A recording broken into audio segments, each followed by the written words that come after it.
करके आरती करेंगे। मानसिक आरती अपने वहीं से स्थान से खड़े होकर करेंगे। अब ओम चंद्रमा मनसो जात चो दूर्यो अजायता क्रोत्रात्माय च प्राण च मुखा दग्निरजायता। श्री भागवत भगवान की है आरती, पापियों को पाप से है तारती। भागवत भगवान की है आरती, पापियों को पाप से है तारती। श्री भागवत भगवान की है आरती, पापियों को पाप से है तारती। श्री भागवत भगवान की है आरती, पापियों को पाप से है तारती। ये अमर ग्रंथ, ये मुक्ति पंथ, ये पंचम वेद निराला, नव ज्योति जगाने वाला। ये अमर ग्रंथ, ये मुक्ति पंथ, ये पंचम वेद निराला, नव ज्योति जगाने वाला।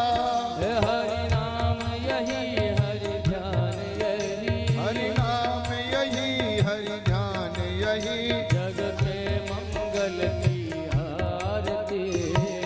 पापियों को पाप से है तारती। श्री भागवत भगवान की है आरती, पापियों को पाप से है तारती।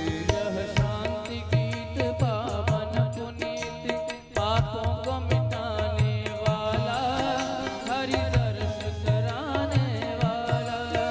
ये कांत गीत पावन पुनीत, पापों को मिटाने वाला, हरि दर्द कराने वाला। यह सुख करनी है दुख हरणी, यह दुख करणी यह दुख हरणी, श्री मधुसूदन की आरती, पापियों को पाप से है तारती। श्री भागवत भगवान की है आरती, पापियों को पाप से है तारती। ये मधुर बोल जग पंथ खोल, सन्मार्ग बताने वाला, बिगड़ी को बनाने वाला। ये मधुर बोल तत् पंथ खोल, तत् मार्ग बताने वाला, बिगड़ी को बनाने वाला। श्री राम यही घनश्याम यही, राम यही घन धाम यही, प्रभु की महिमा की आरती, पापियों को पाप से है तारती। श्री भगवत भगवान की है आरती, पापियों को पाप से है तारती। श्री भगवत भगवान की है आरती, पापियों को पाप से है तारती। कर्पूर गौरव करुणावतार, संसार सारं भुजगेन्द्रहारं, सदा वसन्तं हृदयारविन्दे, भवं भवानी सहितं नमामि। मङ्गलं भगवान् विष्णु मङ्गलं गरुडध्वज, मङ्गलं पुण्डरीकाक्ष मङ्गलाय तनोहरि, सर्वमङ्गले शिवे सर्वार्थसाधिके, शरण्ये त्र्यम्बके गौरी नारायणि नमोस्तुते, नारायणि नमोस्तुते, नारायणि नमोस्तुते। ओम जले शीतलीकरणं देवादिवन्दनं मन्त्रपुष्पेता। ओम जगनीन जग्नमय जन्त देवास्तानि धर्माणि प्रथमान्याकन्या तीहनाकं महिमानः तजन्त यत्र पूर्वी साध्याः तन्ति देवाः। हरिः ओम एकदन्ताय विद्महे वक्रतुण्डाय धीमहि तन्नो दन्ति प्रचोदयात्। ओम कान्तित्रतामृततिनन्दतसारदिन्दोर् यत्रैकतो विलसितामसिताङ्गशोभाम् वृंदावने कृतया मुनिगांग सांगमु राधा मुकुंद युगलम तदहं नमामि। नाना सुगंधि पुष्पाणि यथा कालोद्भवानि जा पुष्पांजलिर्मया दत्ता गृहाण परमेश्वरा। ओम पुराण शुद्धमाय नमः मंत्र पुष्पांजलिं समर्पयामि। बोल भागवत भगवान की, बोल वृंदावन बिहारी लाल की, बोल व्यास जी महाराज की, बोल सुखदेव जी महाराज की, सदगुरुदेव भगवान की। जय जय श्री राधे, जय जय श्री राधे श्याम। सभी अपने अपने स्थान पर बैठ जाइए।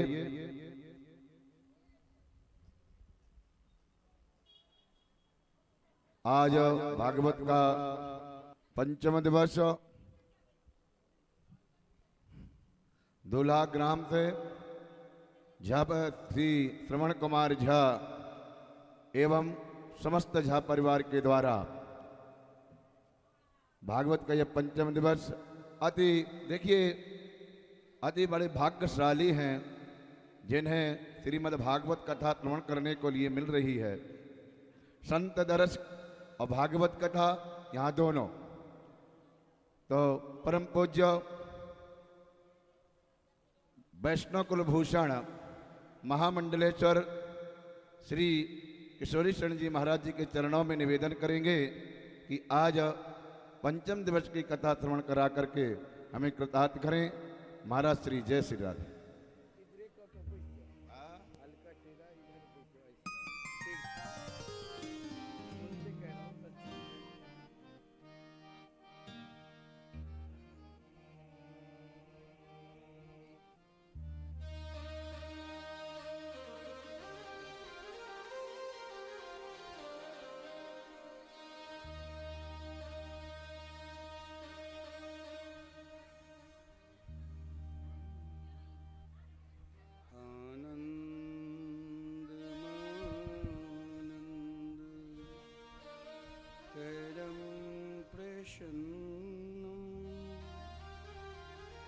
ज्ञानस्वरूपं निजभावयुक्तं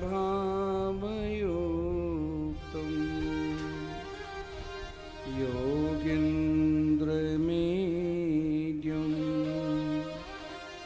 भवरोगवेद्यं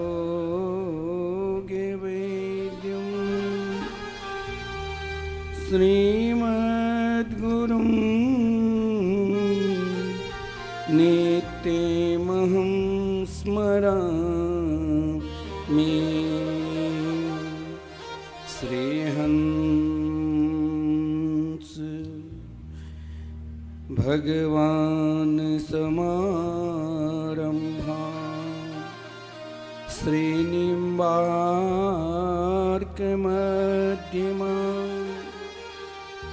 अस्मदाचार्य पर्यन्तं वन्दे गुरुं परम्पराम्।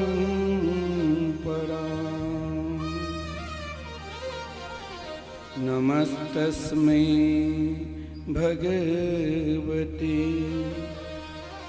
कृष्णाय कुण्ठमेधिसे राधाधरे सुधा सिंधु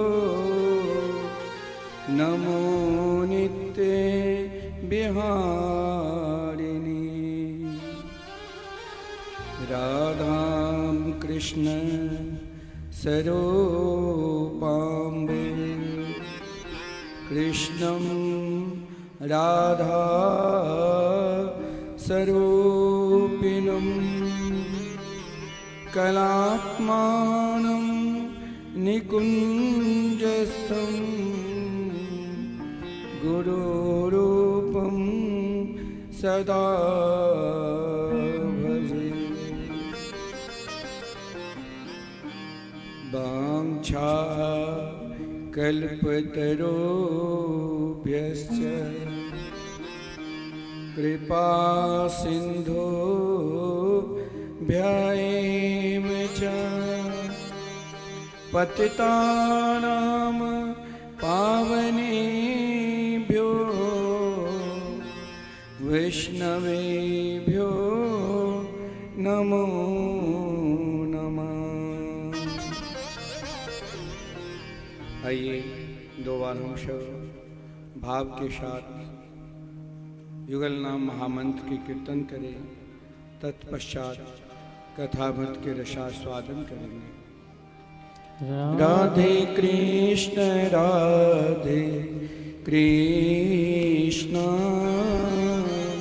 कृष्ण कृष्ण राधे राधे, राधे श्याम श्याम श्याम राधे राधे।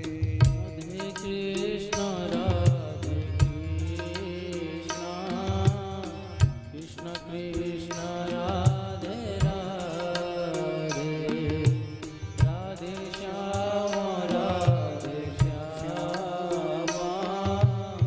श्याम श्याम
रामेश्वर भगवान की जय। श्री शत्रुदेव भगवान की जय। श्रीमद्भागवत महापुराण की जय। श्री सुखदेव जी महाराज की जय। श्री शंकर भगवान की जय। श्री हनुमान जी महाराज की जय।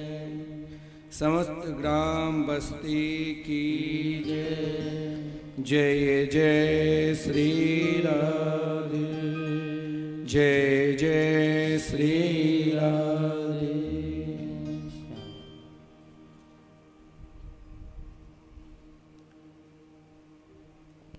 श्री राधे आनंद कंद स्वरूप ब्रज पुरंदर नंदन वैदिक प्रतिपाद श्री यशोदा के लाडले लाल श्री नंद नंदन श्री श्याम सुंदर के वांगमयी प्रतिमूर्ति शब्दमयी प्रतिमूर्ति श्रीमद्भागवत सप्ताह कथा ज्ञान यज्ञ के आज हम सब 5वें दिवस में प्रवेश करने जा रहे हैं। उपस्थित भागवत प्रेमी, भागवत के रस लोलुप श्रोता समाज तथा इस कथा के आयोजक श्री श्रवण कुमार झा जी, जो अपनी माता श्री के पुण्य स्मृति में स्वर्गीय कामनी देवी और उनके पिता श्री जगमोहन झा जी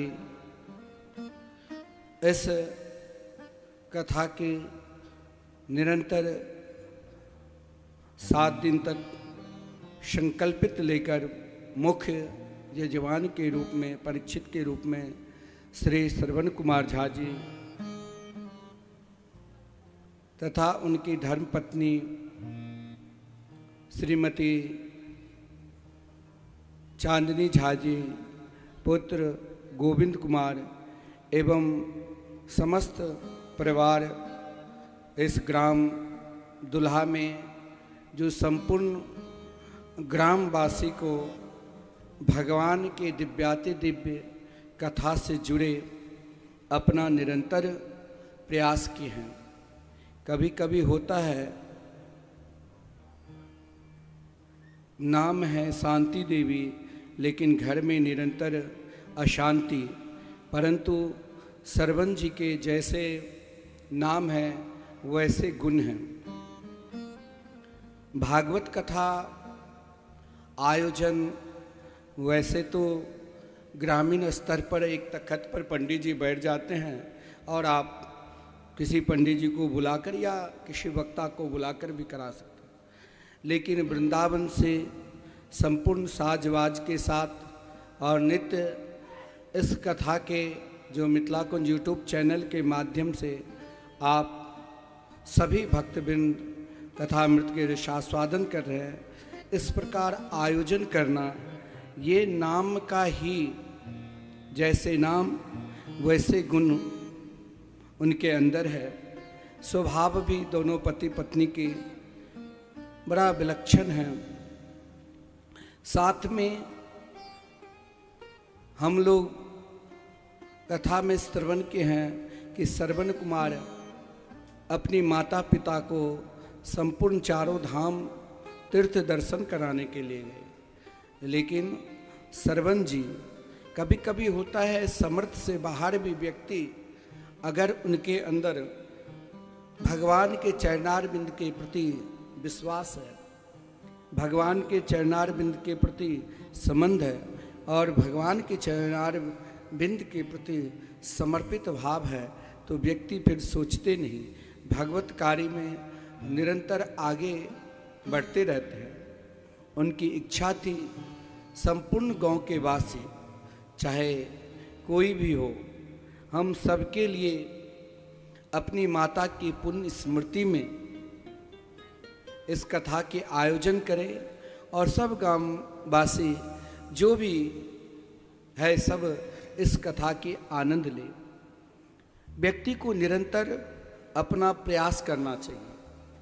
कहा गया है एक व्यापारी जब व्यापार करते हैं तो हर व्यक्ति को कोई भी काम करो तो उसे रिस्क लेकर आगे बढ़ना चाहिए। ये नहीं कि इसके बाद क्या होगा, महाराज कैसे मैं व्यापार कर पाऊँगा, कैसे मैं वृंदावन जाऊँ, अयोध्या जाऊँ। व्यक्ति को निरंतर आगे बढ़ना चाहिए, अपना प्रयास करना चाहिए। प्रयास का फल देने वाले एकमात्र प्रियतम ईश्वर है। हमें निरंतर धर्म के कार्य में और समाज के कार्य में, समाज निरंतर भगवान से जुड़े, अपना प्रयास निरंतर करना चाहिए। सरवन जी बड़े भाव के साथ इस कथामृत के रसास्वादन कर रहे हैं। आइए हम सब भगवान की कथा में प्रवेश करते हैं। कल की कथा के प्रसंग में आदरणीय श्रीमान सुखदेव जी श्री कृष्ण जन्मोत्सव की कथा बड़े धूमधाम के साथ श्रवण कराए। हम सब जन्मोत्सव बड़े धूमधाम के साथ लुटाए और आनंद लिए। सब व्यक्ति के अंदर यही, श्रोतागण के अंदर यही भाव हुआ कि आज हम वृंदावन में ही रहकर नंद घर आनंद भयो जय कन्हैया लाल की गान करते। आदरणीय श्रीमान सुखदेव जी वर्णन करते हैं कि श्रीमद् भागवत महापुराण में अगर किसी को आदर दिया गया है ना तो नंद बाबा को। नंद बाबा 88 वर्ष की अवस्था, स्वयं को महाराज कभी कभी लगता है अब मेरा प्रयास कुछ नहीं चलने वाले हैं, तो उस समय घबराना नहीं चाहिए। भगवान के स्मरण करने लग जाओ, क्योंकि भगवान का स्मरण करने मात्र से ही संपूर्ण दुख का निवारण होता है। तो गोविंद स्मृया मासा, जब कभी जीवन में लगे हम किसी कारण साथ दुखी है तो घबराना नहीं चाहिए, भगवान का स्मरण करना चाहिए। नंद बाबा स्वयं गौ माता की सेवा अपने हाथ से करना चाहिए। गौ सेवा के फलस्वरूप नंद बाबा के ऊपर देवर्षि नारद जी की कृपा से, क्योंकि गुरु मंत्र में बहुत शक्ति होती है, सदगुरु मंत्र अपने आप में सिद्ध होता है।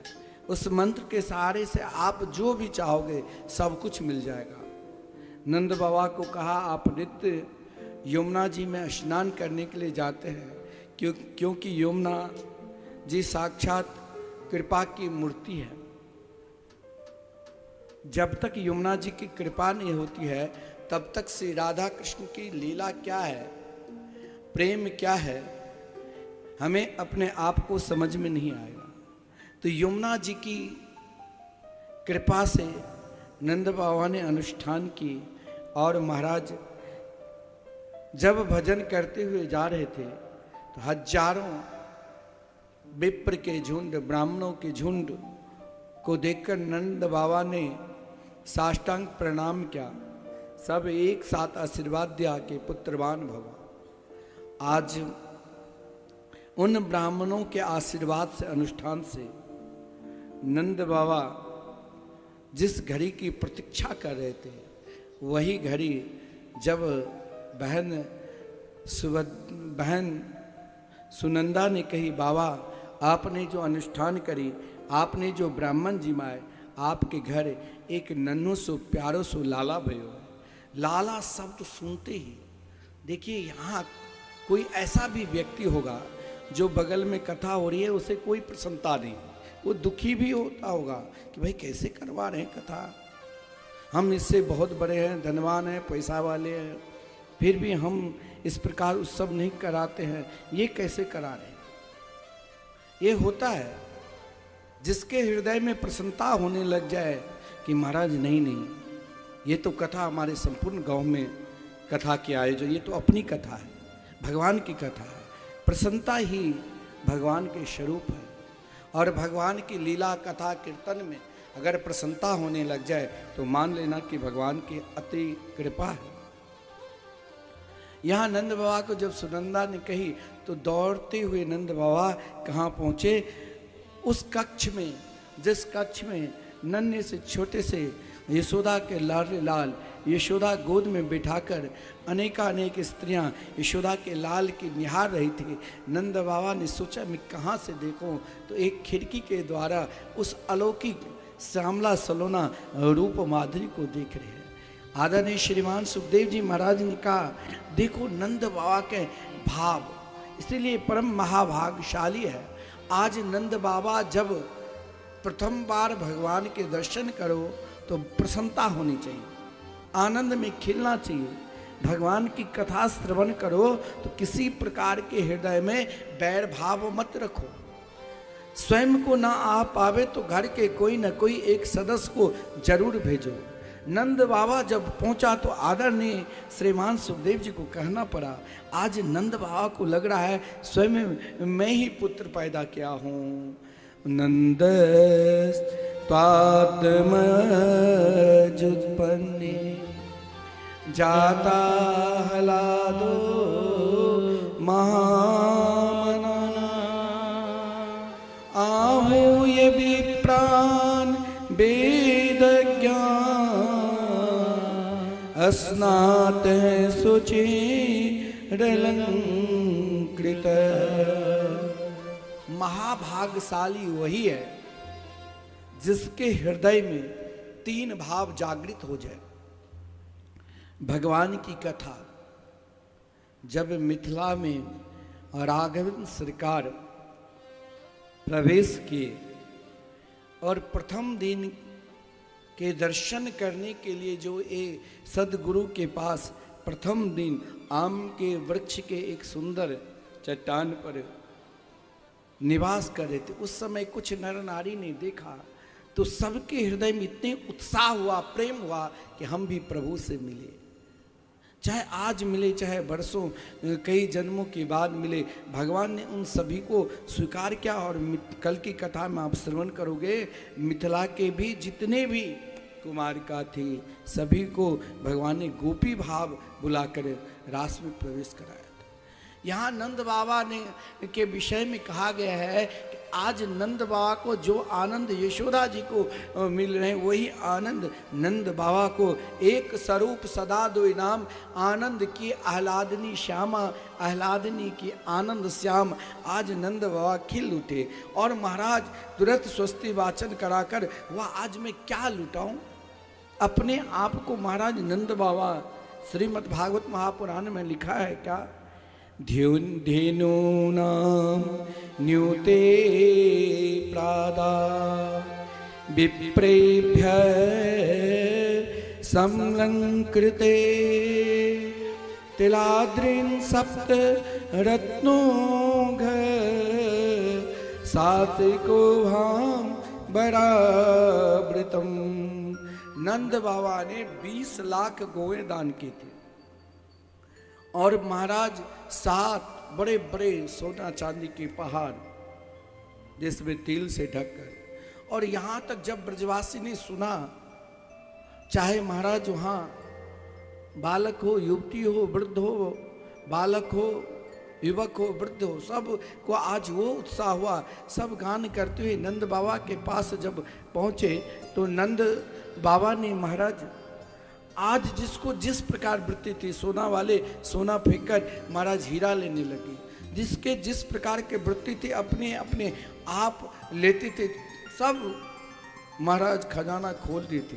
आप कहोगे कि वो उतना धन कहाँ से आया, तो रमा क्रीड म भून नृप, जिस घर में भगवान के स्मरण होते हैं। बहुत लोग कहते हैं ना, अरे भगवान की पूजा पाठ करके ये सब बकवास है। नहीं बकवास है। जिस घर में भगवान के निरंतर स्मरण होते, पूजा पाठ, वहाँ रमा क्रीड नृप, वो कभी महाराज विपन्न नहीं हो सकता है, दरिद्र नहीं हो सकता। आज स्वयं भगवान श्री कृष्ण से पूर्व ही लक्ष्मी जी यानी श्री राधा रानी अवतार ले चुके थे, जिस कारण महाराज नंद के लाला को देखकर सब आशीर्वाद ब्रजवासी दिया।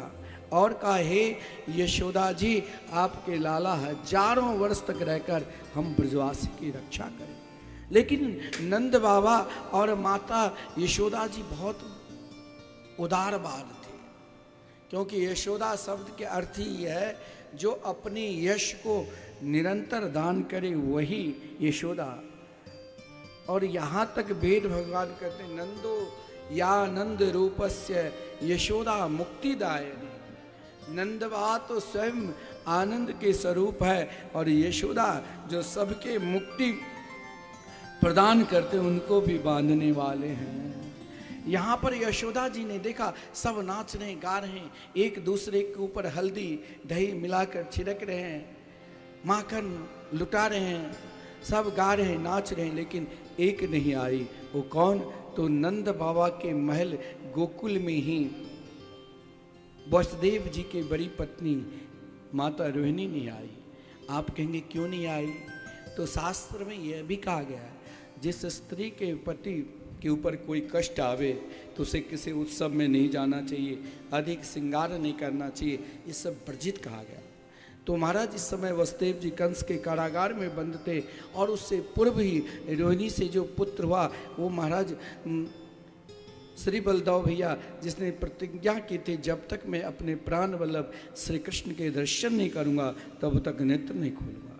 इधर महाराज जब यशोदा जी ने ध्यान किया, अरे यहाँ देखिए कभी कभी क्या होते हैं लोग, जो अपना होते हैं ना उसी को उत्सव में भूल जाते हैं, और जो परम महाभाग्यशाली है उत्सव में भी एक एक व्यक्ति के याद करके ध्यान रखता है कि भाई अमुक व्यक्ति आए तो यहाँ सभी को देखा, परंतु माता रोहिणी को नहीं देखकर नंद बाबा ने यशोदा जी से कही, अरे महर देखो अभी तक रोहिणी जी नहीं आए। स्वयं अपने लाल को गोद में लेकर सब नाच रहे हैं, झूम रहे हैं, लेकिन स्वयं नंद बाबा और यशोदा जी कहाँ चले गए? रोहिणी की कक्ष में। जो रोहिणी उस उत्सव को घर से देख रही थी, आज जिसके दर्शन की इच्छा से ललाई थी, आज देखो परम रोहिणी जी कितने महाभाग्यशाली है, जो स्वयं भगवान के दर्शन करने के लिए महाराज सब जाते हैं, लेकिन भगवान स्वयं अपनी मैया के गोद में बैठकर रोहिणी के कक्ष में आए। इसीलिए श्रीमान सुखदेव जी ने वर्णन किए, रोहिणी च महाभागा नंद गोपा विनंदिता विचरद दिव्ये वास श्रकंठा भरण भूषिता। रोहिणी जी ने अपलक नेत्र से यानी नेत्र खोले और देखा तो सामने साक्षात परब्रह्म परमात्मा को, और वो भी महाराज उनकी उपासना लड्डू गोपाल स्वरूप बाल स्वरूप में थी। और जब देखा तो महाराज ऐसे भाव विभोर हो गए। देखिए ये तीन चीज बहुत लोग कहते हैं कौन देखा गया है कि लोग नरक जाते हैं कि स्वर्ग जाते हैं कि वैकुंठ लोग जाते हैं, कौन आज तक कोई देखा है? हाँ महाराज, एक बार महाराज दशरथ जी स्वयं स्वर्ग से लौट कर आकर फिर चले गए, जब इच्छा है आ जाते चले जाते। कौन देखा? ये सब बकवास है, ऐसा नहीं। यह अपना भी जीवन का प्रत्यक्ष आप फल देखना। जब आप परमात्मा के भजन करोगे ना तो तीन भाव अपने आप में आने लग जाए। यानी आप कोई उपासना करते हैं, कोई चिंतन करते हैं, तो तीन भाव क्या है? श्रकंठाभरण भूषिता। अपने आप वाणी अवरुद्ध हो जाएगी, रुकने लग जाएंगे, आंख से अपने आप अश्रुपात होने लग जाएंगे, शरीर में रोमांच आने लग जाएगा।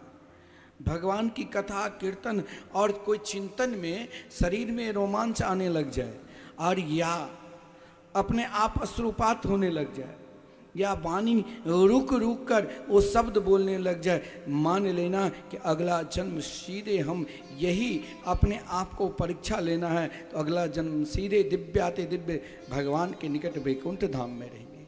यहाँ रोहिणी जी ने अपने लाल को ज्यों ही यशोदा के लाल को दिखाए तुरंत नेत्र खोलकर बलदाव भैया खिलखिलाकर हंसने लगे। अब यहाँ रोहिणी जी तो बार बार यशोदा के लाल को आशीर्वाद, यानी सब गा रहे हैं, नाच रहे हैं, बार बार यही कहते हैं, हे यशोदा आपके लाला निरंतर जीते रहे। जियो श्याम लाला जियो कृष्ण लाला, ए पीली तेरी पगड़ी रंग काला।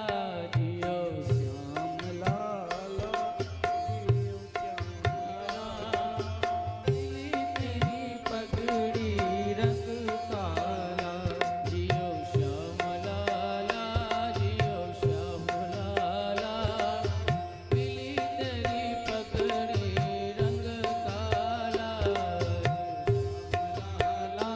जियो श्याम लाला पीली तेरी पगड़ी रंग काला, ए पीली तेरी पगड़ी रंग काला,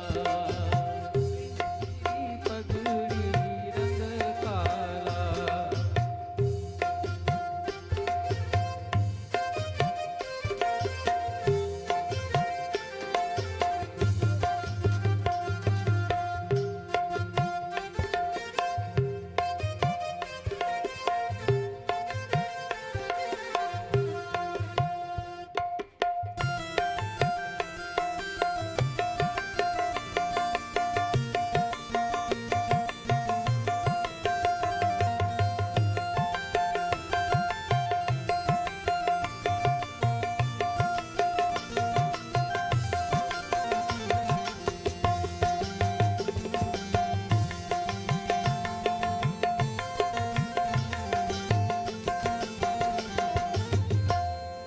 ओ मथुरा से आयो नंद लाला, मथुरा से आयो नंद लाला, हे मथुरा से आयो नंद लाला, मथुरा से आयो नंद लाला। अरे गोपियों से पड़ गया पाला, गोपियों से पड़ गया पाला, हे गोपियों से पड़ गया पाला, गोपियों से पड़ गया पाला। हे जियो श्याम लाला जियो श्याम लाला, हे पीली तेरी पगड़ी रंग काला। हे जियो श्याम लाला जियो श्याम लाला, पीली तेरी पगड़ी रंग काला, हे पीली तेरी पगड़ी रंग काला।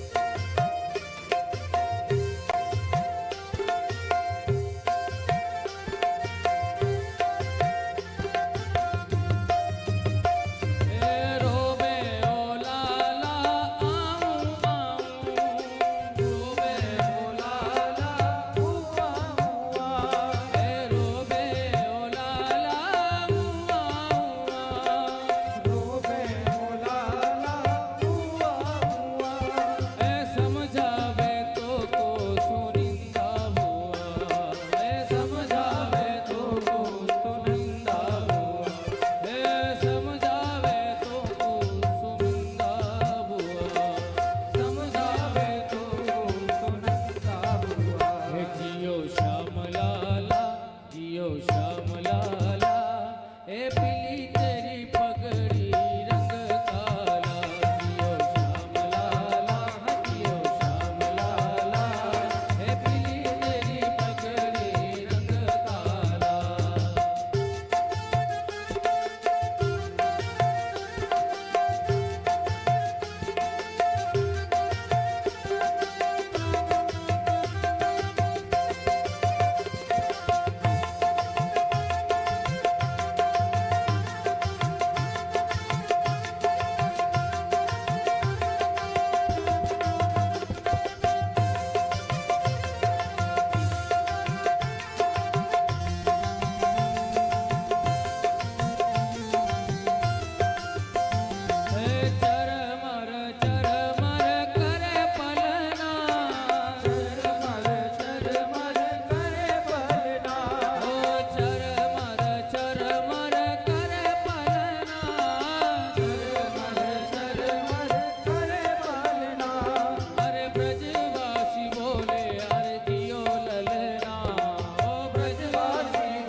कुछ गोप को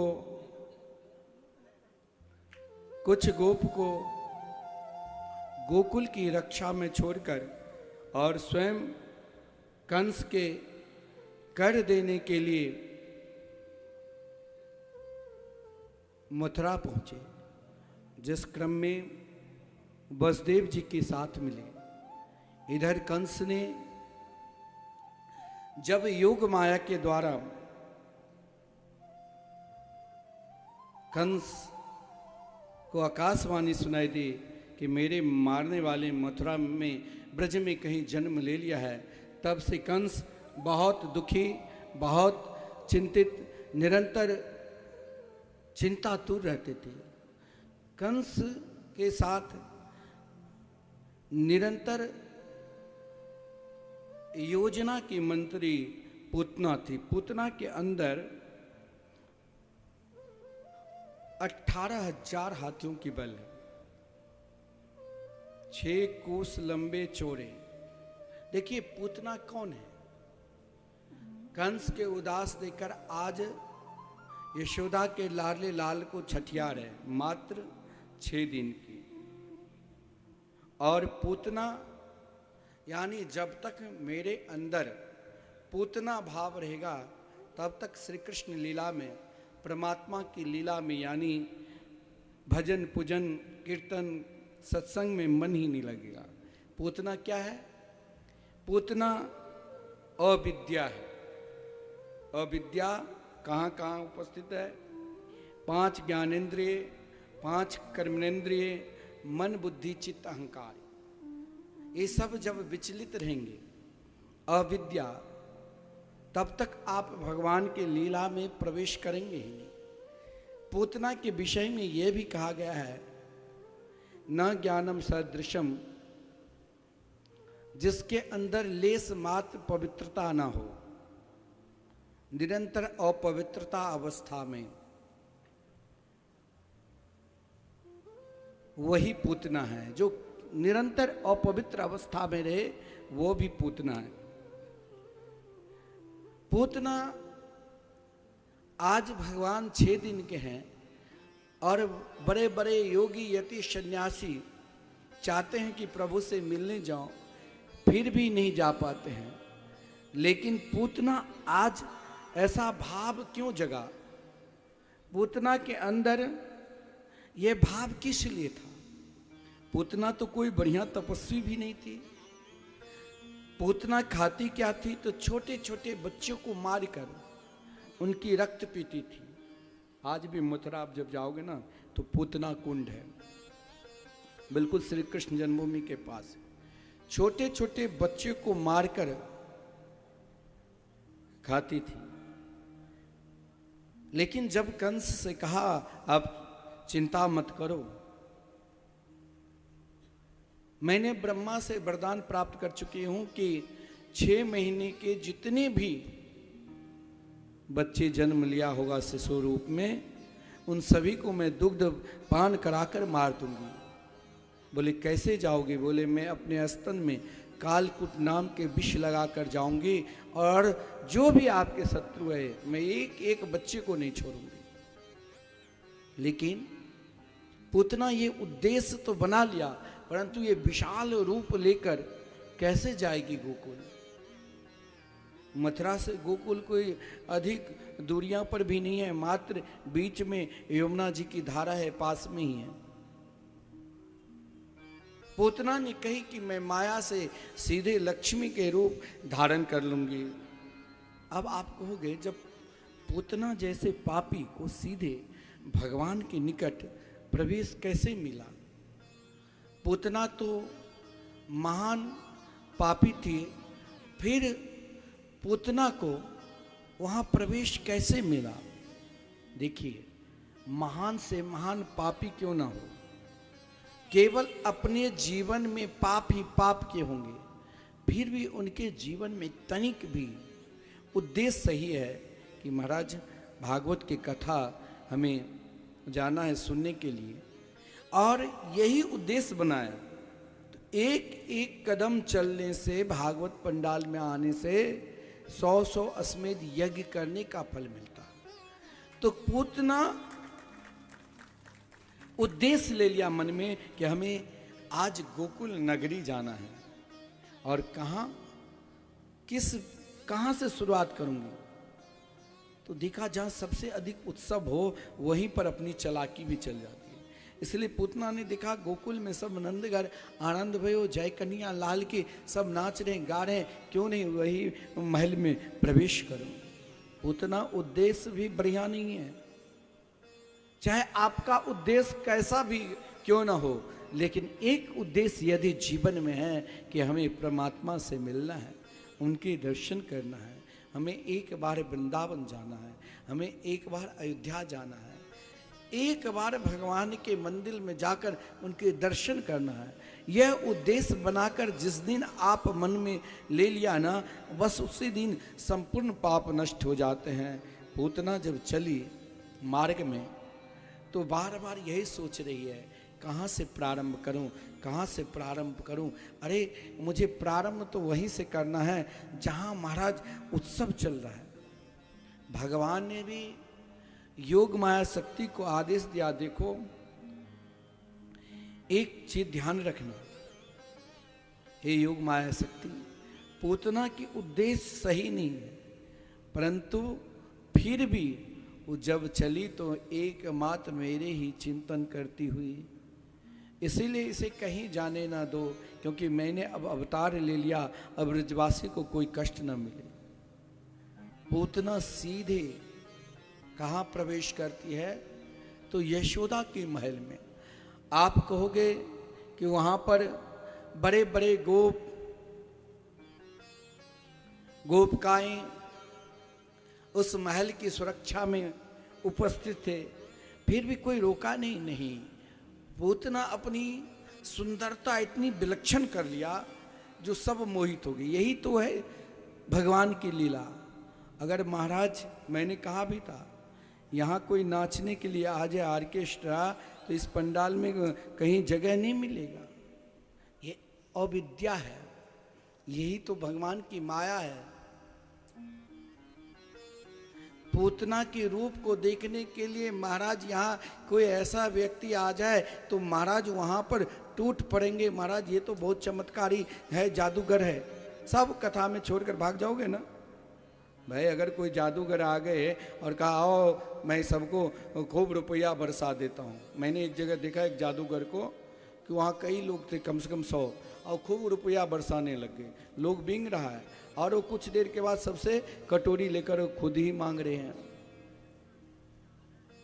एक चमत्कार एक क्षण के लिए, वो आपके नजर को ऐसे बना देंगे कि लगेगा कि पैसा बरसा रहे हैं।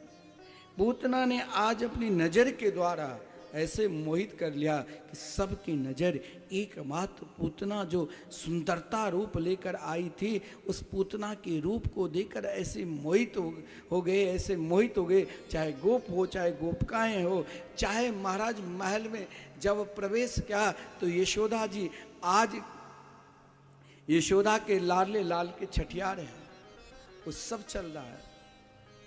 और इधर महाराज माता रोहिणी और माता यशोदा दोनों अपने लाल को गोद में बिठाकर, कभी कभी यशोदा मन में करती थी क्यों नहीं पल्ला में रखकर लोगों का स्वागत करूं। पल्ला में रखा, उसी समय पूतना सीधे महल में प्रवेश किया। आज पूतना की सुंदरता को देखकर अविद्या, ये अविद्या जो है, ये जो चमत्कार दिखाने लग जाए, जादू दिखाने लग जाए, कई को सबको मोहित कर देते हैं। आज पूतना की रूप को देखकर सब मोहित है। स्वयं यशोदा जी भी मोहित हो गई, क्योंकि यशोदा जी के निकट जाकर पूतना ने कहा, अरे यशोदा अब तो तू भूल ही गई मुझे। यशोदा ने कहा मैं नहीं जानती हूँ। बोले अब क्यों जानोगी, इस अवस्था में 88 वर्ष की अवस्था में तूने जो लाला प्राप्त की है, अब तो तुम्हें बिल्कुल याद नहीं होगी। मैया यशोदा तनिक लज्जित हो गई।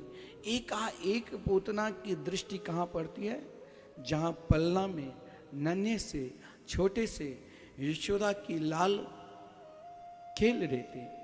मात्र 6 दिन की छोटी अवस्था। अब पूतना की दृष्टि पड़ी। भगवान ने देखा कि अगर सीधे ये मुझे देख लिया तो फिर ये जो बनावटी आप प्रेम लेकर जाओगे ना, तो बनावटी प्रेम अधिक दिन नहीं रहता है।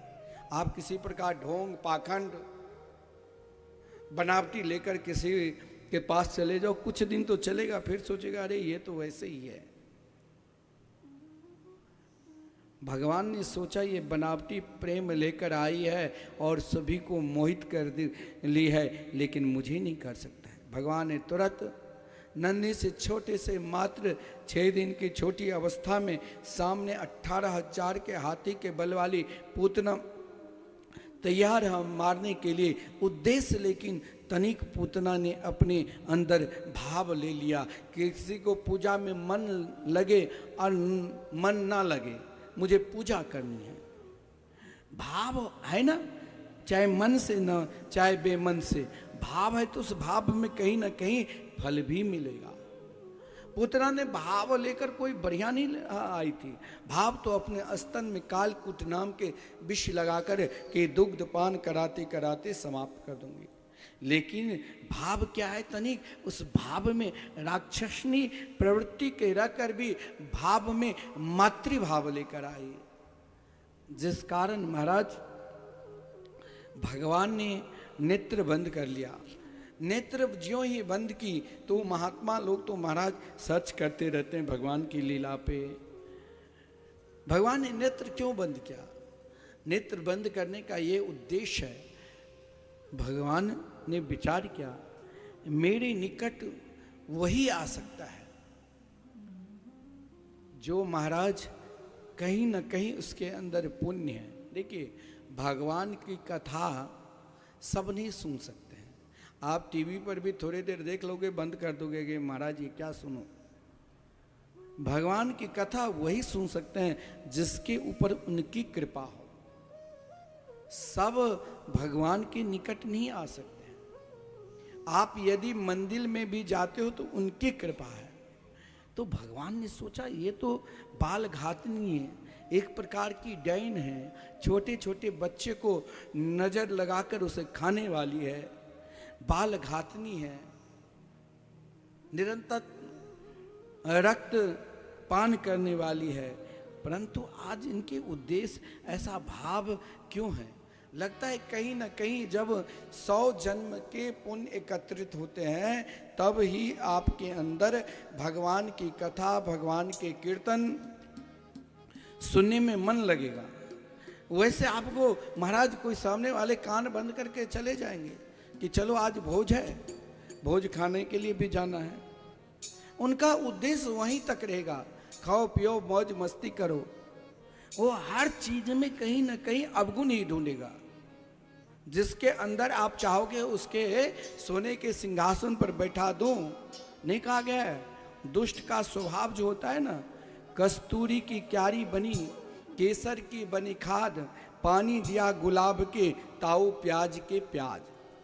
कोई प्याज की खेती करते हैं ना, अब उसने मन में विचार किया कि इस बार मैं कस्तूरी की बिल्कुल क्यारी बनाऊंगा और बिल्कुल शुद्ध केसर, बेबी ब्रांड केसर चारों तरफ लगा दूंगा, एकदम केसर की खाद दे दूंगा और भाई रोज प्याज में गुलाब जल ही छिड़कूंगा।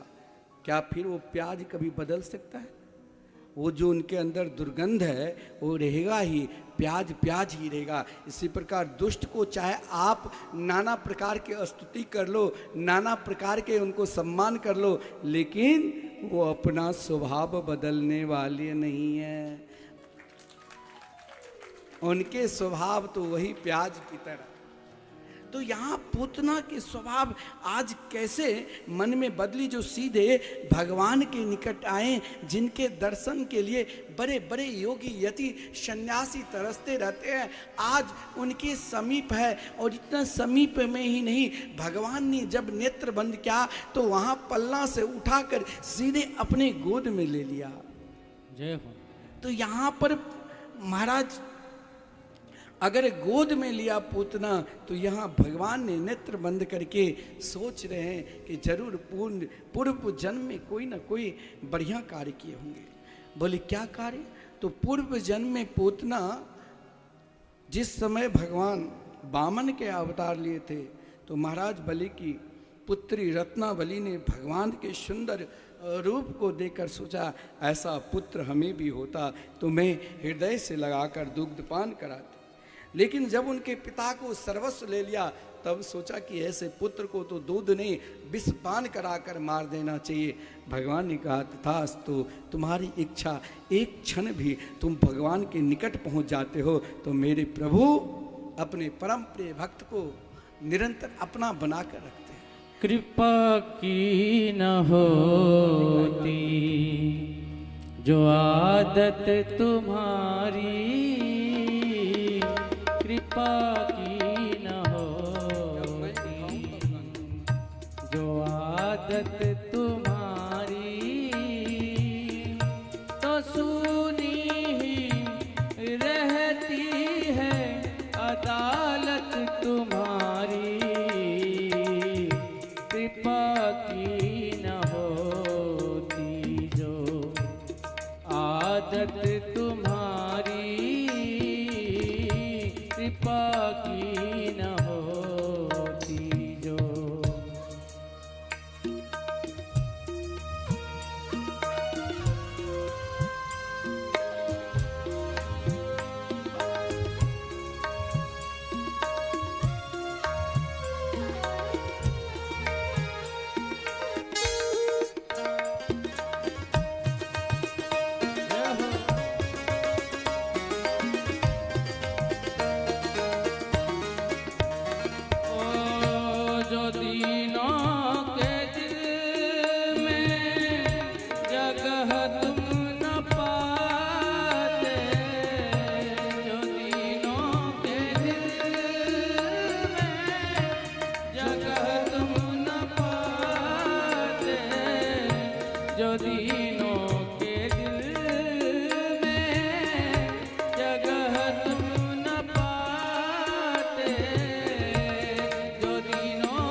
पर भगवान ने नेत्र इसलिए बंद किया कि चलो मुझे इसके ऊपर कृपा करनी है। नेत्र बंद करने का एक और भी कारण है। एक छोटे से नन्हे से शिशु के अंदर यह भाव भी नहीं जगेगा कि उसे पता भी नहीं कि ये मेरी माँ है, क्या कोई पड़ोसी की माँ। भगवान ने सोचा पूतना के अंदर तो मातृभाव लेकर आई है, चाहे वो उनके अंदर भाव कुछ भी हो लेकिन है मातृभाव। मुझे इनको वो स्थान देना है जो एक माता को मिलना चाहिए, और जो प्रेम से पूजा करेंगे, मेरे हमारी कथा श्रवण करेंगे, उसे महाराज मैं कौन से स्थान दूँ। भगवान इसलिए नेत्र बंद किए। नेत्र बंद करने का एक और भी भाव है। नेत्र का स्वामी सूर्य और चंद्र है। सूर्य और चंद्र नेत्र का स्वामी है। सूर्य ने सोचा संपूर्ण प्राणी भगवान के दर्शन करने के लिए आते हैं, लेकिन ये दुष्टा मेरे प्रभु को मारने के लिए आई है, तो इससे बढ़िया नेत्र क्यों ना बंद कर लूं कि अपने मार्ग से दोनों रोक दूं, इसे जाने ही ना दूं। सूर्य और चंद्र ने अपना मार्ग रोक दिया। नेत्र बंद करने का एक यह भी भाव है। भगवान ने सोचा जब जब संहार लीला करते हैं तो भगवान शंकर जी, देखिए भगवान शंकर जी, भगवान चाहे श्री रामा अवतार हो चाहे श्री कृष्ण अवतार हो, दोनों में निरंतर उनके निकट रहते हैं। जब महाराज बधाई चल रहा था तो उस क्रम में महाराज गोकुल नगरी में भगवान शंकर जी, ब्रह्मा जी, इंद्रादि संपूर्ण देवता प्रभु के दर्शन करने के लिए आए। नेत्र बंद करके भगवान शंकर जी के स्वयं भगवान ध्यान कर रहे हैं, हे भोलेनाथ आप विष पान करना और मैं दुग्ध पान करूंगा। नेत्र बंद करने का एक यह भी भाव है, भगवान ने सोचा कि रामा अवतार में तो गुरुदेव ने आदेश किया, शास्त्र में कहा गया है चाहे कुछ भी हो जाए स्त्री पर कभी भी हाथ नहीं उठाना चाहिए, अपमान नहीं करना चाहिए। और ये तो स्त्री है, मैं कैसे इसे मारूं? तो महाराज कहा गया है कोई किसी स्त्री को मारते हैं पत्नी के तो उनका संपूर्ण पुण्य नष्ट होता है। इसीलिए भगवान ने कहा, यहां तो रामा अवतार में गुरुदेव ने जब कहा, विश्वामित्र ने तब तारका का उद्धार किया। यहाँ किससे आदेश लो? आप वृंदावन कभी जाओगे ना तो वृंदावन के अधिष्ठात्री देवी कौन है? श्री राधा रानी। आप चाहे मन में 1000 बार सोच कर जाओ कि हम वृंदावन में जाकर राधे राधे नहीं बोलेंगे, वहाँ पर जितने भी महाराज चाहे रिक्शा पर भी बैठोगे वो भी 2 बार 4 बार 10 बार आपको राधे राधे बुला दे। वहां पर तो वृक्ष में नजर भी करोगे तो राधे राधे लिखा रहता। तो भगवान ने भी श्री राधा रानी के ध्यान किए, हे रास रासेश्वरी, हे राधा रानी आप इन पर कृपा करिए। कहा गया है वृंदावन के रसिक जन, वृंदावन के संत कहते हैं कि देखो जब तक राधा रानी की कृपा नहीं होगी तब तक आप वृंदावन आ भी नहीं सकते हो। वृंदावन की सीमा से बाहर ही लौट जाओगे, क्योंकि जब तक उनकी कृपा नहीं होगी, उनकी कृपा होगी तब ही आप वृंदावन प्रवेश कर सकते हो।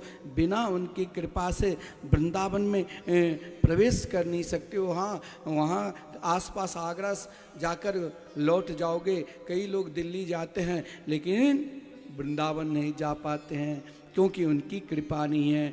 भगवान ने भी रास रासेश्वरी राधा रानी की ध्यान किया, कहा हे रास रासेश्वरी अब आप आदेश दो ताकि हम इनके उद्धार करें। इसी क्रम में भगवान ने बड़े आनंद के साथ ज्यों ही पूतना अपने आंचल में ढककर एक मातृ की तरह दुग्ध पान कराने लग गए। सोचा मेरे स्तन में तो कालकूट नाम के विष है, जिस विष को स्पर्श करते ही तुरंत मर जाएंगे और फिर कंस भारत के सम्राट बन जाएंगे और हम स्वयं मथुरा की रानी। यह भाव लेकर ज्यों ही दुग्ध पान कराने के प्रयास का भगवान बड़े आनंद के साथ दुग्ध पान करने लगे। अब पूतना देखिए हर जगह आपकी अपनी बनावटी चल जाएगी, सब अलग बनावटी पाखंड दिखा सकते हो, लेकिन एक के पास कभी पाखंड नहीं चलेगा। कौन? वो तो भगवान। वहाँ तो बिल्कुल सच्चाई से ही उनके पास जाओगे तभी कृपा करेंगे।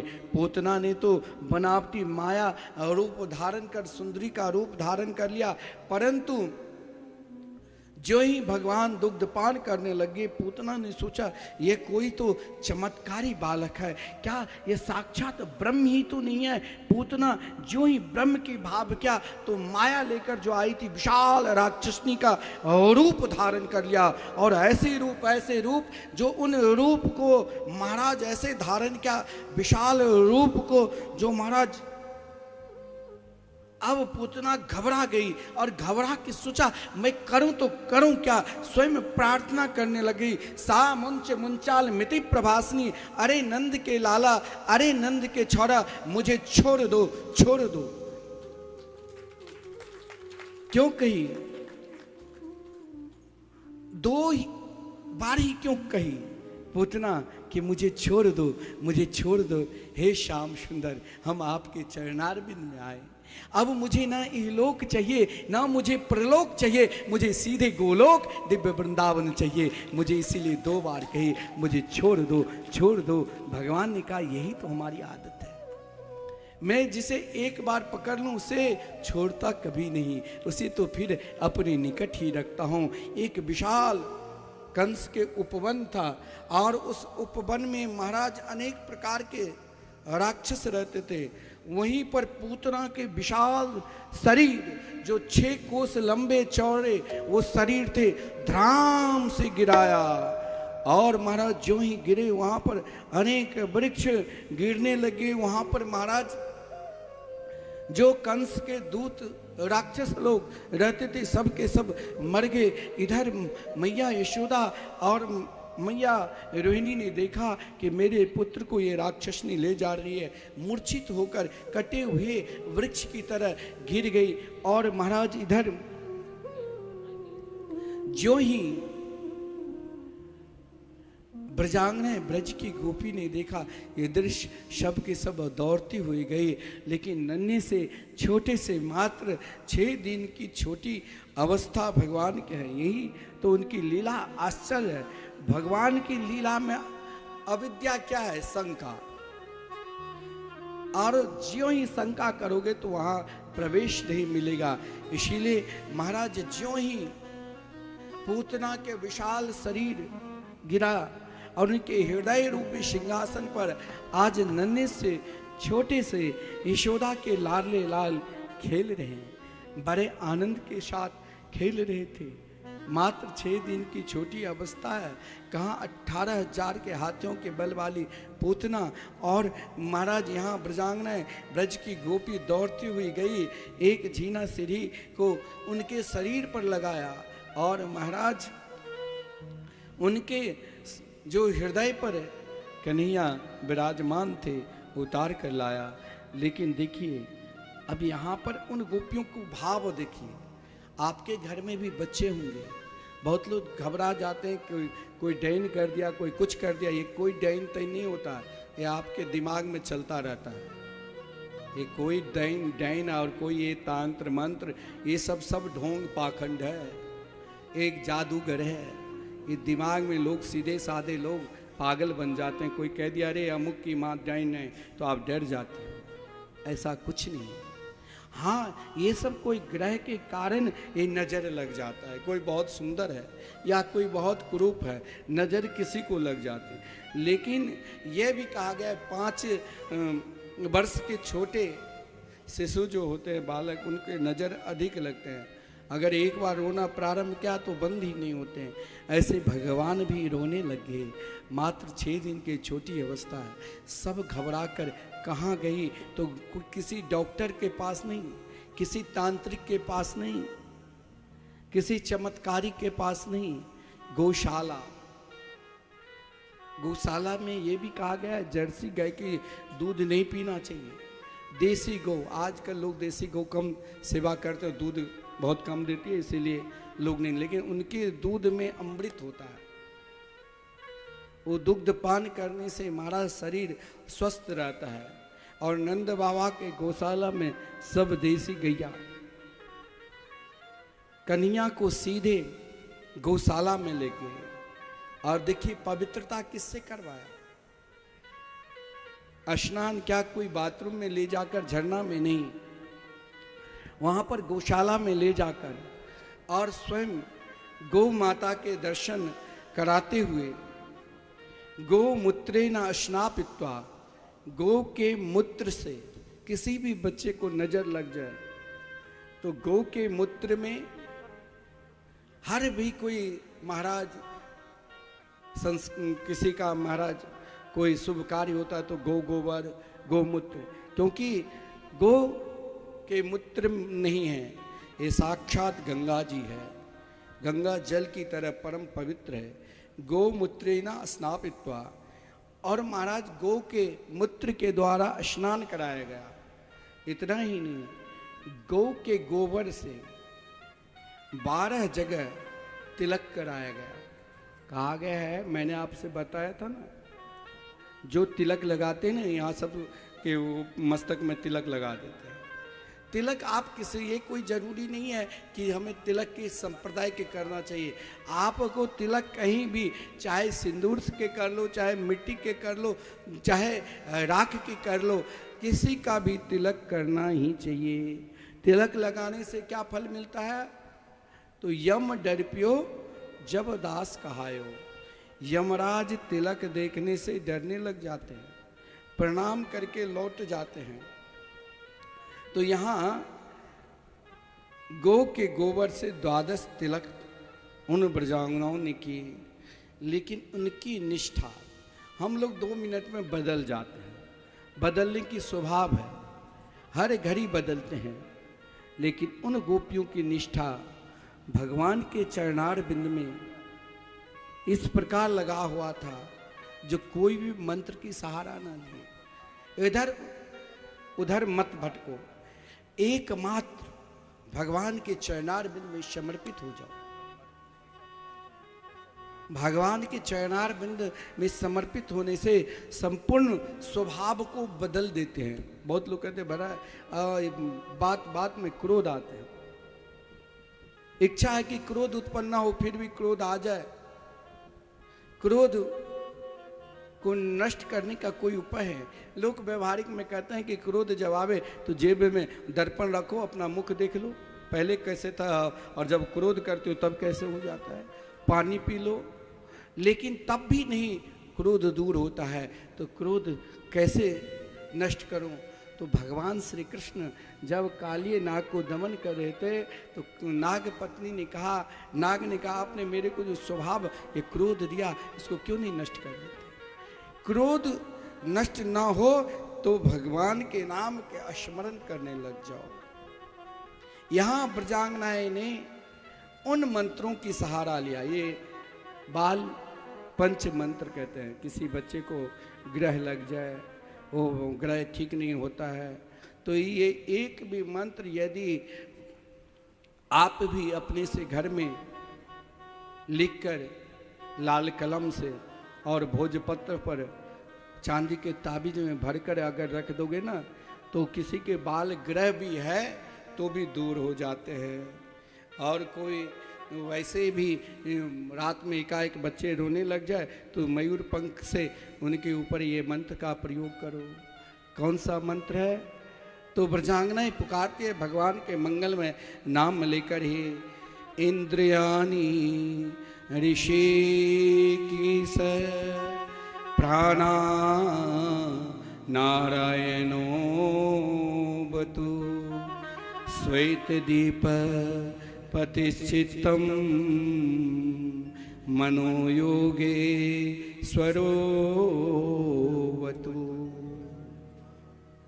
ब्रजांगनाएं, ब्रज की गोपी की निष्ठा देखो, भगवान के मंगल में नाम लेकर पुकारती है, हे ऋषिकेश भगवान, मेरे लाला को संपूर्ण इंद्रियों की रक्षा करना।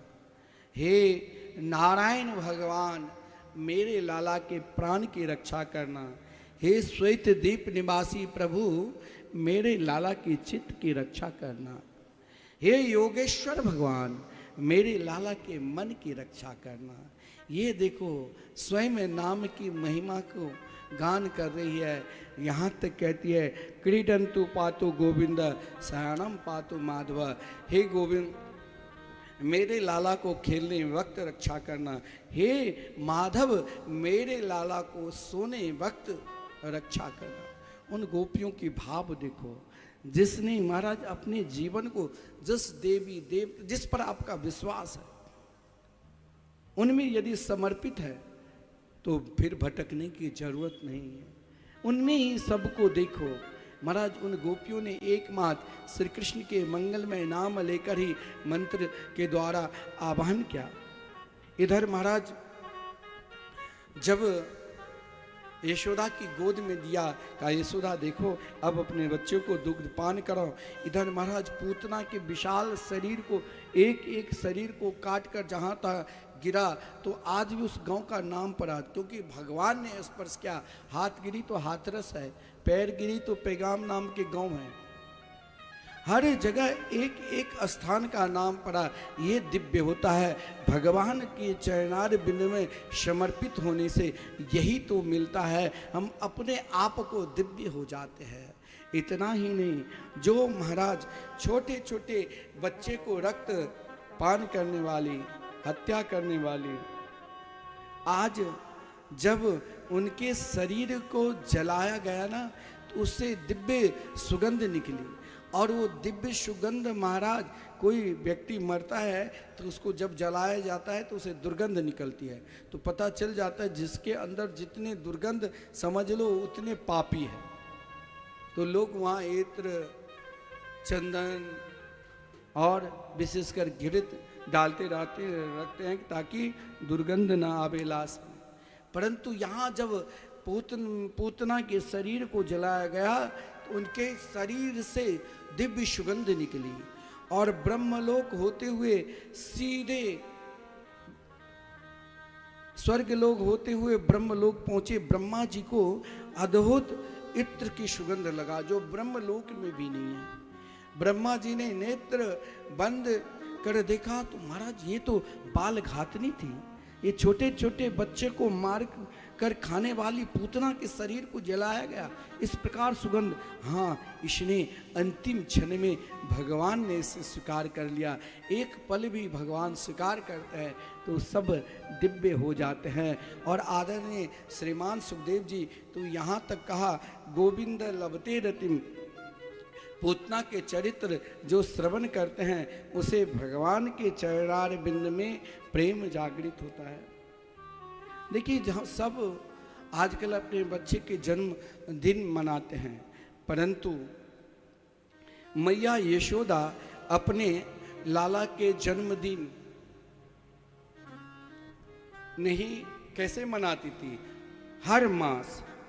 आज कन्हैया एक मास के हो गए और एक मास के ज्यों ही हुए तो महाराज उसी समय एक सक्टासुर नाम के असुर, जो दुर्वासा ऋषि के श्राप से एक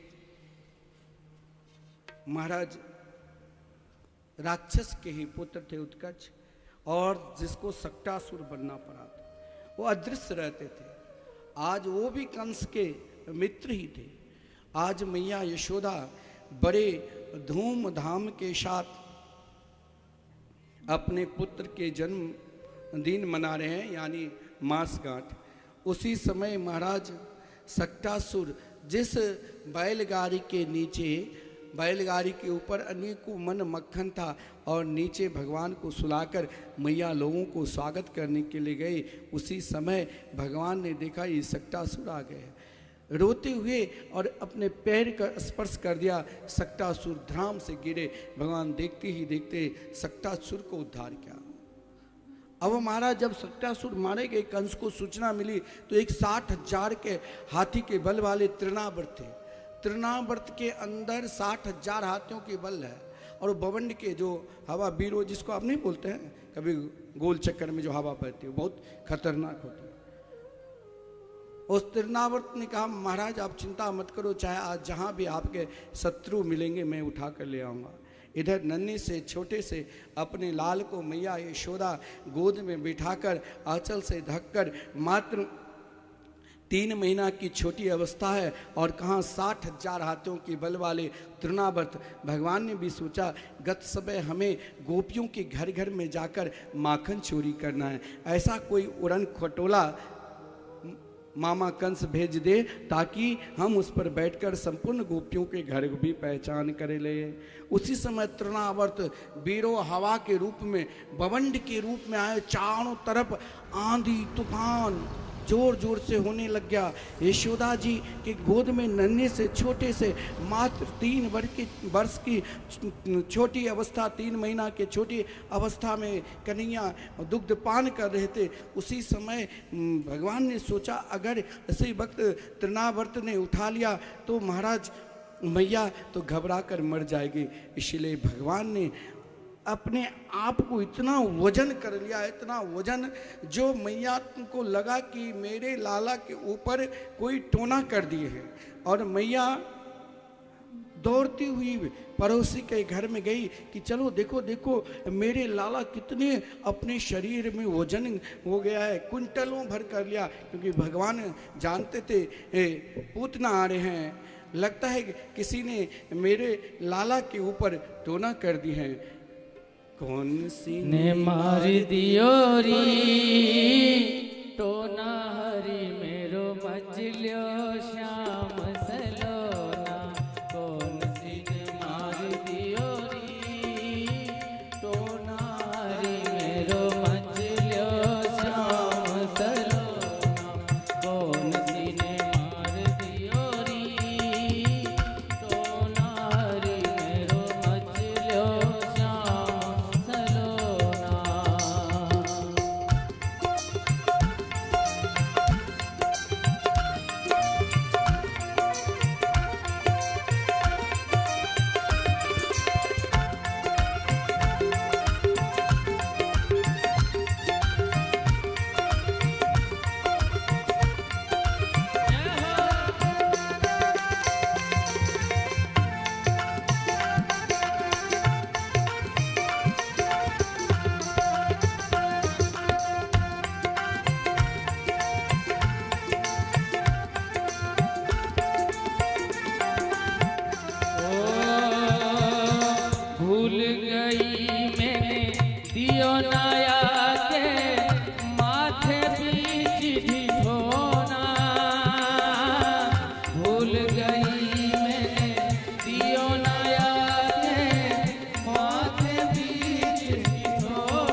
यहाँ पर जब यशोदा जी घबरा कर गई, उसी वक्त तृणावर्त आया और नन्हे से छोटे से मात्र 3 महीने की छोटी अवस्था में अभी इस समय भगवान है और उठाकर ले जा रहे बवंड के रूप में। चारों तरफ महाराज एक दूसरे को कोई देख भी नहीं सकते, इतने जोरदार आंधी तूफान, और वही आंधी तूफान और रूप में आकर उठा लिया और संपूर्ण ब्रज में घुमाकर अब मथुरा की ओर ले जाने लग गए। भगवान ने कहा, देख तृणावर्त, मेरी प्रतिज्ञा है, पाद बेकम न गच्छामि त्यक्त्वा वृंदावनम मुनि। भगवान, बहुत लोग कहते हैं कि वृंदावन में आज भी भगवान मिलते हैं, जरूर मिलते हैं। और कई ऐसे स्थान हैं, निधि वन, सेवा कुंज, कई कुंज हैं जहाँ पर आज भी आप वृंदावन जाओगे ना तो निधि वन में दिन में तो हजारों बंदर, कई दर्शनार्थी घूमते रहते, लेकिन रात्रि 7 बजे के बाद और 4 बजे तक उसमें कोई प्रवेश भी नहीं कर सकते, जो गया लौट कर आया ही नहीं। आज भी भगवान प्रत्यक्ष रूप से श्रीधाम वृंदावन में रास करते रहते हैं, क्योंकि भगवान की प्रतिज्ञा है। जब तृणावर्त उठाया, सोचा कंस के पास ले जाऊं, तो भगवान ने कहा, देख मेरी प्रतिज्ञा है, पाद में कम न गच्छामि त्यक्त्वा वृंदावनम मुनि। मैं वृंदावन छोड़कर कहीं जाता ही नहीं हूँ। तो आप कहोगे कि कैसे, कंस को कौन मारा, 16,108 विवाह कौन किए? बोले भगवान की 2 प्रकार की लीला होती है। एक वास्तविक जो प्रेम लीला है वो वृंदावन तक ही, और एक व्यवहारिक। ब्रह्मवैवर्त पुराण में कथा आती है कि भगवान अपने दिव्य गोलोक धाम में जब बंसी बजाते हैं ना, तो उनके बंसी से जो स्वर निकलता है, उनके बंसी के स्वर से, तरंग से, गोलोक धाम में जो गौ माता है वहां पर एक सागर है, पाई सागर, दूध की सागर। उसमें तरंग उठती है कि मैं कन्हैया से मिलूं, कन्हैया से मिलूं। और जब तरंग उठती है तो तरंग सीधे उठकर आपको सीधे एक सागर, विशाल सागर बन जाते हैं, जिसे क्षीर सागर बोलते हैं। अब गोलोक की तरह क्षीर सागर हो गए, तो भगवान ने सोचा गोलोक की तरह सुंदर लोक बना दूं, वैकुंठ लोक।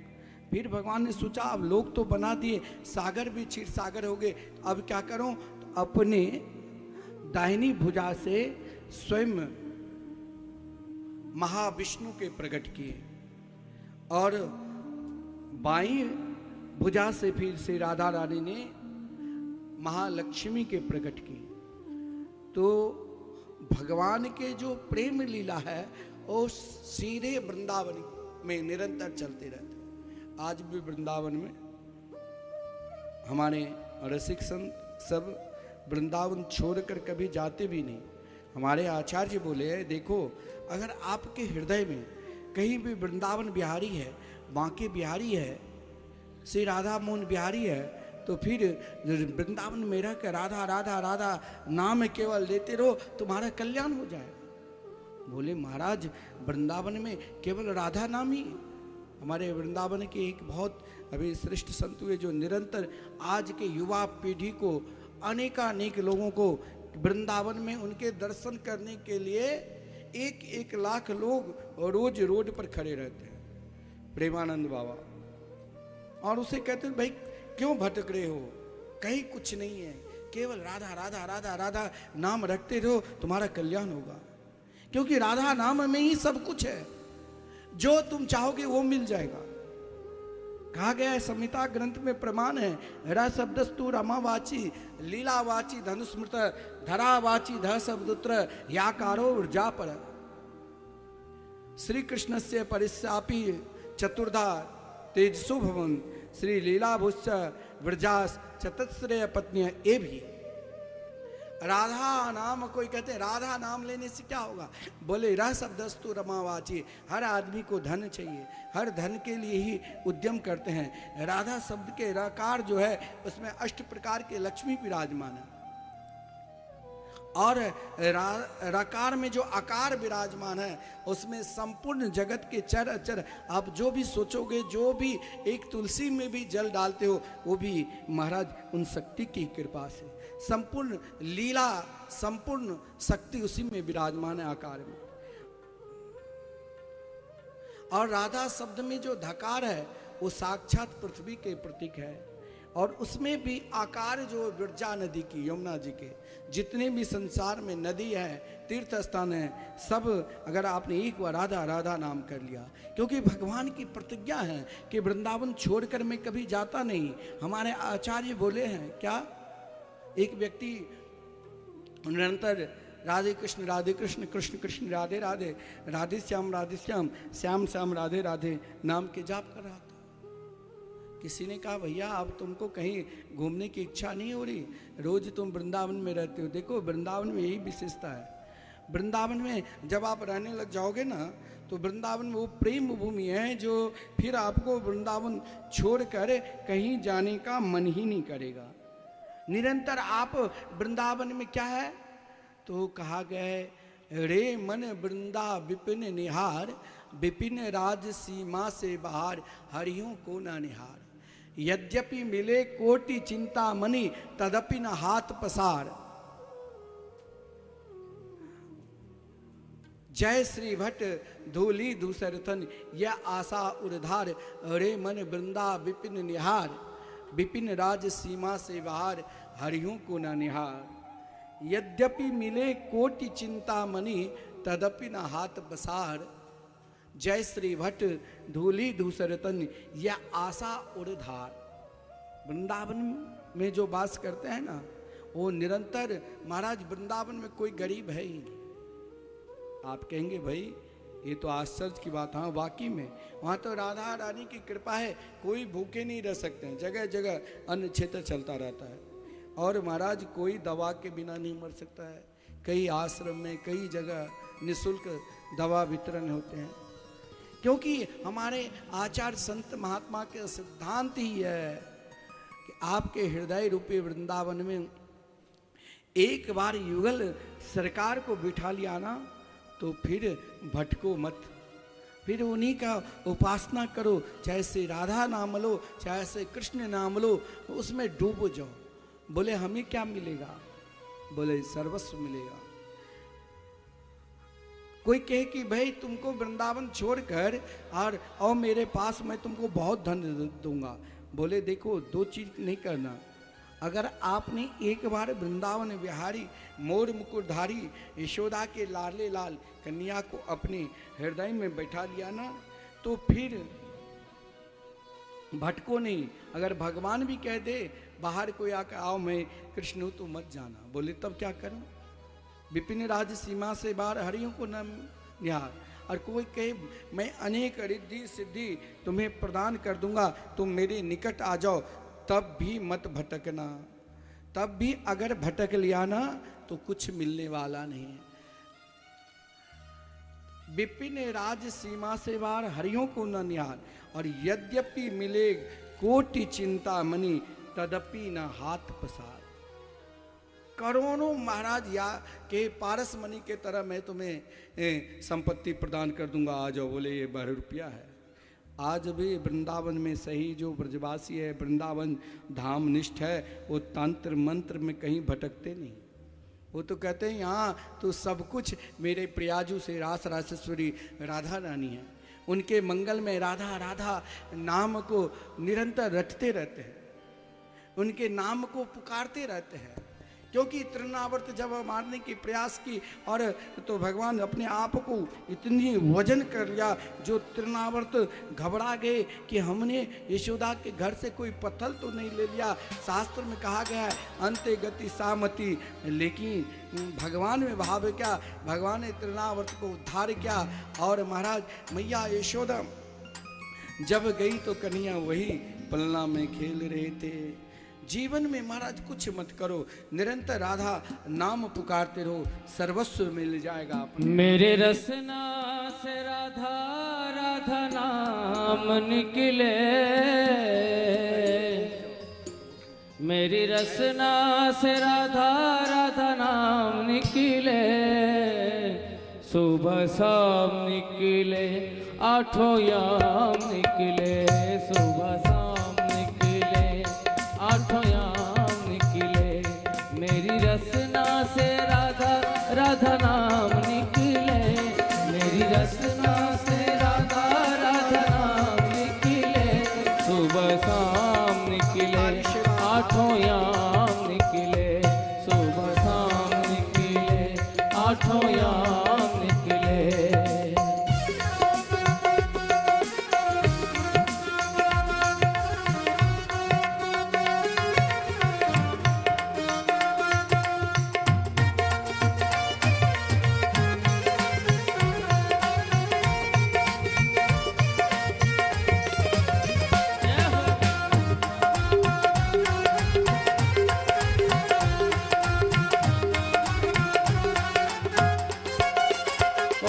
तेरी भक्ति के गीत में गाया करूं, भक्ति के गीत में गाया करूं, तेरी भक्ति के गीत में गाया करूं, तेरी भक्ति के गीत में गाया करूं, हृदय को मैं शुद्ध बनाया करूं, हृदय को मैं शुद्ध बनाया करूं।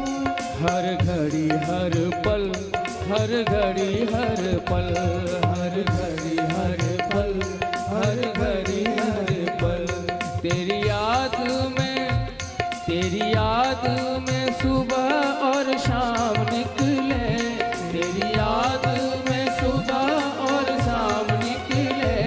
हर घड़ी हर पल, हर घर हर पल, हर घड़ी हर पल, हर घड़ी हर पल, मेरी रसना से राधा राधा नाम निकले, मेरी रसना से राधा राधा नाम निकले, सुबह शाम निकले, आठों याम निकले, सुबह शाम निकले, आठों याम निकले। श्री राधे, तालियों के साथ।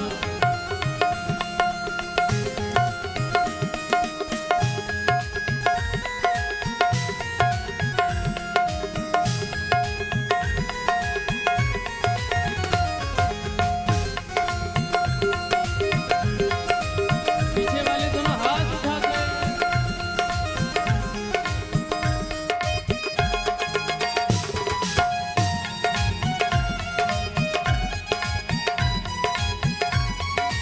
ओ मैं तो राधा श्री राधा ही ध्याया करूं, मैं तो राधा श्री राधा ही ध्याया करूं, मैं तो राधा श्री राधा ही ध्याया करूं, मैं तो राधा श्री राधा ही ध्याया करूं, सच्ची श्रद्धा की अग्नि जलाया करूं, सच्ची श्रद्धा की अग्नि जलाया करूं, सच्ची श्रद्धा की अग्नि जलाया करूं, सच्ची श्रद्धा की अग्नि जलाया करूं।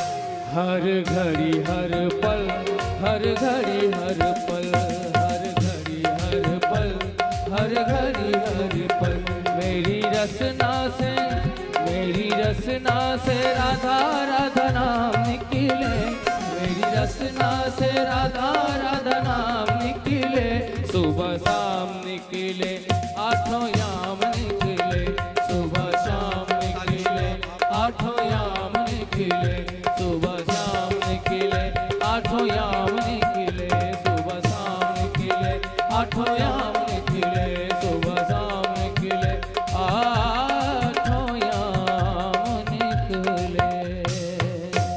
जय जय श्री राधे श्याम। मैया यशोदा, बाबा आनंद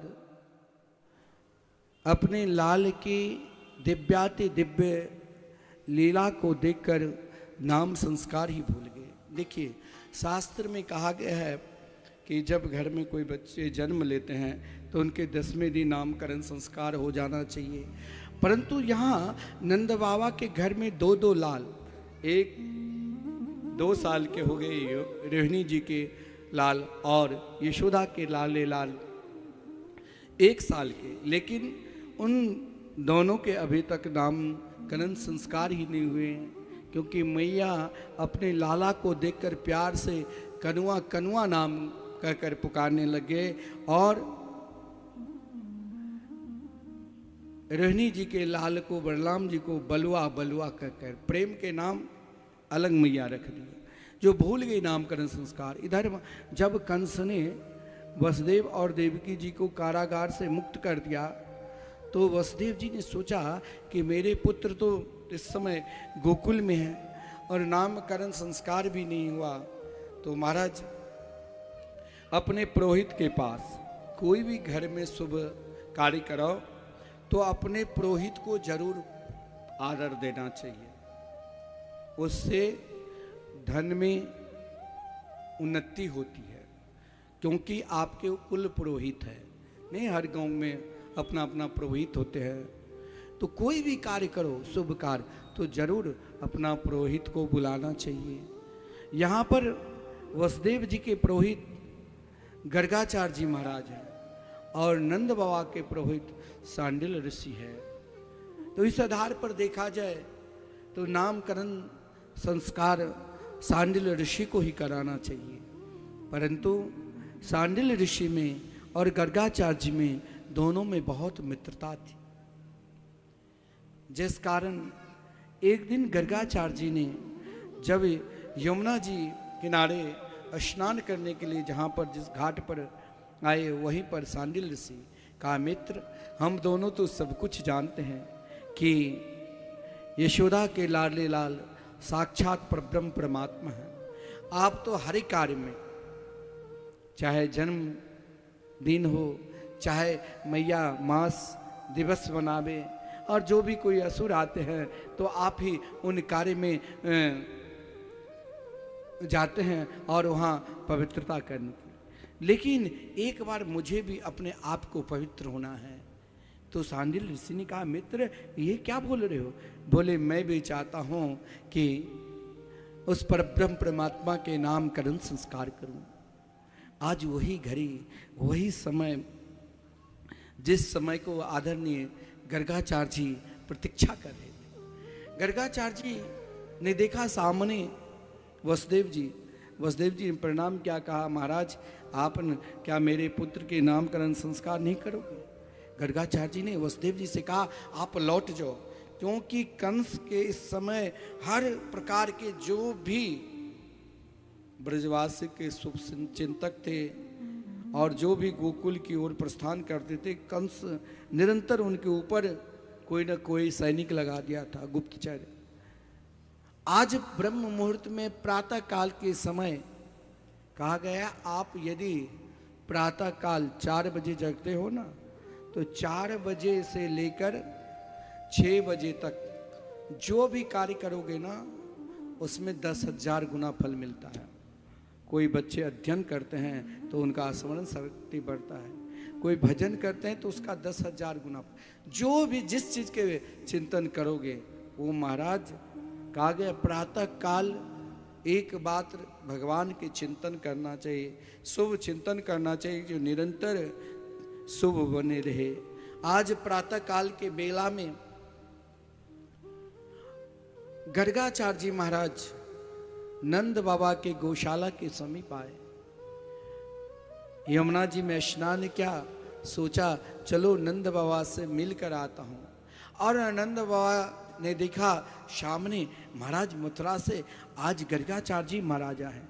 साष्टांग प्रणाम किया और प्रणाम करते हुए आसन दिया बैठने के लिए।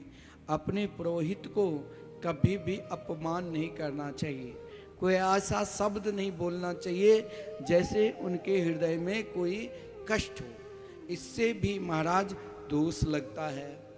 यहाँ महाराज गर्गाचार्य जी को नंद बाबा ने साष्टांग प्रणाम किया और कहा, महाराज आप जैसे विद्वान इस समय तो पृथ्वी लोक पर कोई नहीं होंगे, क्योंकि आप ज्योतिष विद्या के, देखिए आजकल ज्योतिष विद्या तो हर लोग करने लगे, कुछ महाराज मोबाइल से देख लिया, कुछ पढ़ लिया ऑनलाइन, अब वो हाथ पैर सबको देखने लग जाते हैं, कुंडली बनाने लग जाते हैं। लेकिन उनके ही पास जाना चाहिए जो शास्त्र पुराण के ज्ञाता हो। हमारे आचार्य जी वृंदावन में जो केंद्र खोल रखे ना, ऐसे ऐसे लोग उनके पास आते हैं कुंडली बनाने के लिए। कई लोग हमारे भी कई परिकर है, और महाराज उनके अंदर वो विश्वास होता है, उनके द्वारा जन्म कुंडली और वो जो बता देते हैं बिल्कुल सत्य। तो कोई ऐसा भी विद्वान होते हैं, शास्त्र के ज्ञाता होते हैं, ज्योतिष के ज्ञाता होते हैं, जो महाराज सामने देखकर ही समझ जाएंगे आपके भाव। गर्गाचार्य जी ने नंद बाबा के भाव समझ गए, क्योंकि गर्गाचार्य जी के समान उस समय महाराज त्रिलोकी में कोई विद्वान ज्योतिष विद्या के सहित नहीं होंगे। कहा महाराज मैं जानता हूं आपके पुत्र के नामकरण संस्कार करूं तो आप बड़े धूमधाम के साथ उत्सव मनाओगे, और मैं नहीं चाहता हूं मेरे कारण किसी के अनिष्ट हो, क्योंकि अगर मैं यहाँ पर आया हूं तो ये सूचना कंस को जरूर मिली होगी। और कंस की दृष्टि तो बिल्कुल बोगला की तरह, जैसे बोगला महाराज तालाब में चलते हैं तो उनकी दृष्टि एकमात्र मछली की तरह ही पड़ता है, उसी प्रकार कंस की दृष्टि इस समय केवल गोकुल नगरी की ओर है। इसलिए महाराज मुझे क्षमा करो। अंत में महाराज नंद बाबा ने कहा कि आप जैसे ही कहोगे मैं वैसे ही करूँगा, मैं कोई उत्सव नहीं मनाऊंगा। तो बोले जाओ यशोदा और रोहिणी जी को अपने अपने लाल को गोद में लेकर यहीं गौशाला में मैं स्वयं स्वस्ति वाचन कर लूँगा और मैं यहीं पर नामकरण संस्कार करूँगा। माता रोहिणी ने सोची बाबा तो बहुत भोले भाले हैं, तो क्यों नहीं कोई सही में विद्वान है, ज्योतिष विद्या के ज्ञाता, कि वैसे फेंक ही मार रहे हैं। इसीलिए यशोदा के लाडले लाल को, कन्हैया को रोहिणी जी ने अपने गोद में ले लिया और अपना लाल यशोदा के गोद में देकर दोनों माताएं सीधे गौशाला में पहुंचती है, जहां आदरणीय गर्गाचार्य जी प्रतीक्षा कर रहे हैं। जब दोनों माता वहां पर पहुंचती है, गर्गाचार्य जी के चरणों में प्रणाम किया, लेकिन गर्गाचार्य जी ने कहा अरे महाराज इस समय रोहिणी के गोद में जो है वही तो परब्रह्म परमात्मा है, यशोदा के लाल है। रोहिणी से कहा जरा मेरे निकट लाओ। जो ही निकट लाया और उस अलौकिक सामला सलोना और रूप माधुरी को देखते ही, कई लोग ऐसे हैं जब वृंदावन जाते हैं ना, तो वृंदावन के किसी वृक्ष को में भी आप नज़र से देखोगे ना भाव के साथ, तो वो वृक्ष भी आपको प्रियाप्रतम के रूप में दिखाई देंगे। वृंदावन के मिट्टी में भी आप उस बालू को उठाओगे तो एक गोरा रूप में, एक सांवला रूप में दिखाई देंगे। अब यहाँ पर गर्गाचार्य जी ने उस भाव को देखा, जो ज्योतिष विद्या के सर्वश्रेष्ठ ज्ञाता आज सब कुछ भूल गए। धैर्यम धुनोति कंपते शरीरम, धैर्य ही नहीं रहा, शरीर में कंपन होने लगे और रोमांच खिल गए, वाणी अवरुद्ध हो गई। अब क्या बोले क्या नहीं बोले, यहाँ तक कि अपना ही नाम भूल गए। आए थे नामकरण संस्कार करने के लिए और कन्हैया के रूप माधुरी को देखकर अपना ही नाम भूल गए। आप बताओ, यहाँ एक ही नज़र से देख रहे हैं भगवान को, एक नज़र से। आज भी वृंदावन आप जाओगे ना, तो वृंदावन बिहारी, बांके बिहारी के दर्शन करोगे ना, तो हर 2 सेकंड पर, 2 मिनट पर पर्दा लगते रहते हैं, ताकि कोई अपने नज़र में बैठाकर इनको लेकर चले ना जाए। आप एक नज़र से जो ही देखने लग जाओगे और उस भाव में आप डूब जाओगे, उसी समय गोस्वामी जी पर्दा लगा देते हैं। कुछ क्षण के लिए आप फिर आपका भाव टूट जाएगा, फिर खोल देते हैं, फिर लगाते हैं, फिर खोलते हैं। यहाँ गर्गाचार्य जी ने, मैया यशोदा ने आंचल से नहीं ढक पाया, जिस कारण गर्गाचार्य जी ने एक नज़र से देखते देखते उसमें डूब गए। ऐसे डूब गए जो लगा कि कई जन्मों से हम प्रतीक्षा कर रहे थे, आज मेरे जीवन सफल हो गए। बहुत देर के बाद माता यशोदा, माता रोहिणी ने कही बाबा तू कहाँ पहुँच गए? सुबह आए ब्रह्म मुहूर्त में और 2-4 घंटे निकल गए, मेरे नन्हे से छोटे से बालक है, भूख लगी होगी, आप नामकरण संस्कार करो।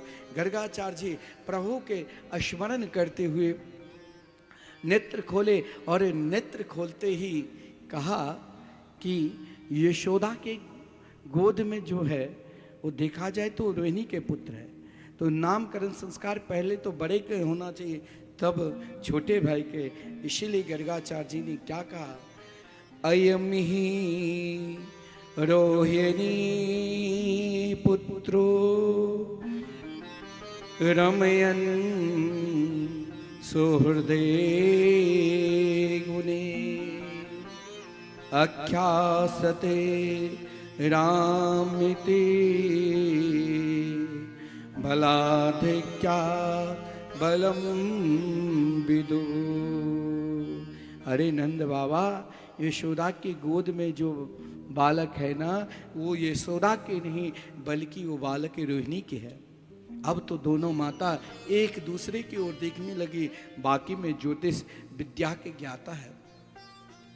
अब रोहिणी अपने लाल को अपने गोद में और यशोदा अपने लाल को अपने गोद में ले लिया, और जो ही गोद में लिया, गर्गाचार्य जी ने कहा रोहिणी के पुत्र के नाम बल अधिक होने के कारण बलराम रखता हूं, ताकि संपूर्ण प्राणी के अंदर इनके बल, इनकी शक्ति विराजमान रहेगी। बल राम जी, श्री बलराम जी, दौ जी, और कभी एक माता के गर्भ से दूसरी माता में गई, जिस कारण संकर्षण नाम भी पड़ा। और लेकिन जब यशोदा के लाडले लाल का नाम करण संस्कार करने लगे, तो गर्गाचार्य जी ने सोचा इनके कितने नाम हैं, अनंत है। एक जिनके रोम रोम गर्त में ही अनेक ब्रह्मांड है, एक रोम में करोड़ों ब्रह्मांड है, उनके नाम कितने होंगे। जिसने हर युग में कभी श्वेत रूप में हंस के रूप में आते हैं, तो कभी पीत रूप में, और कलयुग के प्राणी के कल्याण के लिए ही सामला सलोना रूप में आए। इनके नाम क्या रखूं, भाव करते करते स्वयं भगवान के ध्यान करते करते भगवान ही प्रेरणा दी कि मेरे नाम कृष्ण रखो।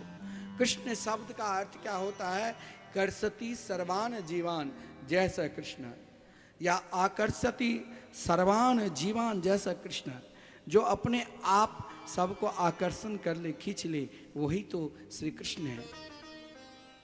बोले इनके एक नाम नहीं है, अनेक नाम हैं। मैया यशोदा ने कहा नाम तो आप बता दिया, लेकिन गुण ही भी तो बता दो, कहीं आजकल के गुण के तरह बच्चे ना हो जाए। हर गांव में ब्राह्मण के बालक कम से कम 25% के अब शादी विवाह नहीं हो रहे हैं, सब वैसे रड़ुआ की तरह घूम रहा है। क्यों?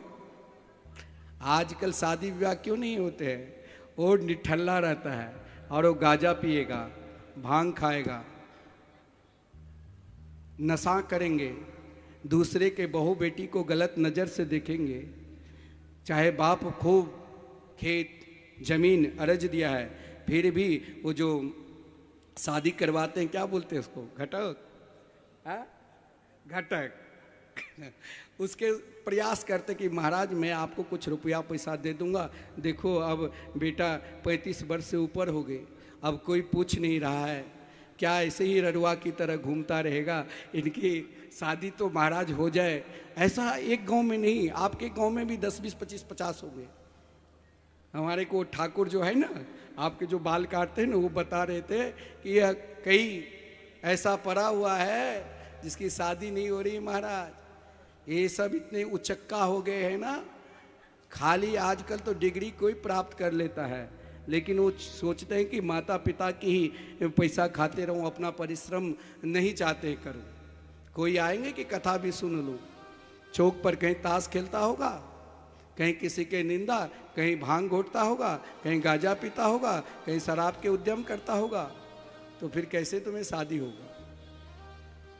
फिर तो ऐसे ही घूमते रहोगे। गांव गांव में आजकल चल रहा है ये काम। माता पिता बहुत प्रयास करते हैं, अनुष्ठान कराते हैं, महाराज इनकी भी कहीं शादी हो जाए, बेचैन हूँ बहू आ जाए। जब तक शादी नहीं हुआ बहू के लिए कितने रोती रहती है, जब आ जाती है फिर तो महाराज उससे बोलना छोड़ देती है। महाराज ऐसी बहू ना दे कभी। एक महात्मा कह रहे थे बहू किसे कहते जानते हो? जो सास को, सास और बहू, सास किसे कहते हैं? एक बार क्या हुआ, भगवान श्री कृष्ण जा रहे थे गौचारण करने के लिए, तो कुछ गोपी दौड़ती हुई आई, लेकिन एक गौ पहले बहुत सास अपनी बहू पर शासन रखती थी। आज भी पुरानी मैया है ना, तो मुख ढककर ऐसे रहेगी कि वो बोलेगी तो उनकी कहीं कुछ झूठन ना निकल जाए। आजकल तो बाल खोल कर बिल्कुल ऐसे उदंड की तरह रहेगी। अब तो पता भी नहीं चलता है कि ये लड़का है कि ये लड़की है। शहर सब में, गांव में तो कुछ मर्यादा बचा है, लेकिन धीरे धीरे धीरे संस्कार आ रहे हैं सब जगह। तो जब सास ने देखा कि मैं भी भगवान के दर्शन करने जाऊं, तो नई नई बहू आई थी, तो बहू ने सास से कहीं मैं भी जाऊं, तो बहू को तुरंत सास ने डांट लगा दी कि तुम्हें लज्जा तनिक नहीं आ रही है? अरे बहू तू बाबरी, लाज ना आवे तोय, बदन काढ़ी ठारी भई, का कहीं सब लोग मोए। तुम्हें लज्जा नहीं आती? इस प्रकार तुम घूंघट हटाकर गांव के बड़े बुजुर्ग ऐसे जाओगी तो लोग क्या कहेंगे? वो तो परम भक्ता थी, निरंतर भगवान की कथा कीर्तन में रत रहती थी। उसने भी सास को कही, पुराने जमाने की सास, देखिए पुराने समय में आप जैसे जिसे तरपाओगे ना, वैसे अब तरपना पड़ता है। कभी आप किसी गरीब को बहुत सताए होंगे कि महाराज ये बहुत ऐसे जाति आधार पर उसके बांटते होंगे, आज वो आपको क्यों सताते हैं? आप जिसको जैसे करोगे वो एक दिन आपको भी भोगना पड़ेगा, चाहे आप कितने बड़े क्यों ना हो जाओ। इसीलिए निरंतर आदर दो। सब भगवान के हैं। आज देखो, कभी भी ये अपने आप को ना कहो कि हम बड़े हैं कि हम छोटे हैं। वो बहू भी सास से कही, सास शब्द का पहले लोग अर्थ करते थे, सास मतलब जो अपनी बहू को सांस ना लेने दे, वही सास। लेकिन अब वो पुरानी जमाने के बाद है, आजकल तो सास ही संठ हो जाती है। वो भी अपने को बहू भी बोली, कछु दोष नहीं सास जी, नाम न धरी कोई, नंद नंदन को छोड़कर कौन निरखिए मोई। जब भगवान के मार्ग पर चलो तो दुनिया क्या कह रहे हैं और क्या बोल रहे हैं यह मत देखो। मुझे तो परमात्मा को प्राप्त करना है, उनके दर्शन करना है, यही उद्देश्य से निरंतर आगे बढ़ना चाहिए। माता के अंदर, मैंने कहां पर आपको बता रहे थे कि मैया यशोदा ने गर्गाचार्य जी से कहा कि बताओ महाराज, मेरे लाला के अंदर कुछ गुण है कि नहीं। आजकल माता पिता सोचते इतना पढ़ाया लिखाया, लेकिन ये देखो मेरे बेटा को कोई पूछ भी नहीं रहा है। कल तक उनकी बहुत प्रतिष्ठा, आज बेटा के कारण दुखी है कि शादी नहीं हो रही। आज मैया भी दुखी होकर यही बात कहा, महाराज पंडित जी ये बताइए कि मेरे लाला के अंदर गुण कितना है। बोली यहाँ गर्गाचार्य जी ने सोचा, अगर कह दूं कि आपके लाला तो साक्षात परब्रह्म परमात्मा श्री सत्यनारायण भगवान नारायण ही हैं, तो फिर तो मैया पूजा करने लग जाएगी। और यहाँ मैया की उपासना वात्सल भाव में है। चाहे बच्चे कितने भी बड़े हो जाए, नाना प्रकार के अपमान करे, तब भी माता पिता उसे कहते हैं भाई बहुत देर हो गई, समय पर रोटी खा ले। वात्सल्य भाव से यहाँ उपासना है। यहाँ कहीं हमें भगवान ना बना दे। और देखो भगवान को आप लोग सबसे अधिक कष्ट देते हो ना, अपने तो रोज बढ़िया तरुआ भरुआ बनाकर खूब खाते हो, और कोई भगवान को रखे हैं ना घर में, अलमारी में रखते हो। और कहीं निमंत्रण आ गया तो ये फिर तो महाराज भगवान को वही सिमरिया घाट के चिनौरी और 2 अगरबत्ती दिखा देते हैं और फिर उनको बंद कर देते हैं।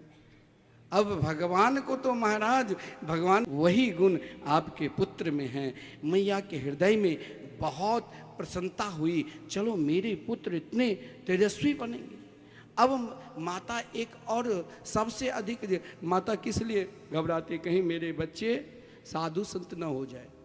आजकल देखो साधु संत नहीं बनता है, बहुत कम। ब्राह्मण बालक तो बिल्कुल 2% भी, वृंदावन में करीब मुश्किल से मुश्किल 10% होंगे। अब तो महाराज घर, क्योंकि उनका संगत ही गलत हो गया, लोग नहीं बनने देते हैं। वो कहते हैं महाराज हम लोग तो अभक्ष खाते हैं, लेकिन ये सोचना नहीं चाहिए।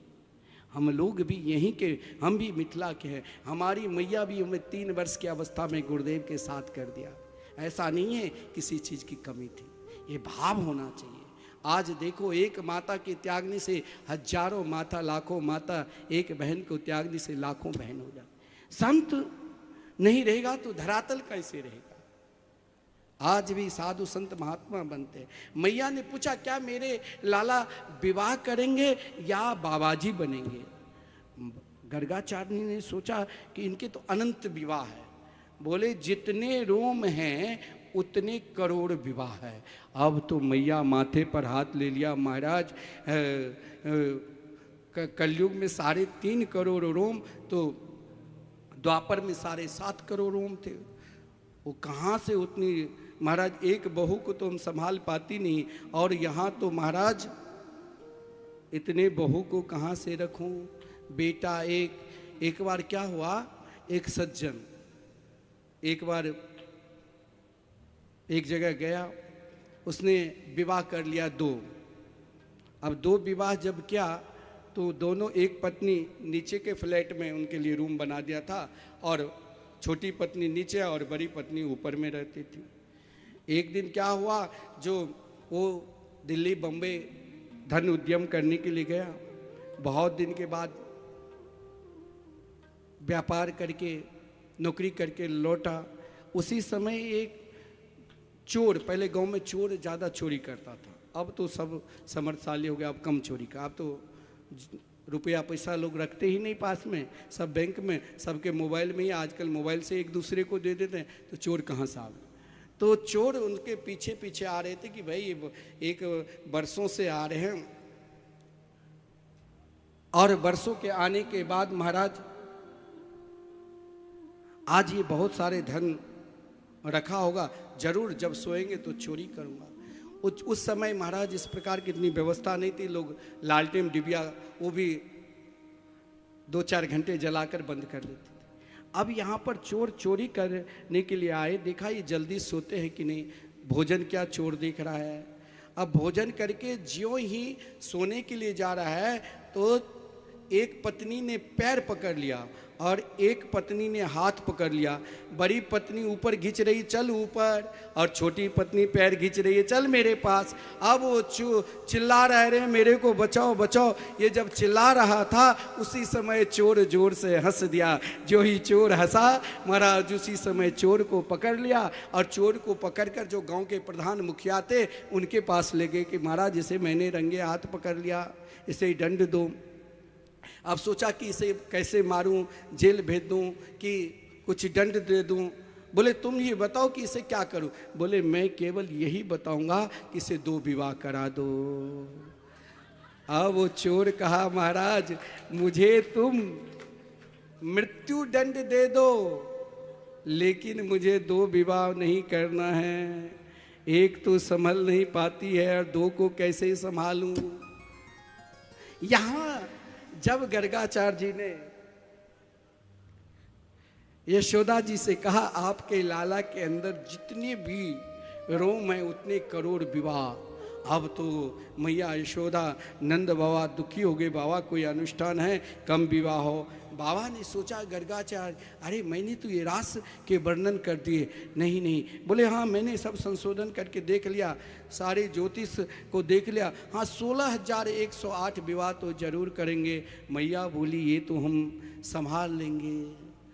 और इस प्रकार गर्गाचार्य जी ने नामकरण संस्कार किया। और मैया जब देने लगे कुछ महाराज धन, तो गर्गाचार्य जी कुछ नहीं लिया, केवल भगवान पर चढ़े हुए एक वस्त्र को अपने मस्तक पर बांधकर श्री कृष्ण नाम लेते हुए जा रहे हैं। देखिए नाम में मीरा ऐसे दीवानी हो गई थी, चाहे मीरा दीवानी हो, चाहे दुनिया कुछ भी कहे। राणा ने नाना प्रकार के कष्ट दिया, लेकिन जब उस नाम में मीरा बहने लग गई, नाम वो है जो महाराज, नाम के आगे महाराज फिर दुनिया नहीं दिखाई देती है। मीरा ने संपूर्ण दुख को झेलकर उसमें भी केवल एक ही आधार रखा, क्या? मेरे तो गिरधर गोपाल दूसरों न कोई। ये भाव लेकर कृष्ण नाम लेते हुए और भाव के साथ पुकारते हुए और ऐसे दीवानी हो गई। मीरा दीवाना मस्तानी हो गई, मीरा दीवानी हो गई, मीरा मस्तानी हो गई। श्याम रंग में रंगी चुनरिया हो, ए मीरा, ए मीरा, ए मीरा दीवानी हो गई रे, मीरा मस्तानी हो गई, मीरा दीवानी हो गई रे, मीरा मस्तानी हो गई।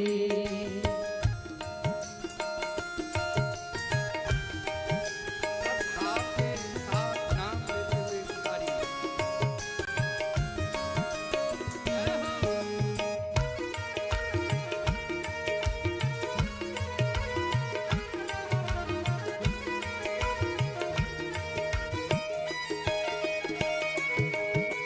राणा की राजधानी छोड़ी, लोक लाज सब छोड़ी।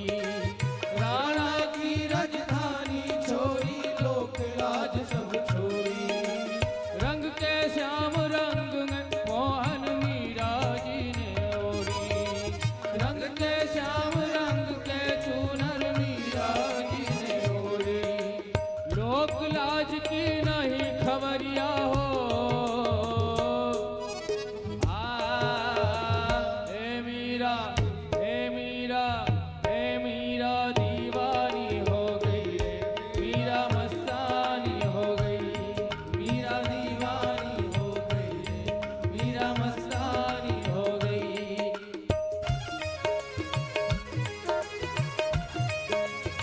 काली शेरा हाथ साथ गाते रहे और ताली बजाते रहे।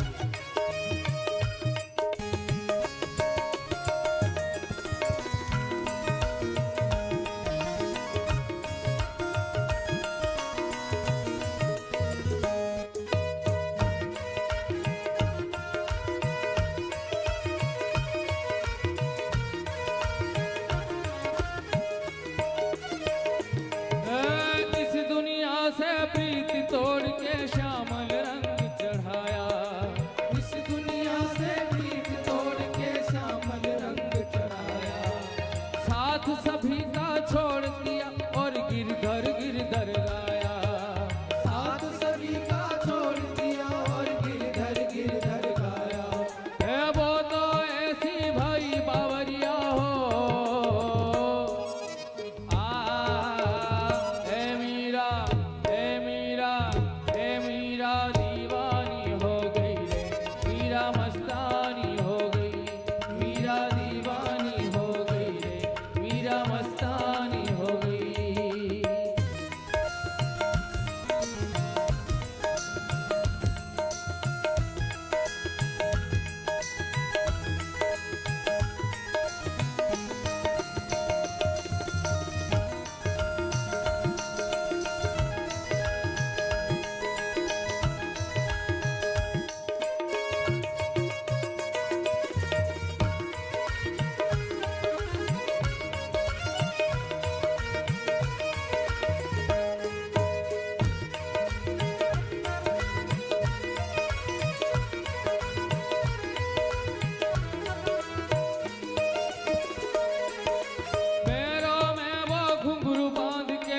नाचे झूमे गाए। पैरों में वो घुंघरू बांध के झूमे नाचे गाए। हे पैरों में वो घुंघरू बांध के नाचे झूमे गाए। पैरों में वो घुंघरू बांध के नाचे झूमे गाए। भाई बिरहनी श्याम बिरह की और ना कोई भाए। भाई बिरहनी श्याम बिरह की और ना कोई भाए। हे वृंदावन की गई डगरिया हो हे मीरा हे मीरा हे मीरा दीवानी हो गई रे। मीरा मस्तानी हो गई। मीरा दीवानी हो गई रे। मीरा मस्तानी हो गई। श्याम रंग में रंगी चुनरिया हो हे मीरा हे मीरा हे मीरा दीवानी हो गई रे। मीरा मस्तानी हो गई। मीरा दीवानी हो गई रे। मीरा मस्तानी हो गई। मीरा दीवानी हो गई। मीरा मस्तानी हो गई। जय जय श्री राधे। केवल प्रभु के नाम में इस कलयुग में एकमात्र साधन उनके मंगलमय नाम है। चाहे आप कुछ करो, कुछ अवगुण भी है, संपूर्ण अवगुण के नष्ट करने की अगर कोई शक्ति है तो उनके मंगलमय, मधुरमय, आनंदमय नाम में। नाम के आश्रय लेने मात्र से ही कल्याण होगा।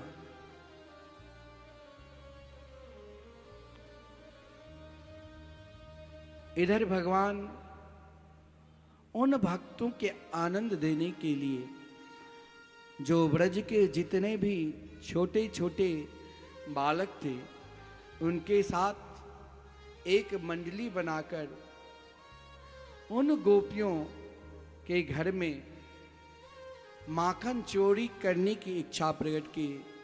जो व्रजांगनाएं अनेक जन्म जन्मांतरों तक अपना मन एकमात्र श्री कृष्ण के चरणारविंद में समर्पित कर चुके थे, आज वही ब्रजांगनाएं ब्रज में गोपी के रूप में आई। देखिए गोपी कौन है? गोपी किसे कहते हैं? गोपी यानी गोभी इंद्रिय कृष्ण रसम पिबती इति गोपी, जो अपने संपूर्ण इंद्रियों के द्वारा एकमात्र भगवान के नाम रूप लीला धाम के निरंतर रसास्वादन करे, वही गोपी है। यहाँ पर आज भगवान ने अपने ही घर में माखन चोरी प्रारंभ किया, क्योंकि ग्वाल वालों ने कहा कन्हैया देख, क्या तुम मुझे माखन नहीं खिलाओगे? भगवान ने कहा जरूर। आज जब भगवान प्रथम दिन अपने घर में माखन चोरी प्रारंभ किया तो माखन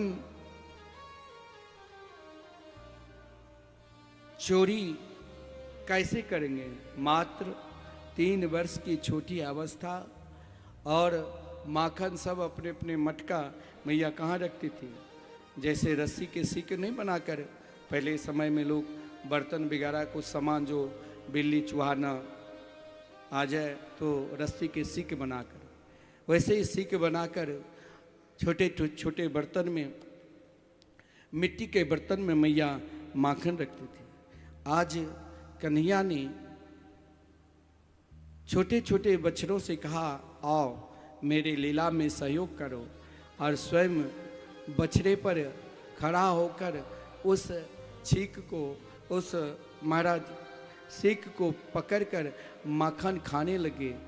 जब सभी को ग्वाल वालों को माखन खिला दिया और जो ही अपने खाने लगे, बछड़ा उस भाव में हो गए, जो थोड़ी से आगे बढ़ गए।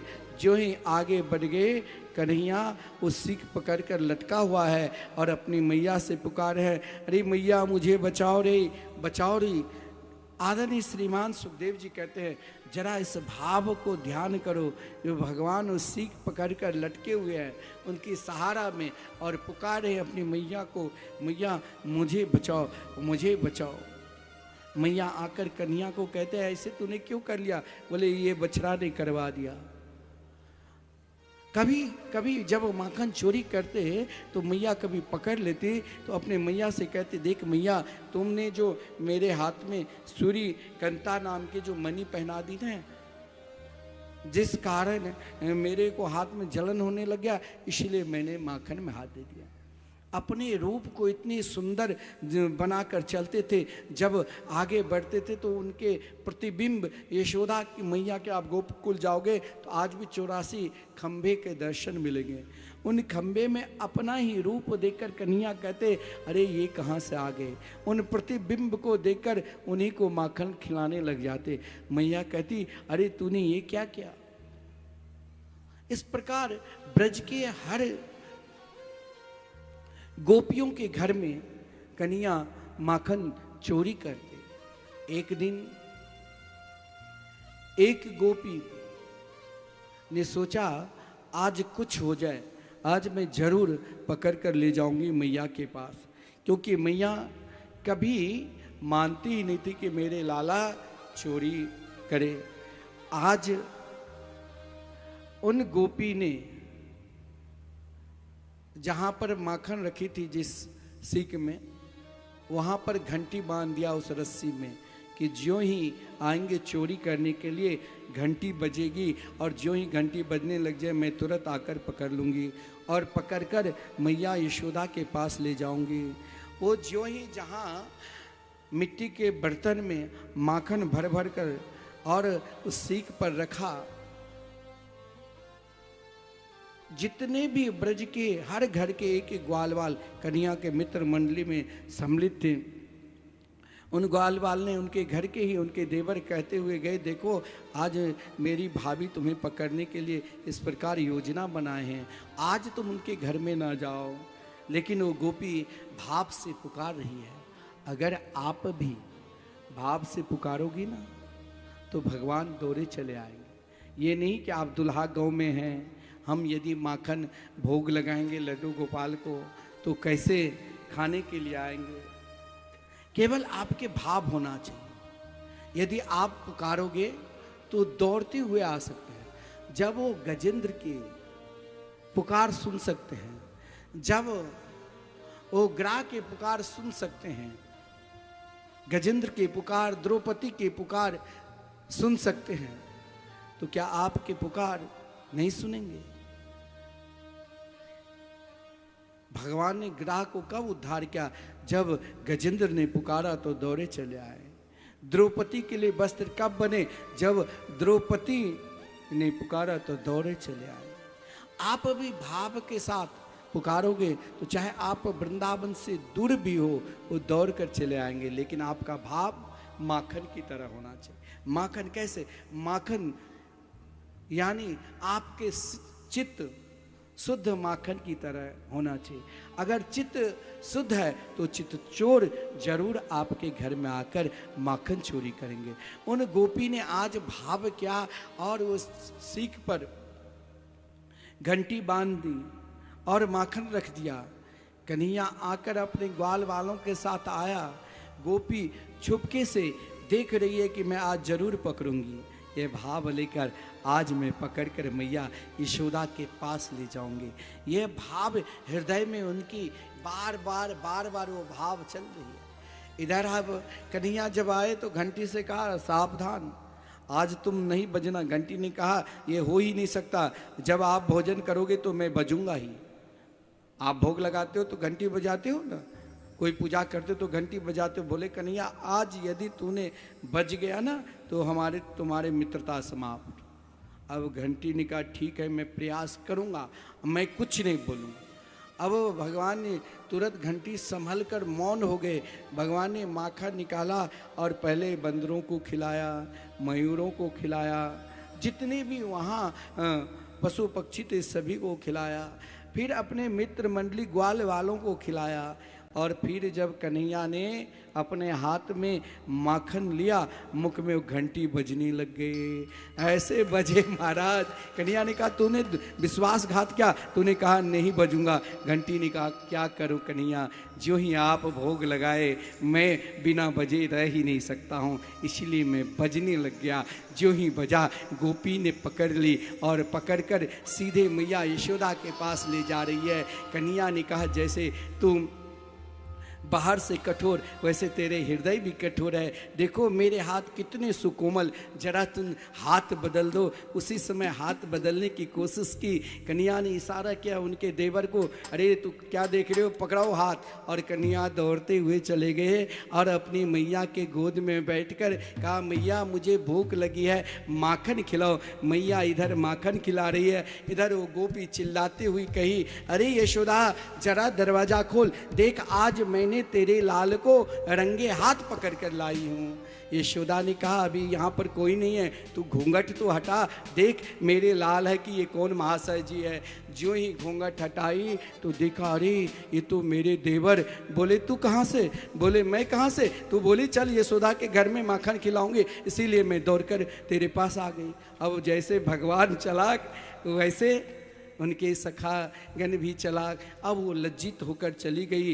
कन्हैया दौड़ कर आए कि देखो दोबारा मुझे पकड़ने की कोशिश मत करना, इस बार तो देवर के हाथ पकड़वा दिया, दोबारा तेरे खसम के हाथ पकड़वा दूंगा। अब वो लज्जित होकर जा रही है। इधर समस्त ब्रजांगना ब्रज की गोपी कभी कभी कन्हैया नहीं आते थे उनके घर में माखन चोरी करने के लिए, तो सब के सब उल्हाना की बहाना लेकर सीधे मैया यशोदा के पास पहुंच जाती, झुंड के झुंड।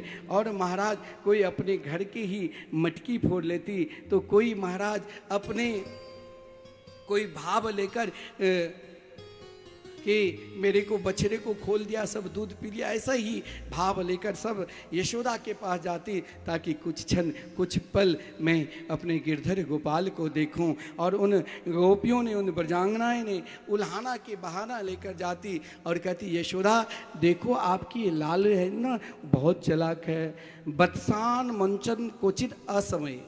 आपके लाला असमय में अगर बछड़े दोने गाय के दोने के समय 5 बजे है तो 4 बजे जाकर ये बछड़े खोलकर चले आते। सब गोपी अपने अपने भाव के अनुसार उल्हाना दे रही है। भाव देखा जाए तो हम सब एक बछड़े की तरह है, लेकिन जब हम भगवान के शरणागति को स्वीकार कर लेते हैं तो भगवान अपने परम प्रिय भक्त को संपूर्ण पाप से को नष्ट कर, संपूर्ण बंधन को नष्ट कर अपने हृदय रूपी सिंहासन पर बैठा लेते हैं। भगवान सदा अपने भक्त को दिल को चुराते रहते हैं। आज उन गोपी बार बार उल्हाना दे रही है और क्या कहती है, चित्ते चोर मेरे माखन,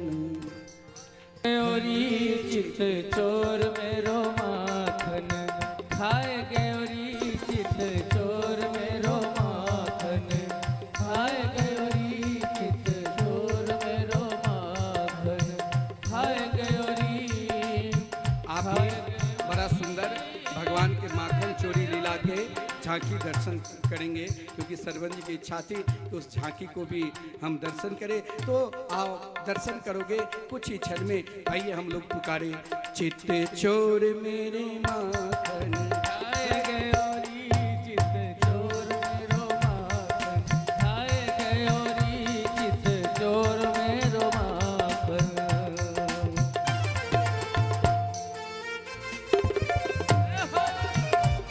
माखन चोर भगवान की जय।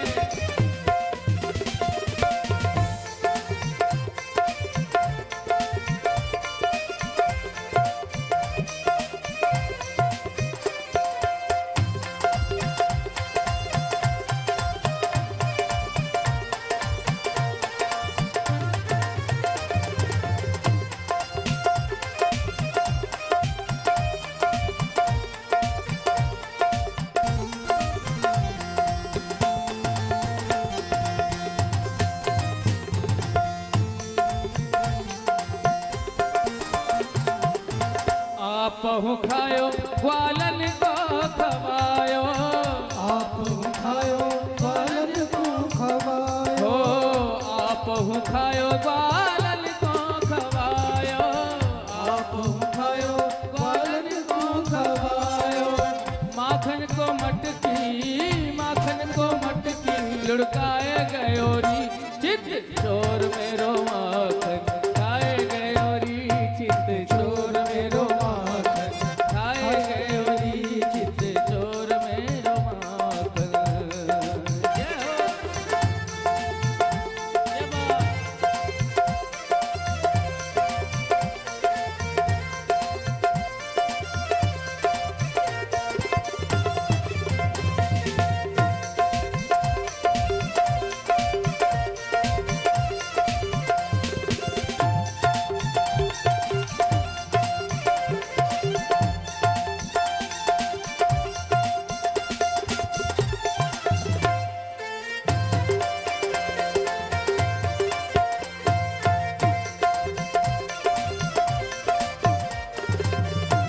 देखो, कन्हैया के सबसे प्रिय सखा मधुमंगल मनसुखा बड़ा सुंदर भगवान को माखन खिला रहे हैं। ऐसे सुंदर आज चटक मटक ठाकुर जी को स्वयं मधुमंगल मनसुखा माखन खिला रहे हैं। हम भी भाव से पुकारे, ऐसो चटक मटक को ठाकुर तीनों लोक नहु में नाथ। ऐसो चटक मटक को ठाकुर तीनों लोक नहु में नाथ। लोक नहु में नाथ, तीनों लोक नहु में नाथ। लोक नहु आपके साथ आज सेवा करते हुए झूमते हुए पुकारिए। ऐसो चटक मटक को ठाकुर तीनों लोक नहु में नाथ। ऐसो चटक मटक सो ठाकुर तीनों लोक नहु में नाथ।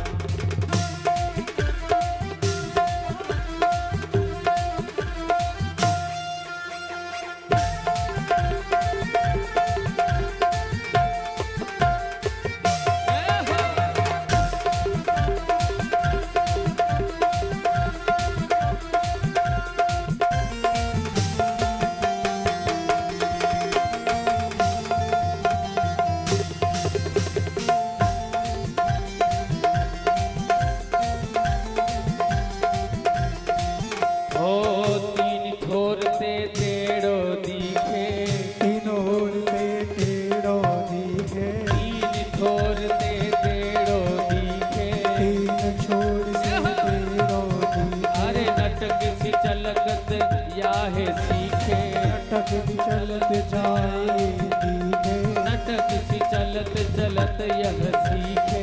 अटक चलत चलत ये दिखे, हे तेरे ने न चलावे, तेरे ने न चलावे दिखे सब देवन को दे। तेरे ने न चलावे दिखे सब देवन को दे। होए सो होए सो चटक मटक को ठाकुर तीनों लोक नहु में नाथ। होए सो चटक मटक को ठाकुर तीनों लोक नहु में नाथ।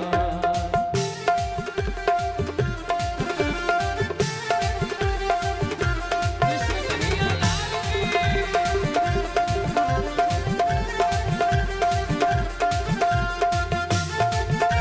पीछे वाले दोनों हाथ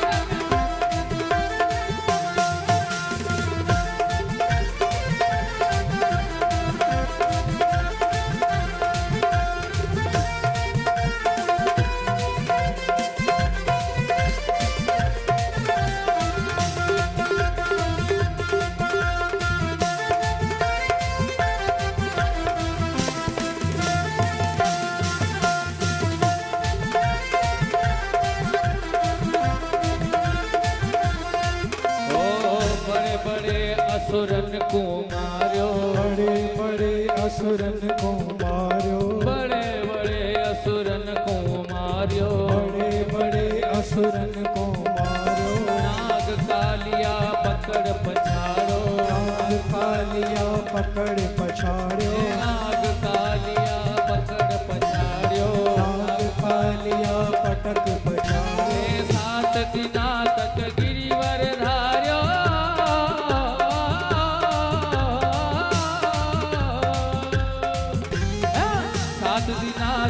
गिरिवर धार्यो अत दिनाटक गिरिवर धारे शिवल जाओ खेलन में ऐसो हो ऐसो ऐसो जटक मटक सो ठाकुर तीनों लोकन हो मेरा हो ऐसो जटक मटक सो ठाकुर तीनों लोकन हो मेरा लोकन हो मेरा हो तीनों लोकन हो मेरा लोकन हो मेरा तीनों लोकन हो मेरा हो ऐसो चटक मटक को ठाकुर तीनों लोकन हो मेरा हो ऐसो चटक मटक सो ठाकुर तीनों लोकन हो मेरा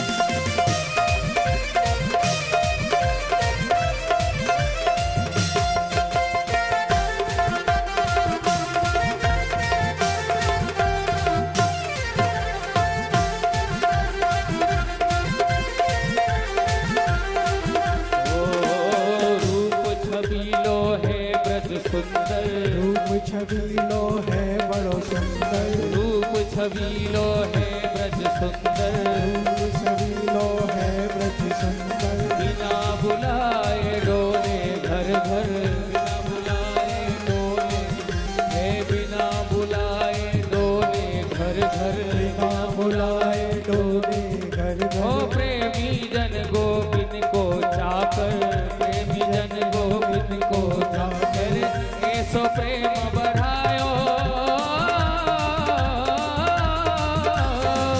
ऐसो प्रेम बढ़ायो माखन की चोरी कर जाए ऐसो प्रेम बढ़ायो माखन की चोरी कर जाए ऐसो हो ऐसो चटक मटक को ठाकुर तीनों लोकन हो मेरा हो ऐसो चटक मटक सो ठाकुर तीनों लोकन हो मेरा लोकन हो मेरा हो तीनों लोकन हो मेरा लोकन हो मेरा तीनों लोकन हो मेरा हो ऐसो चटक मटक को ठाकुर तीनों लोकन हो मेरा ऐसो चटक मटक सो ठाकुर तीनों लोकन हो मेरा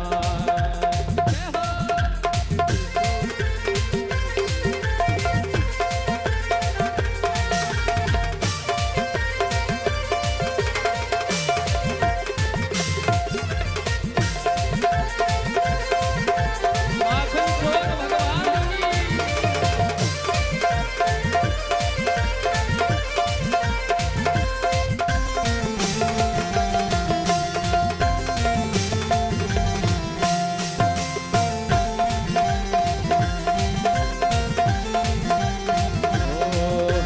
चोर भगवान की चित चोर मेरो माखन खाए गयो री चित चोर मेरो माखन खाए गयो री चित चोर मेरो माखन खाए गयो री चित चोर मेरो माखन खाए गयो री अरे खाए गयो री खाए गयो री खाए गयो री खाए गयो री चित चोर मेरो माखन खाए गयो री चित चोर मेरो माखन खाए गयो री चित चोर मेरो माखन खाए गयो री चित चोर मेरो माखन खाए गयो री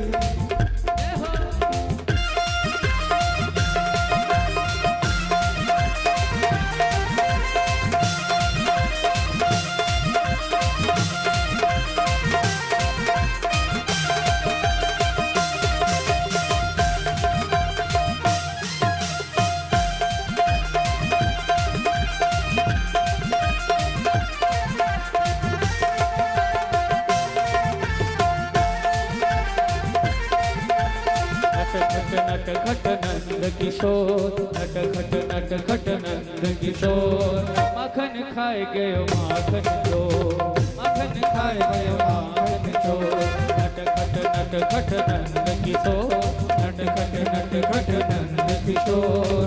मखन खाए गयो माखन चोर, मखन खाए गयो माखन चोर, मखन खाए गयो माखन चोर, मखन खाए गयो माखन चोर।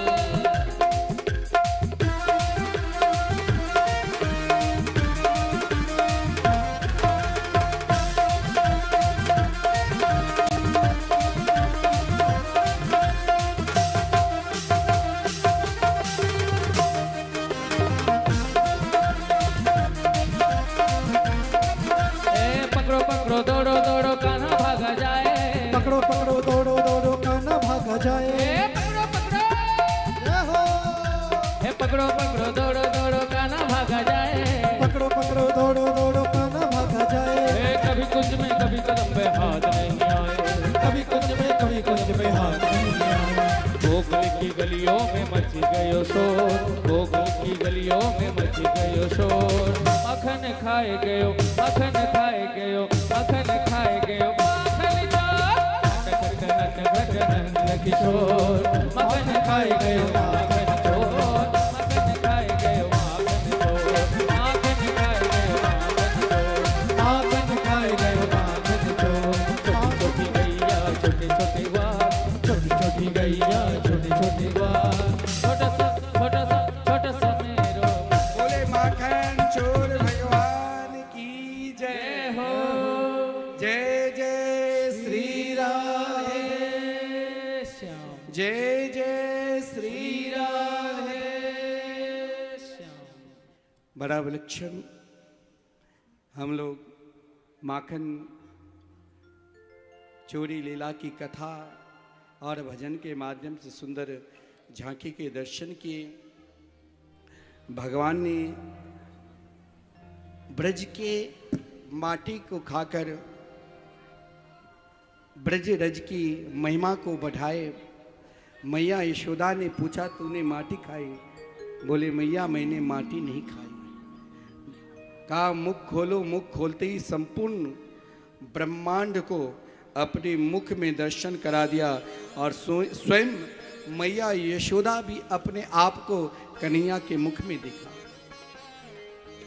अब आप लोग बढ़िया झांकी गिरिराज लीला में भी दर्शन करेंगे और फिर शांत होकर आप लोग यहाँ की श्रोता चाहे जितने ही बैठे हैं लेकिन बहुत शांत चित्त होकर कथा श्रवण करते हैं।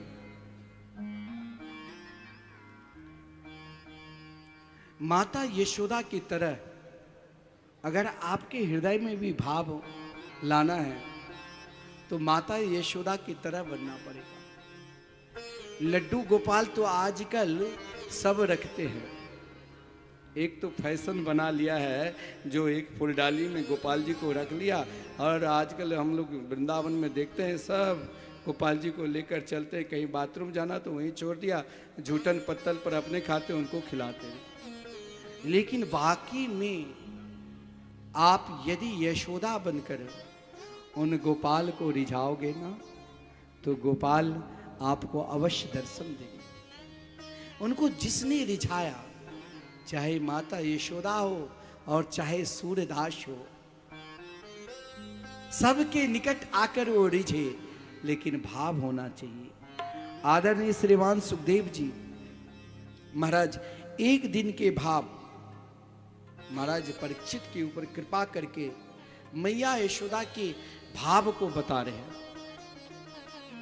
श्रीमान सुखदेव जी महाराज वर्णन करते हैं कि देखो मैया यशोदा कैसे कन्हैया को रिझाते हैं। मैया यशोदा ये कभी नहीं देखा कि कोई ब्रह्म है, परमात्मा है कि नारायण है, निरंतर अपने पुत्र बनाकर उसे लाड लड़ाते थे। उनके लिए स्वयं माखन अपने हाथ से बिलोती थी। कोई भी हजारों नौकरानी है फिर भी उनके लिए दूध गर्म स्वयं करती थी। कन्हैया को स्वयं वस्त्र पहनाती थी। कन्हैया ब्रज में रहे ना तो कोई बगलबंदी ऐसा कुछ कपड़ा नहीं, काली कमली ओढ़ते थे और मस्तक पर केवल मयूर पंख धारण करते थे। आज मैया यशोदा कन्हैया के उन रूप बादरी को देख देख बार बार निहारती हुई सब कुछ भूल गई थी। आज प्रातः काल ब्रह्म मुहूर्त में कन्या को माखन खिलाते थे, आज मैया ने वो माखन तैयार नहीं कर रखी। श्रीमान सुखदेव जी वर्णन करते हैं, ये कार्तिक मास, जिस मास को दामोदर मास भी कहा जाता है, कार्तिक मास में सभी देवता महाराज, आप चाहे आंवला के वृक्ष के नीचे पूजन करते हो ना, संपूर्ण देवता वहाँ निवास करते हैं। लोग गंगा किनारे जाते हैं, वैसे भी शास्त्र में नियम है, गृहस्थ को 11 महीने अपने घर के काम करना चाहिए, 1 महीने किसी तीर्थ स्थान में जाकर तीर्थ की आराधना करना चाहिए। तो हमारी परंपरा रही है कि हम गंगा किनारे आने कहीं तीर्थ में जाकर, और हमारे यहाँ तो हमारे पूज्य गुरुदेव पहले सिमरिया घाट में बहुत विशाल कैंप लगता था, जहाँ अन्य क्षेत्र सब राधे राधे से जानने लगे। हजारों लोग रोज भोजन करते थे।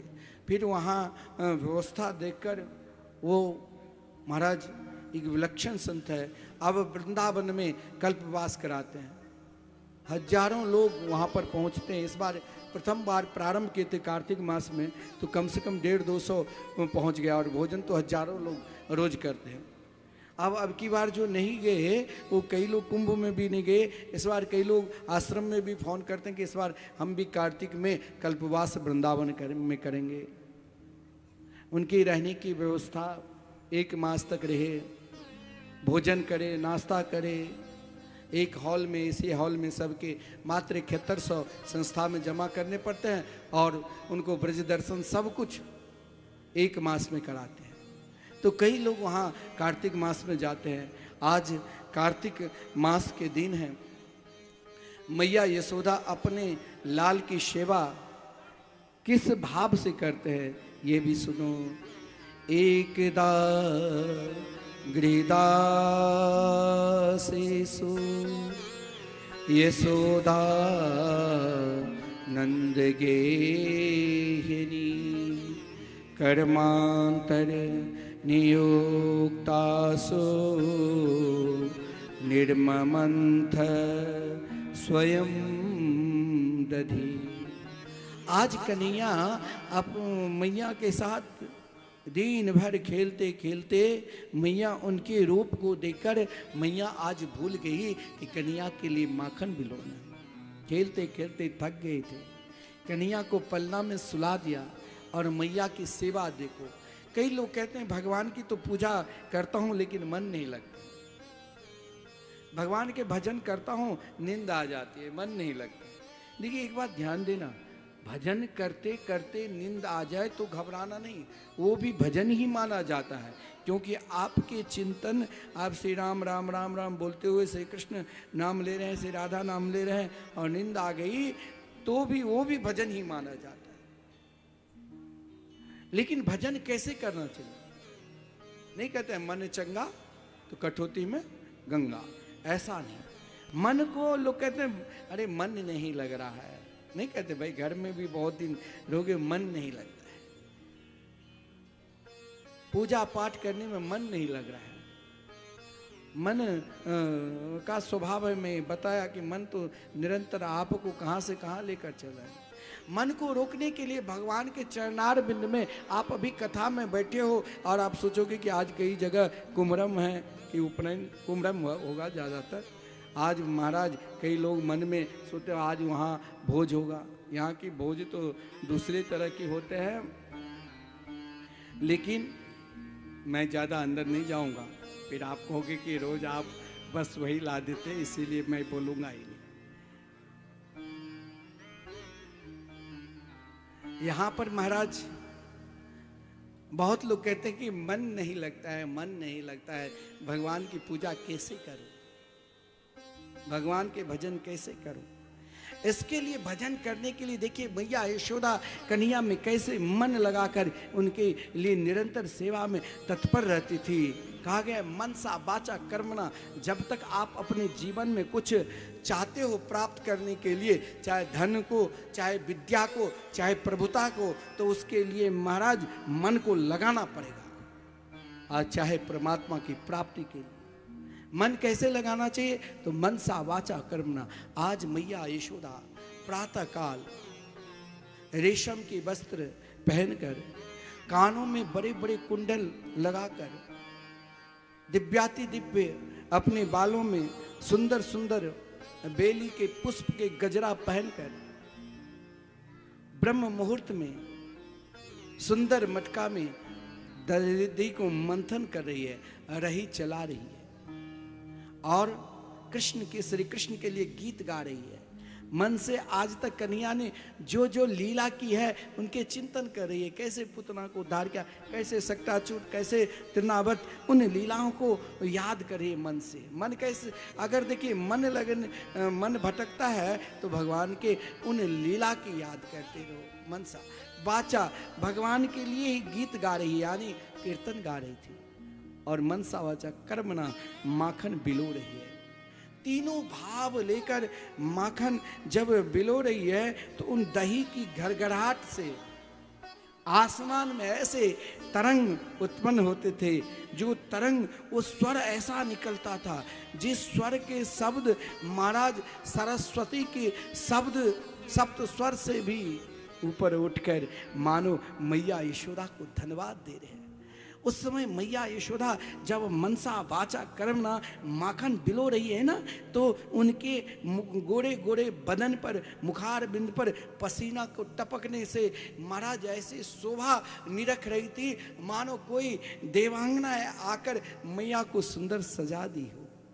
मैया के बाल में जो सुंदर सुंदर बेली चमेली पुष्पों की सुंदर महाराज गुथनिया गजरा पहन कर थी, वो पुष्प ने मैया की सेवा को देखकर सोचा कि मैया के चरणार बिंद में क्यों नहीं रहना चाहिए।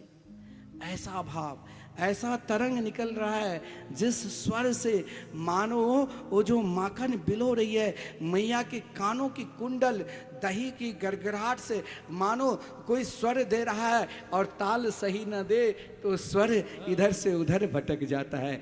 तो यहाँ स्वर देने के लिए दही की गड़गड़ाहट, जैसे भजन गाते हैं ना तो ताल स्वर चलता है ना और उसमें बेताल हो जाता है तो मन भटक जाता है। तो ताल स्वर देने के लिए मैया के कानों में बड़ी बड़ी कुंडल पहनकर जो थी, वो कानों की कुंडल मानो सांख्य शास्त्र और भक्ति शास्त्र मैया के गुणगान गा रही है कि धन्य है मैया, तू कैसे कृष्ण की सेवा में तैयार है। मैया मैं तुम्हें साष्टांग प्रणाम करूं। मैया के बालों के पुष्प गिर गिर गिर कर चरण पर गिर रहे हैं कि ऐसे मैया के मस्तक पर नहीं बल्कि चरण पर रहना चाहिए। इधर महाराज मैया माखन बिलो रही है और इधर पलना में कन्हैया सो रहे हैं।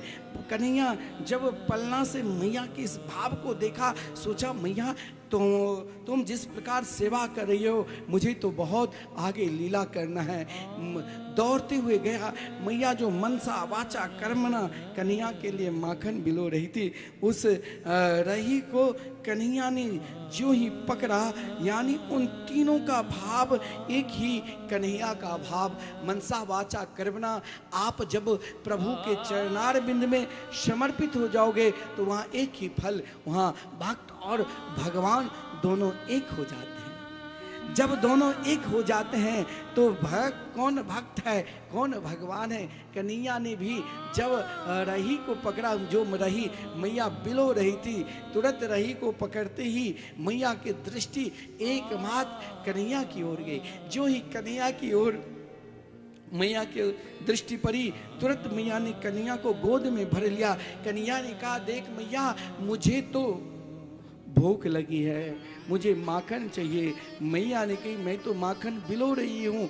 उसी समय महाराज ज्यों ही ये बात कही, मैया ने अपने स्तन का दुग्ध पान कराने लगे। देखिए वृंदावन, आप कहते हो ना कि वृंदावन में हम जाएंगे तो क्या भगवान मिलेंगे? हाँ जरूर मिलेंगे। वृंदावन के वृक्ष भी है ना, वृंदावन से यत किंचित तृण गुल्मादिकम अपि। वृंदावन में जाओ तो दातवन के लिए कोई लता पता मत तोड़ लेना, बहुत अपराध लगते हैं। ब्रज में निवास करने वाले को तो कुछ छूट है, लेकिन आप यदि जाते हो तो वहाँ बहुत संभल कर। वृंदावन में क्या हुआ, एक वन विहार है, वहाँ पर एक वृक्ष लटका हुआ था, बिल्कुल पृथ्वी को छू रखे थे, मिट्टी को। तो बहुत विशाल वृक्ष था। एक लकड़हारा गए लकड़ी को काटने के लिए, आधे काटे तो वृक्ष से खून निकलने लग गया। अब वो डर गए, उस जो ही डरा भागने लग गया तो वृक्ष से एक वयोवृद्ध महात्मा निकले, बोले इधर आ इधर आ, अब तुम मुझे पूर्ण रूप से काट दो, क्योंकि मैं तो प्रभु के नित्य लीला दर्शन करने के लिए कहीं मन ऐसा है कहीं चले न जाए, इसीलिए मैं यहाँ वृक्ष बना हूं। तुम मुझे अगर काटना चाहते हो तो पूर्ण रूप से काट दो, लेकिन यही लकड़ी तुम ब्रजवासियों के घर में बांट देना, ताकि वो झूला बना बना अपने गोपाल जी को उसमें बैठाकर रोज झूला झूलाएंगे, मेरे जीवन सफल हो जाएंगे। वृंदावन के दूध में भी वो भाव था, एक पद्मगंधा नाम के गौ के दूध, जिसने अनेक जन्मों तक साधना की थी और साधना के बदौलत ब्रज में जन्म लिया गौ के रूप में, और वो भी दूध सोचा कि अब कन्हैया हमें स्वीकार नहीं करेंगे, इससे बढ़िया तो आग में जलकर क्यों नहीं अपने आप को जीवन नष्ट कर दूं, ये भाव सोचा। उसी समय एक गोपी ने दौड़ती हुई आई, कहीं मैया देख दूध में उफान आ गया, इधर अपने लाला को छोड़कर दौड़ती हुई दूध के पास गई। दूध ने सोचा कि मैंने बहुत गलती कर दी, अपने स्वार्थ के कारण मैंने मैया को कन्हैया से दूर करा दिया, इसीलिए दूध लज्जित होकर शांत हो गए। इधर कन्हैया ने देखे बाल लीला में क्रोध भी, एक छोटे से अगर बालक है नन्हे 3-4 साल के तो क्रोध भी करते हैं ना, तो माता को बहुत प्रसन्नता होती है। आज कन्हैया भी एक क्षण के लिए क्रोध ने कहा क्या आप हमें इन बाल लीला को दर्शन नहीं कराओगे? कन्हैया बोले हाँ जरूर कराऊंगा। आज वही समय आया। कन्हैया ने एक लोढ़ा पत्थर के टुकड़ा लिया, और जो यशोदा की ददिया सास के समय, पहले की माता नहीं अचार रखते थे 2-4, कहा ये तो मेरी सास के समय की है, इसमें ये मिट्टी के बर्तन ना जाने कई टीना तेल पी लिया होगा। तो बहुत लोग घी भी रखते थे हमारे पुराने बर्तन में, मिट्टी के बर्तन में घी जल्दी खराब नहीं होता। तो महाराज यहाँ वही जो 40 केजी माखन मैया तैयार करके रखते थे, यहाँ पर कन्या ने एक पत्थर के टुकड़ा लिया और जोर से फेंका।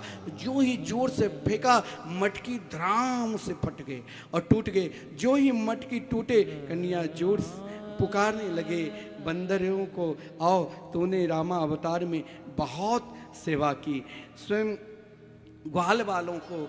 इधर मैया जो ही आई दूध को संभाल कर पुत को देखने, तो यहाँ कन्या उखल पर बैठे हैं। मैया को पहले तो क्रोध नहीं आई, लेकिन जो ही उखल पर देखा बोले अभी से एक खल की सहारा ले रहे हैं, आज मैं इसे बांधूंगी। मैया देखिए परब्रह्म परमात्मा को बांधने के लिए आज मैया स्वयं इच्छा प्रकट कर ली, और जो ही इच्छा प्रकट की तो एक चांदी की छड़ी हाथ में लिया और आगे आगे कन्हैया भाग रहे हैं और पीछे पीछे मैया यशोदा। कभी कभी मैया थक जाती थी, बैठ जाती थी, लेकिन कन्हैया ने कहा पहले ये छड़ी फेंको, तब छड़ी क्या, जब तक भगवान के निकट जाकर इच्छा है वासना है तो भगवान पहले कहते हैं वासना भोग लो फिर मेरे पास आओ, जब तक ये छड़ी है तब तक मैं नहीं मिलने वाला हूँ। छड़ी फेंका, तुरंत महाराज मैया के गोद में आ गए। मैया ने प्रतिज्ञा की थी आज मैं बांधूंगी। यहाँ भक्त लोग इस भाव को बड़ा अच्छा भाव में कि यशोदा को देखो आज परब्रह्म परमात्मा को बांधने की भाव प्रकट की, जो ऐसा कौन सा यशोदा ने कृत्य किया। स्वयं यहाँ शूरदास का बड़ा सुंदर भाव है, 2 भाग। यशोदा तेरो यशोदा तेरो कठिन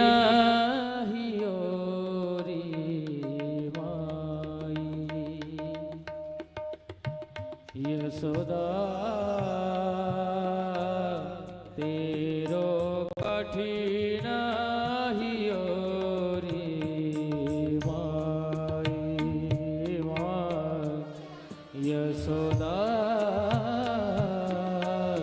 तेरो कठिन हियो रे माई। तेने बांध तेने बांध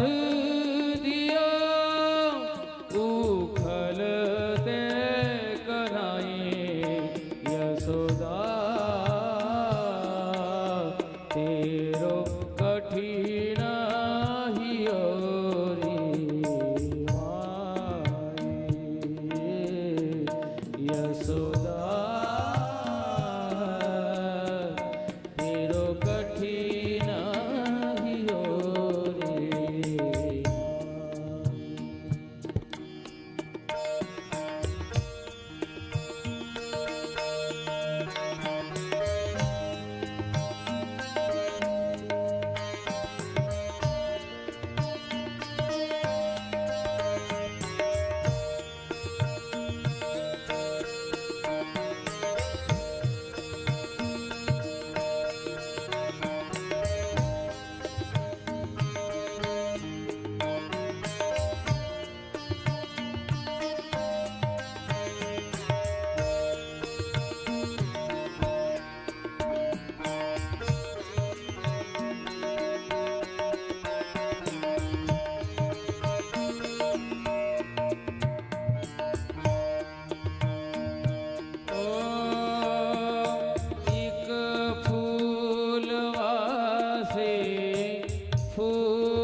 रस्सी से बांधो। अन्य गोपियों ने कहा ना जाने यशोदा मेरे घर में जाकर कितने ही मटकी फोड़ कर चले आए होंगे, मैंने कभी नहीं बांधा, अब की बार तुम छोड़ दो। लेकिन यशोदा ने आज तो संकल्प ले लिया कि आज मैं बांधूंगी। लेकिन कौन सी रस्सी में? बोले मस्तक, अपनी बाल में जो रेशम की रस्सी बांधी हुई थी, सोचा इससे सुकोमल और कोई रस्सी नहीं होगी। कन्हैया को बांधने लग गए, 2 उंगली छोटी पड़ी। अब महाराज समस्त गोपियों ने भी दे दिया रस्सी, फिर भी बंधन में नहीं आए। यहाँ प्रेम और ऐश्वर्य दोनों लड़ने लगे। ऐश्वर्य ने कहा आज ये मैं अपने ब्रह्म को बांधने बिल्कुल नहीं दूंगा वो, लेकिन प्रेम लीला में सब कुछ चलता है, बोले आज तो बंधन में आना ही पड़ेगा। यहाँ 2 उंगली ही रस्सी क्यों छोटी पड़ी, 3 उंगली क्यों नहीं? बोले जब भक्त परिश्रम करता है ना, तब भगवान उसका फल देते हैं। यहाँ रास रासेश्वरी राधा रानी ने कृपा नाम की वस्त्र दिया, कृपा सित सौबंध ने। देखिए भगवान यदि बंधन भी स्वीकार करते हैं तो कोई बंधन में पड़े जीव को मुक्ति भी प्रदान करते हैं। यहाँ पर वर्षों से, कई युगों से कुबेर के पुत्र नल कुंवर और मणिग्रीव, जो नंद बाबा के आंगन में जुड़वा वृक्ष बना हुआ था, देखिए वो महाराज कुबेर के पुत्र बहुत धनवान है। अगर अभिमान है तो उनका एक दिन न एक दिन अभिमान नष्ट हो जाता है। और ये 5 चीज़ें जिसके अंदर है ना, वो भगवान के निकट नहीं जा पाते। कौन? विद्या रूप महत कुला, धन यौवन अभिमान, सदकंटक देखे जहाँ, रहत न भक्ति निदान। ये 6 जिसके अंदर है वही विद्या बहुत हो चुके। अरे हम क्यों भगवान की कथा श्रवण करें, बहुत सुंदर है, उनका भी सुंदरता का अभिमान, बड़े कुल का अभिमान, धन का अभिमान, प्रभुता के अभिमान। यहाँ पर कुबेर के पुत्र के संपूर्ण अभिमान रहते हुए भी देवर्षि नारद जी को देखकर निर्वस्त्र अप्सराओं के साथ अलकनंदा नदी में स्नान कर रहे थे। उसी समय देवर्षि नारद जी ने कहा इसे क्यों ना ऐसे जगह ऐसे चीज बना दूं ताकि ये हर ऋतुओं की मार खाए। तो वृक्ष बना दिया, चरण पकड़कर रुदन करने लगे। आज भगवान जब ग्वाल वालों के साथ उखल में बंधे हुए हैं तो महाराज उन देवर्षि नारद जी के वचन को सत्य करने के लिए, क्योंकि देवर्षि नारद जी ने कहा 28वां द्वापर के अंतिम समय में जब मेरे प्रभु अवतार लेंगे, श्री कृष्ण अवतार, तब तेरे को उद्धार होगा। आज जब वृक्ष के दोनों तरफ से वो उखल फंसाए, एक ही झटका में सुंदर दिव्य 2 कुमार प्रकट हुए और आज समझ गए भगवान क्या है और भगवान की सुंदर स्तुति की। वाणी गुणानुकथने श्रवणो कथायां, हस्तो च कर्मणन सुमनस तब पादयोर्ना, स्मृत्यां शिरस तव निवास जगत प्रणामे, दृष्टि शतां दर्शनेस्तु भगवत तनूना।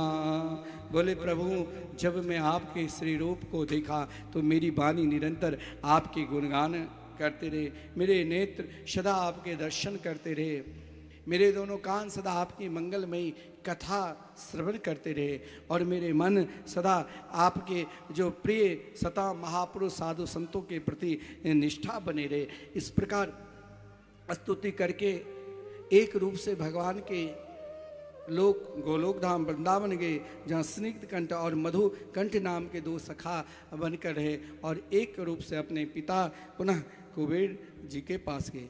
अब इधर वृक्ष की जो ही आवाज सुनाई दी, संपूर्ण ब्रजवासी घबरा कर दौड़ते हुए आए। नंद बाबा भी गौशाला से दौड़ते हुए आया, देखा वृक्ष के दोनों विशाल वृक्ष गिरे पड़े हुए हैं और उन दोनों वृक्ष के बीच में मेरे नन्हे से छोटे से लाल है। यशोदा जी को बहुत डांट लगा दी और कन्या को गोद में लेकर सीधे गौशाला लेकर चली गई। यह इधर माता यशोदा विलाप करने लगी, रुदन करने लगी, अन्न जल को त्याग दिया। कहा अगर कन्हैया मेरे निकट नहीं आया तो मैं कल सूर्योदय होते होते अपने प्राण त्याग दूंगी। इधर रात्रि में कन्हैया मैया को विचलित देकर बाबा से कहा मुझे भूख लगी है। बाबा ने कहा नहीं अभी रात्रि है, फिर भी अकेले चल दिए। फिर बाबा कंधे पर बिठाकर मैया के पास लाए। मैया ज्यों ही कन्हैया को गोद में बिठाया और महाराज लगा जैसे एकाएक मृतक शरीर में प्राण आ जाए, वही भाव मैया यशोदा के अंदर हुआ। मैया यशोदा कन्हैया को खिलाकर और बड़े आनंद के साथ कन्हैया को सुलाया। प्रातः काल हुआ, संपूर्ण ब्रजवासी ने कहा कि जब से गोकुल नगरी में कन्हैया आए हैं, अवतार लिया है, तब से कुछ न कुछ विघ्न ही विघ्न आए हैं। अब लगता है इस नगरी को छोड़ना पड़ेगा। 3 वर्ष के हो चुके गोकुल में, 3.5 वर्ष तक रहे। अब यहाँ से कहाँ जाऊँ? तो नंद बाबा के एक भाई उपनंद थे, उसने कहा कि एक बहुत सुंदर वन है, वनम वृंदावनम नामा पश्यव्यम नवकाननम।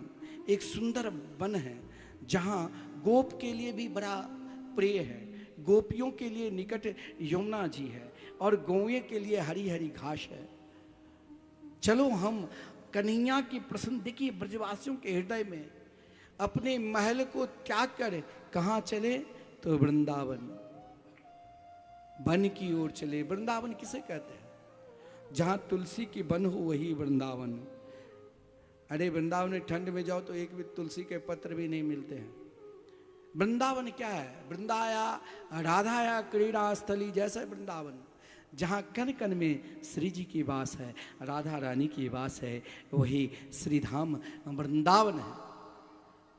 सब अपने अपने बैलगाड़ी पर बैठकर सीधे वृंदावन से बृहद वृंदावन में बरसाने नंदगांव सब आते हैं, सीधे चल दिए। महाराज गोकुल नगरी को पक्षी में छोड़कर सब कन्हैया के साथ वृंदावन बड़े आनंद के साथ जा रहे हैं।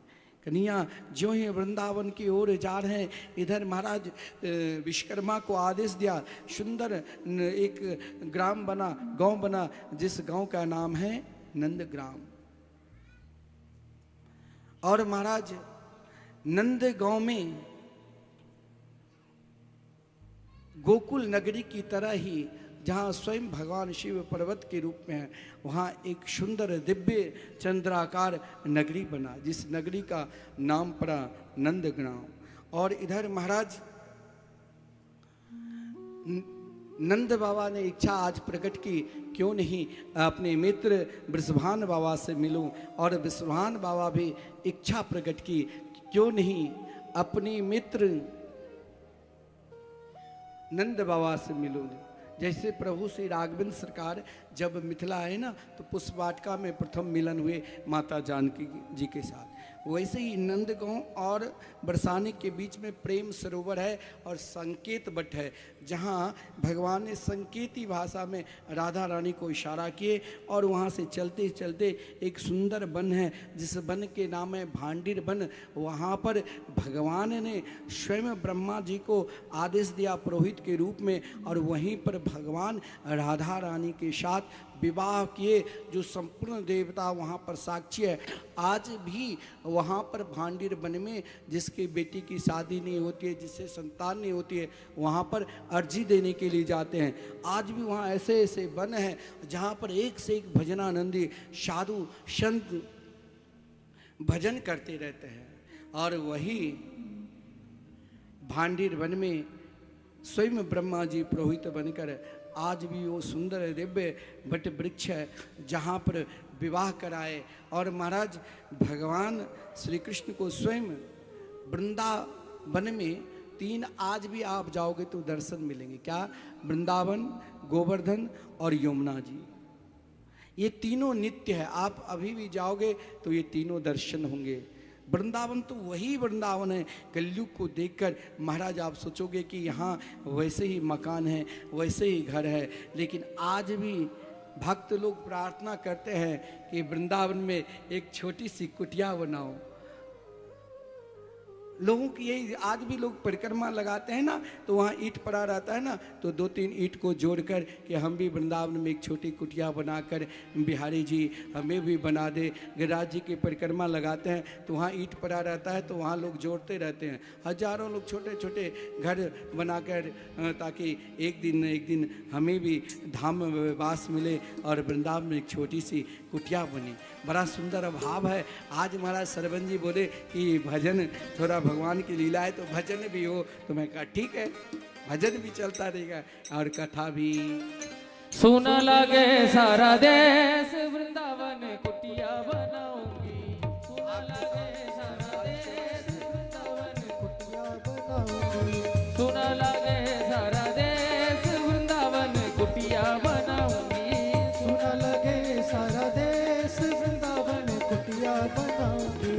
हर जोगन का भेष श्याम दर अलग जगाऊंगी। हर जोगन का भेष श्याम दर अलग जगाऊंगी। सुना लगे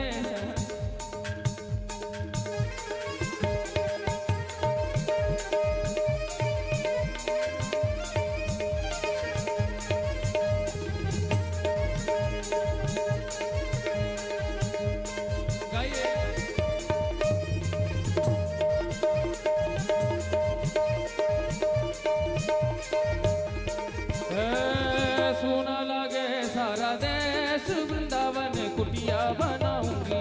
सुना लगे सारा देश वृंदावन कुटिया बनाऊंगी।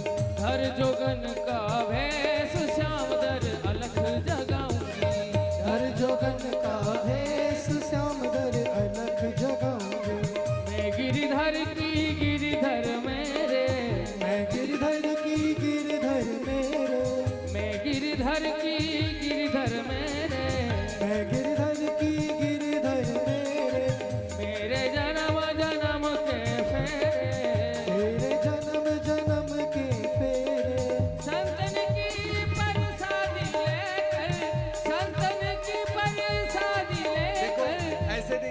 ताली बजाते हुए भाव के साथ पुकारते हुए क्या? वृंदावन जाऊंगी सखी, वृंदावन जाऊंगी, वृंदावन जाऊंगी सखी, वृंदावन जाऊंगी। ओ वृंदावन जाऊंगी सखी, वृंदावन जाऊंगी, वृंदावन जाऊंगी सखी, वृंदावन जाऊंगी। बाजे मुरली, बाजे मुरली, बाजे मुरली जमुना तीर सखी, वृंदावन जाऊंगी। बाजे मुरली जमुना तीर सखी, वृंदावन जाऊंगी। वृंदावन जाऊंगी सखी, फिर लौट के ना आऊंगी। वृंदावन जाऊंगी सखी, फिर वापस ना आऊंगी। मेरी उठे बिरह की पीर सखी, वृंदावन जाऊंगी। मेरे उठे बिरह की पीर सखी, वृंदावन जाऊंगी।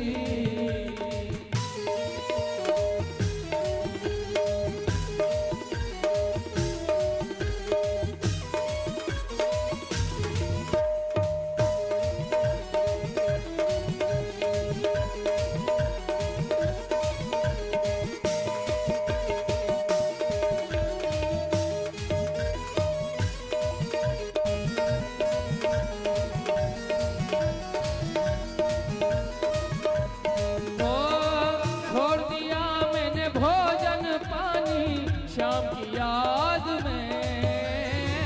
छोड़ दिया मैंने भोजन पानी शाम की याद में।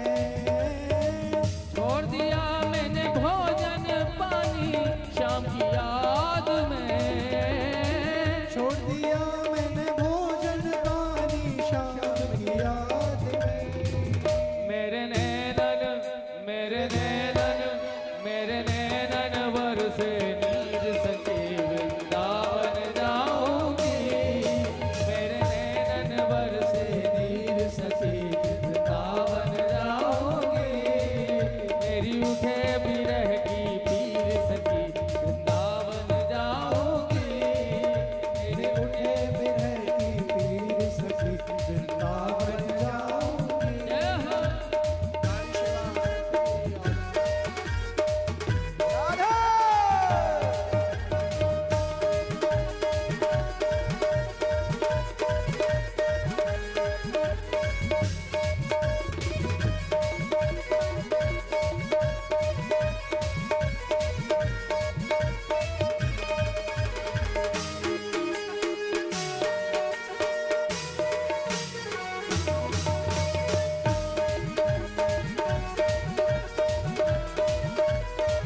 ओ श्याम सलोनी सूरत की दीवानी हो गई।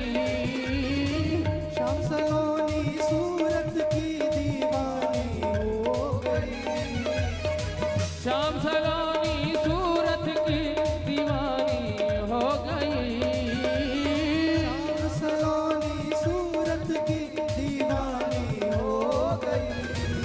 मैं कैसे, मैं कैसे, मैं कैसे धारूं धीर सखी, वृंदावन जाऊंगी। मैं कैसे धारूं धीर सखी, वृंदावन जाऊंगी।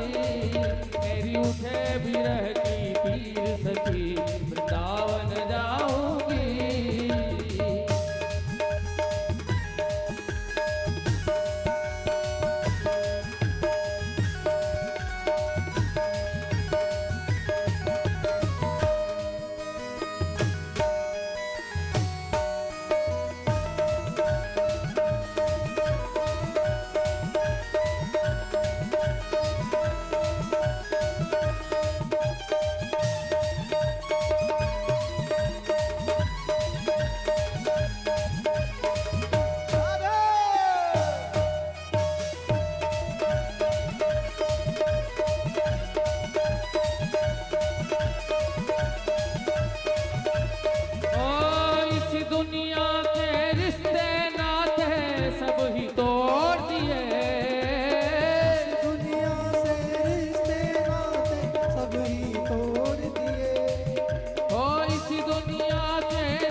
दिखाऊं दिल चीर सखी वृंदावन जाऊंगी। तुझे कैसे दिखाऊं दिल चीर सखी वृंदावन जाऊंगी। मेरी उठे बिरह की पीर सखी वृंदावन जाऊंगी। उठे बिरह की पीर सखी वृंदावन जाऊंगी। बाजे मुरली बाजे मुरली बाजे मुरली जमुना तीर सखी वृंदावन जाऊंगी। बाजे मुरली जमुना तीर सखी वृंदावन जाऊंगी। मेरी उठे बिरह की पीर सखी वृंदावन जाऊंगी। वृंदावन जाऊंगी। वृंदावन जाऊंगी। जय जय श्री राम।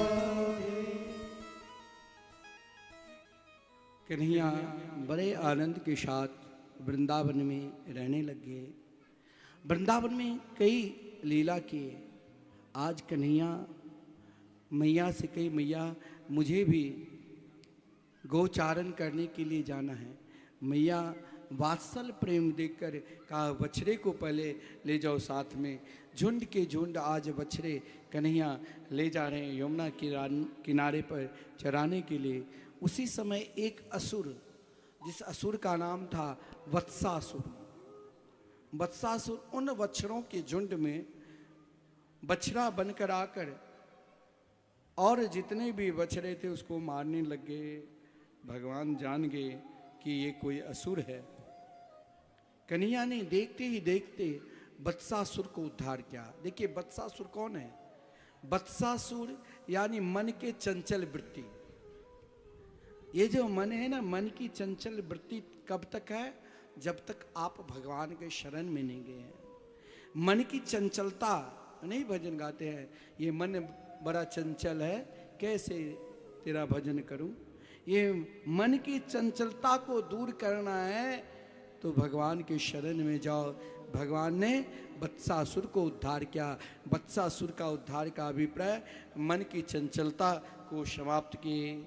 आगे बढ़े तो एक विशाल श्वेत रंग में बुगला यमुना किनारे एक ही दृष्टि कि कब यशोदा के लाल आवे मैं इसे निगल लूं। कन्हैया के सखा ने कहा देखो कन्हैया आज पहली बार इतने बड़े बुगला देखा हूं। कन्हैया उन के निकट गए। देखिए वो बाकासुर थे जिनके अंदर 60,000 हाथियों की बल है। कन्हैया ज्यों ही निकट गए पकड़ने के लिए तुरंत कन्हैया को अपने चोंच में निगलने की कोशिश की। कन्हैया देखते ही देखते अपने शरीर को अग्नि की तरह प्रकट कर दिया। मानो उनको अपने चोंच से जैसे तैसे कन्हैया को बाहर किया। कन्हैया देखते ही देखते उनकी चोंच को पकड़कर अलग कर दिया। ये बाकासुर कौन है? बाकासुर पाखंड के प्रतीक है। भोले भाले लोगों को आजकल लोग पाखंड के बल से बस में कर लेता है। जैसे बोगला तालाब के किनारे चलते हैं ना, तो कोई आप देखोगे कि ये कोई पक्षी का बहुत श्रेष्ठ है भजन, जैसे कोई महात्मा करते वैसे धीरे धीरे पैर उठाते, लेकिन उनकी दृष्टि केवल मछली की ओर ही रहता है, बाकी कहीं नहीं। वो तो मछली के निगलने के लिए धीरे धीरे पांव उठाते हैं। वैसे ही महाराज बकासुर बगला ये एक पाखंड के प्रतीक है। भगवान ने बकासुर को मारकर पाखंड को समाप्त किया। देखिए सब जगह पाखंड चल जाएगा लेकिन भगवान के पास कोई बनावटी नहीं चलेगा।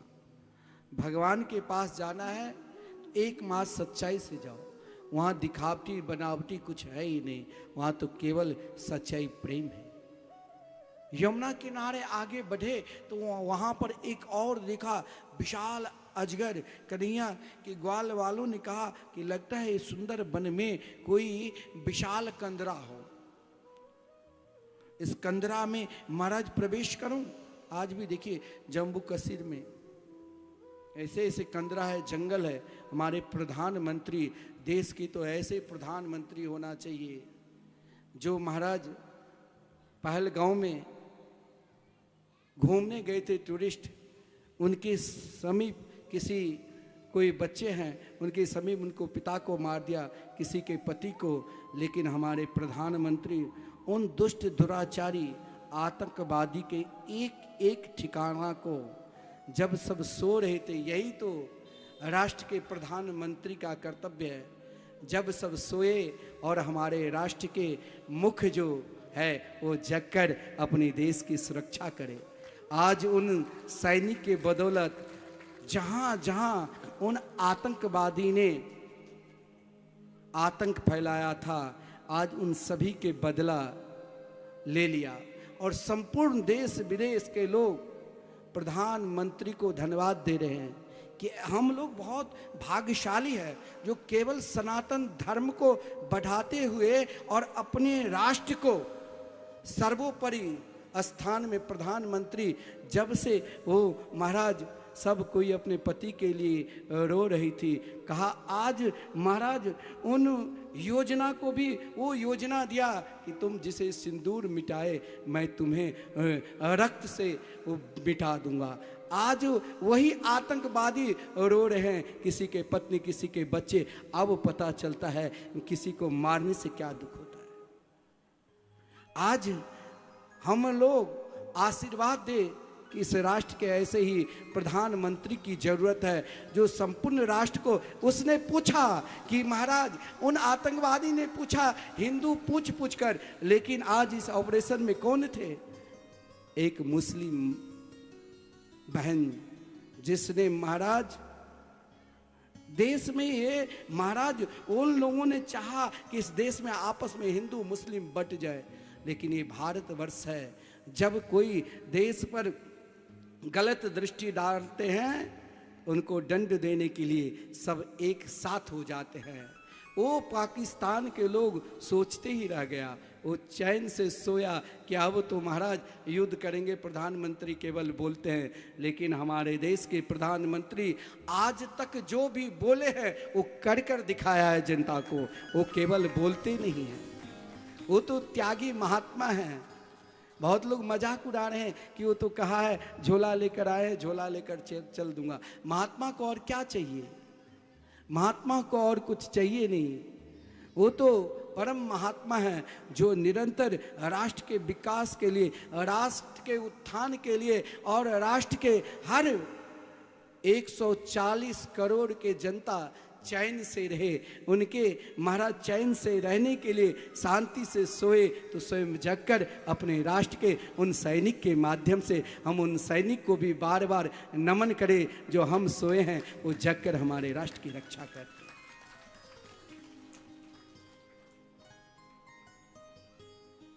यहाँ वृंदावन में ऐसे ही एक असुर, आतंकवादी को असुर ही कहा गया है, अघासुर के रूप में, विशाल अजगर के रूप में अपना मुख खोल रखा था कि आज मैं सबको निगल लूं। लेकिन महाराज भगवान जानते थे ये पाप के स्वरूप है। अघ मतलब पाप, ये पाप के असुर है। बच्चों को कहा रोको, ग्वाल वालों को कहा ये इसमें कोई महात्मा नहीं, क्योंकि विशाल अजगर के जीवा दांत को देखा, कहा कि महाराज कोई महात्मा लगता है अंदर भजन कर रहे हैं, इसीलिए कोई सेठ आकर सुंदर लाल दरी बिछा दिए हैं। लेकिन सब के अंदर वो विश्वास, जब भगवान मेरे साथ है तो फिर क्यों हम डरे। सब उस अजगर के मुख में चले गए, भगवान भी उनके पीछे पीछे।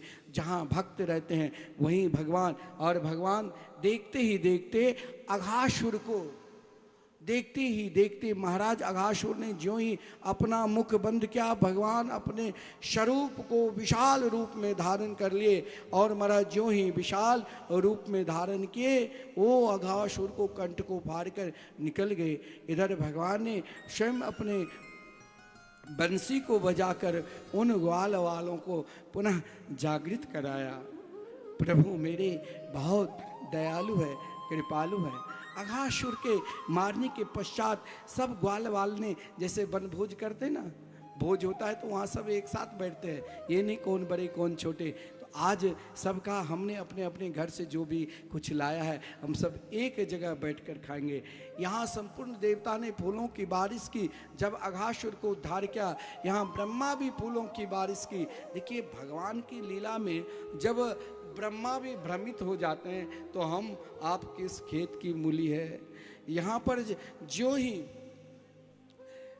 ग्वाल वालों के साथ में जो जितने छोटे वो इतने उतने ही निकट, और जो जितने बड़े उतने पीछे, भगवान बीच में, और जो जितने छोटे उतने निकट, जो जितने बड़े उतने पीछे, कमल की कर्णिका की तरह। इसीलिए हर हमेशा अपने आप को छोटे बनकर हो, दीन बन के रहो, तभी दीन बंधु की कृपा होगी। इधर महाराज सब ग्वाल वाल अपने अपने घर से कोई बेसन की लड्डू लाए तो कहा कन्हैया देखो, आधे अपने खा लेते, आधे कन्हैया को मुख में ठूस देते। सब अपने अपने भाव के साथ खिला रहे हैं। वहीं पर भगवान के प्रिय सखा मधु मंगल, उसने कहा मेरी मैया तो निरंतर भजन में बैठी रहती है, पिताजी हम तो कन्या के ही घर में खाते हैं। आज उसने गोरस लाया, यानी दही के घोर जिसे आप बोलते हो गोरस, और वो भी एक मिट्टी के बर्तन में। कन्या ने कहा मधुमंगल तू भी ला, लेकिन इतनी खटाई था। बोले सब तो कोई जलेबी खिला रहे, कोई माखन, कोई लड्डू, मैं कैसे ये खटाई युक्त दही खिलाओ। एकाएक मधुमंगल ने उस दही को पी लिया, उस गोरस को, मट्ठा को। भगवान ने कहा ये तुमने ठीक नहीं किया। उनके मुख में जो लगे हुए थे उसे चाटने लगे। देखिए भगवान कितने दयालु है। आप हमारे पंडित जी बोलते हैं वृंदावन में गौ सेवा चल रहे हैं। अब कल कई जगह कथा होती है तो रुक्मिणी विवाद लोग कोई अपने अपने अनुसार लाते हैं, तो मैं लोगों को तो कहता हूँ वहाँ गौ सेवा, संकीर्तन सेवा, मंदिर बने, जो भाव हो दो। ये नहीं कि भाई हम कैसे कम दे, आपको जैसा भाव हो भगवान में समर्पित करना चाहिए। भगवान तो सबको स्वीकार करते हैं। मधुमंगल ने जिस गो रस को एकाएक गटक लिया था, थोड़ा सा मुख में बचा। भगवान ने कहा ये तो प्रसाद है, जी से चाटने लगे। ब्रह्मा जी ने कहा ये ब्रह्म नहीं हो सकता है। आज ब्रह्मा जी भी भगवान की लीला में मोहित हो गए और बछड़े को चोरी कर एक कंदरा में रख दिया। इधर ग्वाल वालों ने कन्हैया से कहा कन्हैया बछड़े काफ़ी दूर चले गए, जरा मैं जरा देखूं गो बछड़े को। वो भी जब देखने के लिए गए, ब्रह्मा जी उनको भी चोरी करे एक कंदरा में रख दिया। बोले देखता हूँ ये भगवान है कि कौन है। आज भगवान देखिए भक्त की इच्छा की पूर्ति करती है। ब्रज की माताओं की इच्छा हुई, जैसे मैया यशोदा कन्या को उंगली पकड़कर कभी नचाते थे, नाचे नंदलाल नचावे हरि की मैया, कभी नचाते थे और कभी उंगली पकड़कर चलाते थे। क्या कन्या कभी मैं कन्या को ऐसी सेवा नहीं करूं? महाराज ब्रज की गौवे ने इच्छा प्रकट की, कन्हैया तो पीछे पीछे चलते हैं, नहीं भजन गाते, छोटी छोटी गैया छोटे छोटे ग्वाल, कन्हैया तो पीछे पीछे चलते हैं, लेकिन क्या कभी जैसे मेरे बछड़ा मेरे दूध को पीते कन्हैया नहीं पिएंगे? भगवान ने कहा तेरी भी इच्छा पूर्ण। ब्रज की घास ने इच्छा की, कन्हैया के चरणार बिंद तो मिलते हैं, कभी मुखार बिंद नहीं मिलेंगे। भगवान ने कहा तुम्हारी भी इच्छा पूर्ण होगी। आज भगवान ब्रह्मा जी के मोह को दूर करने के लिए सर्वम विष्णु मयं गिरोंग वदजय सर्वस्व रूपो बभ। आज भगवान जिस ग्वाल वाले के जैसे स्वभाव था, कोई पतला, कोई मोटा, कोई लंगड़ा, कोई अंधा, वैसे ही भगवान संपूर्ण रूप कर लिया। ये लीला 1 साल तक चला, कोई समझ नहीं पाए। उसी क्रम में भगवान ने सांडिल ऋषि को आदेश दिया, हम आगे राश करने वाले सभी को कह दो इस समय विवाह कर ले, जितने भी कन्या हैं, जितने भी वर हैं, यानी सब में अभी भगवान हैं। ये लीला जब 1 साल तक चले, ब्रह्मा जी ने देखा कि भगवान है कि कोई साधारण मानव है। देखिए परीक्षा लेने लगे। ज्यों ही ब्रह्मलोक से आए तो भगवान वही दही भात खा रहे हैं, ग्वाल बाल चारों तरफ है। फिर ब्रह्मा जी ब्रह्मलोक जाने लगे। आते जाते भगवान ने एक रूप से स्वयं ब्रह्मलोक चले गए। बोले आजकल बहरूपिया बहुत घूमते रहते हैं, देखो ब्रह्मा आवे तो उसे अंदर नहीं आने देना। और जब ब्रह्मा द्वार पर गए तो महाराज अंदर प्रवेश करने लगे। द्वारपाल ने कहा देखो ब्रह्मा सामने विराजमान है। सामने देखा तो मुरली बजाते हुए मेरे मनमोहन कन्हैया श्याम सुंदर। इधर अंदर प्रवेश करने की कोशिश की। भगवान ने कहा नीचे गिराओ, नीचे गिरा तो दिव्य वृंदावन, वृंदावन में छठी कड़ा है, उससे आगे चौमुहा है। वहां ब्रह्मा जी चारों तरफ महाराज देखा तो ऐश्वर्य वृंदावन को, एक 4 मुख वाले, कौन के 8 16 अनंत मुख वाले ब्रह्मा सब घूम रहे। ब्रह्मा जी ने भगवान के शरण में जाकर भगवान के 40 मंत्रों के द्वारा भगवान की सुंदर स्तुति की। हे प्रभु मुझे क्षमा कर दो, हमसे गलती हो गई, मैंने आपको नहीं पहचाना। ब्रह्मा जी पर भगवान उतने प्रसन्न नहीं हुए, क्योंकि ब्रह्मा जी ने 3 बार परिक्रमा करके जाने लगे। कहा प्रभु आपने बहुत कार्य दिए हैं, फिर मुझे दंड भोगना पड़ेगा। कहा तुमने मेरे भक्त को मुझसे दूर किया, कलयुग में तुमको जन्मांत होकर जल लेना पड़ेगा, फिर तुम भक्तमाल की रचना करोगे उन भक्त के, फिर ब्रह्म पद प्राप्त करोगे। महाराज भगवान जब गौचारण करने के लिए कार्तिक मास शुक्ल पक्ष अष्टमी तिथि के जब गौचारण करने के लिए गए, जिस क्रम में भगवान ने ताल वन में जाकर धेनुकासुर को उद्धार किया, ग्वाल वालों के साथ खेलते हुए यमुना जी के जल जो कालिए नाग दूषित कर दिए थे, उन यमुना जी में गेंद खेलने के बहाना से यमुना जी में कूदकर स्वयं कालिए नाग को दमन कर कालिए नाग को एक एक फन पर भगवान तांडव नृत्य करते हुए कालिए नाग को दमन कर पुनः कालिए नाग को रमणक द्वीप भेज दिया और यमुना जी के जल परम शुद्ध किया। संपूर्ण ब्रजवासी आनंदित हुए। भगवान ब्रज में अनेक प्रकार की लीला की, लेकिन जितने भी लीला करते थे उन संपूर्ण लीलाओं के दर्शन ब्रजांगना ब्रज की गोपी घर बैठी ही करती थी। देखिए एक चिंतन होना चाहिए। आज आपके चिंतन है ना, तो वृंदावन में रोज अभी बांके बिहारी जी के विश्व में सबसे सुंदर फूलों की बंगला अगर कहीं बनते हैं किसी मंदिर में, तो वृंदावन में बांके बिहारी जी के एक दिन में महाराज 50-50 लाख की फूलों की सजा हुआ, 20-25 लाख से कम में तो बनता भी नहीं है।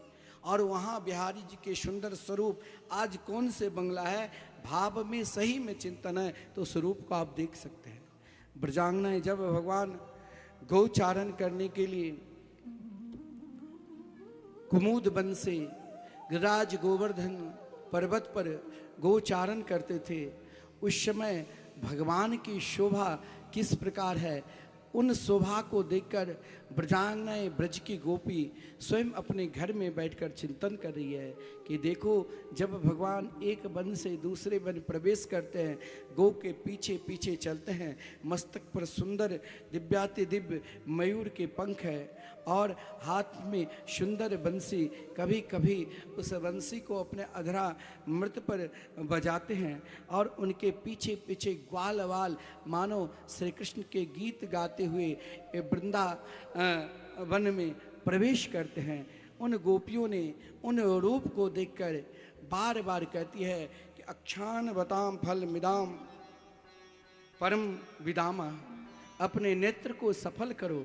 देखो श्याम सुंदर जब चलते हैं और बंसी बजाते हैं तो वन में रहने वाले, यहाँ ये वेणु गीत का वर्णन है, वन में रहने वाले जितने भी जीव जंतु जो भी है सब दौड़ते हुए कृष्ण के पास चले आते हैं। गौएं जो घास चल रही है ना, घास छोड़कर एक माँ जब कहा श्याम सुंदर बंसी अपने अधरामृत पर बजाते हैं, उनके बंसी के स्वर को सुनकर गौएं घास छोड़कर एक नजर से श्री कृष्ण की ओर देखने लग जाती। यमुना की धारा पूर्व दिशा की ओर बहती है, लेकिन श्याम सुंदर के बंसी के धारा, बंसी के स्वर सुनकर धारा बदल जाती है, आज भी पश्चिम दिशा की ओर बहने लग जाती है, कृष्ण की ओर आ जाती है। ब्रज के वृक्ष पर जो बड़े बड़े धर्म शास्त्रों के आचार्य पक्षी बनकर है, जो कलरव कर रहे थे, जो मेरे धर्म श्रेष्ठ, मेरे शास्त्र श्रेष्ठ, व्यास, पतंजलि, गौतम, कपिल, कनाद, वृंदावन तरुडार पे पक्षी पक्ष निनाद, जो व्यास, पतंजलि, गौतम, कपिल, कनाद, जो महाराज अपने अपने शास्त्र को श्रेष्ठ मानकर लड़ रहे थे, लेकिन श्याम सुंदर जिस समय बंसी बजाए, उनकी बंसी को स्वर सुनकर ऐसे मोहित हो जाते जो एक नजर से कृष्ण की ओर देखने लग जाते। कृष्ण सार ब्रजांगनाएं देखिए, ये सब के सब घर में बैठकर चिंतन कर रही है। कोई रसोई बनाती है तो हमारा आंख से इतनी अश्रुपात होती है जो हमारा जलावन भींग जाते हैं। कोई ब्रजांगनाएं रसोई तैयार कर रही है, खीर बना रही है तो उसमें नमक डाल देती है, दाल बना रही है तो नमक के बदल चीनी डाल देती है, भूल जाती है क्या करनी चाहिए। एकमात्र श्री कृष्ण के चिंतन कर रही है। उसी समय मृग श्याम सुंदर के वेणु को स्वर सुनकर जो संपूर्ण ब्रह्मांड को अपने बस में कर ले, मानो हरिणी घास छोड़कर उन बंसी के स्वर सुन सुन दौड़ती हुई भागती हुई जा रही है। ब्रजांगनाएं कहती देखो ये कितनी श्रेष्ठ है। इतना ही नहीं, जब श्याम सुंदर बंसी बजाते हैं तो उनके बंसी को स्वर सुनकर महाराज ब्रजांगनाएं बंसी को कोसने लग जाती है। अरे बंसी तू कम समय समय पर बजना, वैसे मत बजना। तो ऐसे कौन सी तीर्थ में कैसी तपस्या की है जो स्वयं श्री कृष्ण निरंतर अपने अधरा मृत से तुमको चरण दबाते हैं, अपने निकट सुलाते हैं। बताओ तूने कौन सी तीर्थ में ऐसे तपस्या की है। मानो उस बांस ने कहा मैंने 6 ऋतु के मार खाई, फिर मैंने कुछ नहीं बोला। फिर भी जो बंसी बजाते हैं ना, उसे आग में लोहे को कील को गर्म कर उसमें छेद करते हैं। फिर भी बंसी ने कहा, उस बांस ने कहा मैं अपने अंदर कुछ नहीं रखा, तेरे अंदर अनेक प्रकार की गांठ है जिस कारण तुम कृष्ण लीला को नहीं समझ पाते हैं। इधर महाराज उन गोपियों ने उन बांस को कोस रही है और पुकार रही है, क्योंकि महाराज उस बंसी की स्वर सुनकर ऐसे मोहित हो जाती है जो उनके शुद्ध बुद्ध नहीं रहती है। ओ कान्हा, उनकी शुद्ध बुद्ध नहीं रहती है, वो केवल कृष्ण के ओर निहारने लग जाती है और उन बंसी को पुकारती है कि हे बंसी मत बजो, लेकिन भाव से ये कहती है और बजो और बजो। ओ कान्हा तेरी बांसुरी नींद चुराए,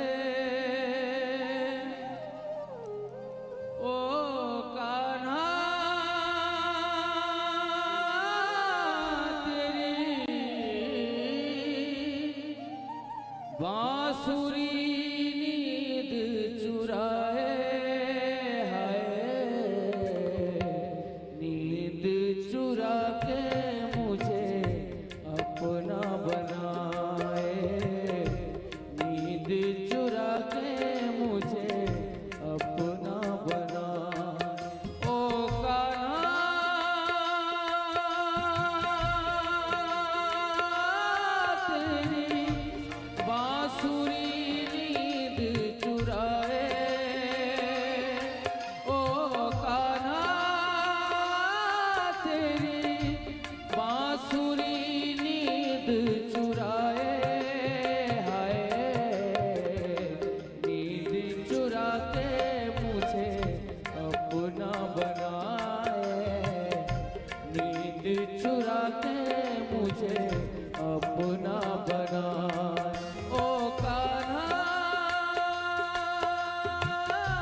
के मुझे अपना बनाए, नींद चुरा के मुझे अपना बनाए।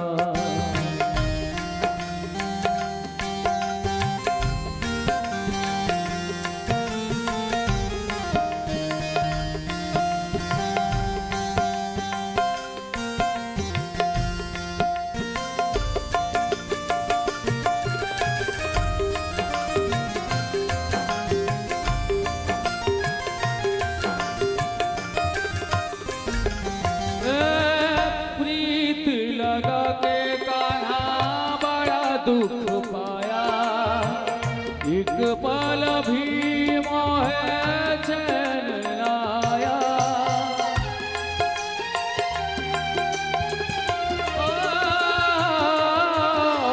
प्रीत लगा के कान्हा बड़ा दुख पाया, एक पल भी मोहे चैन लाया।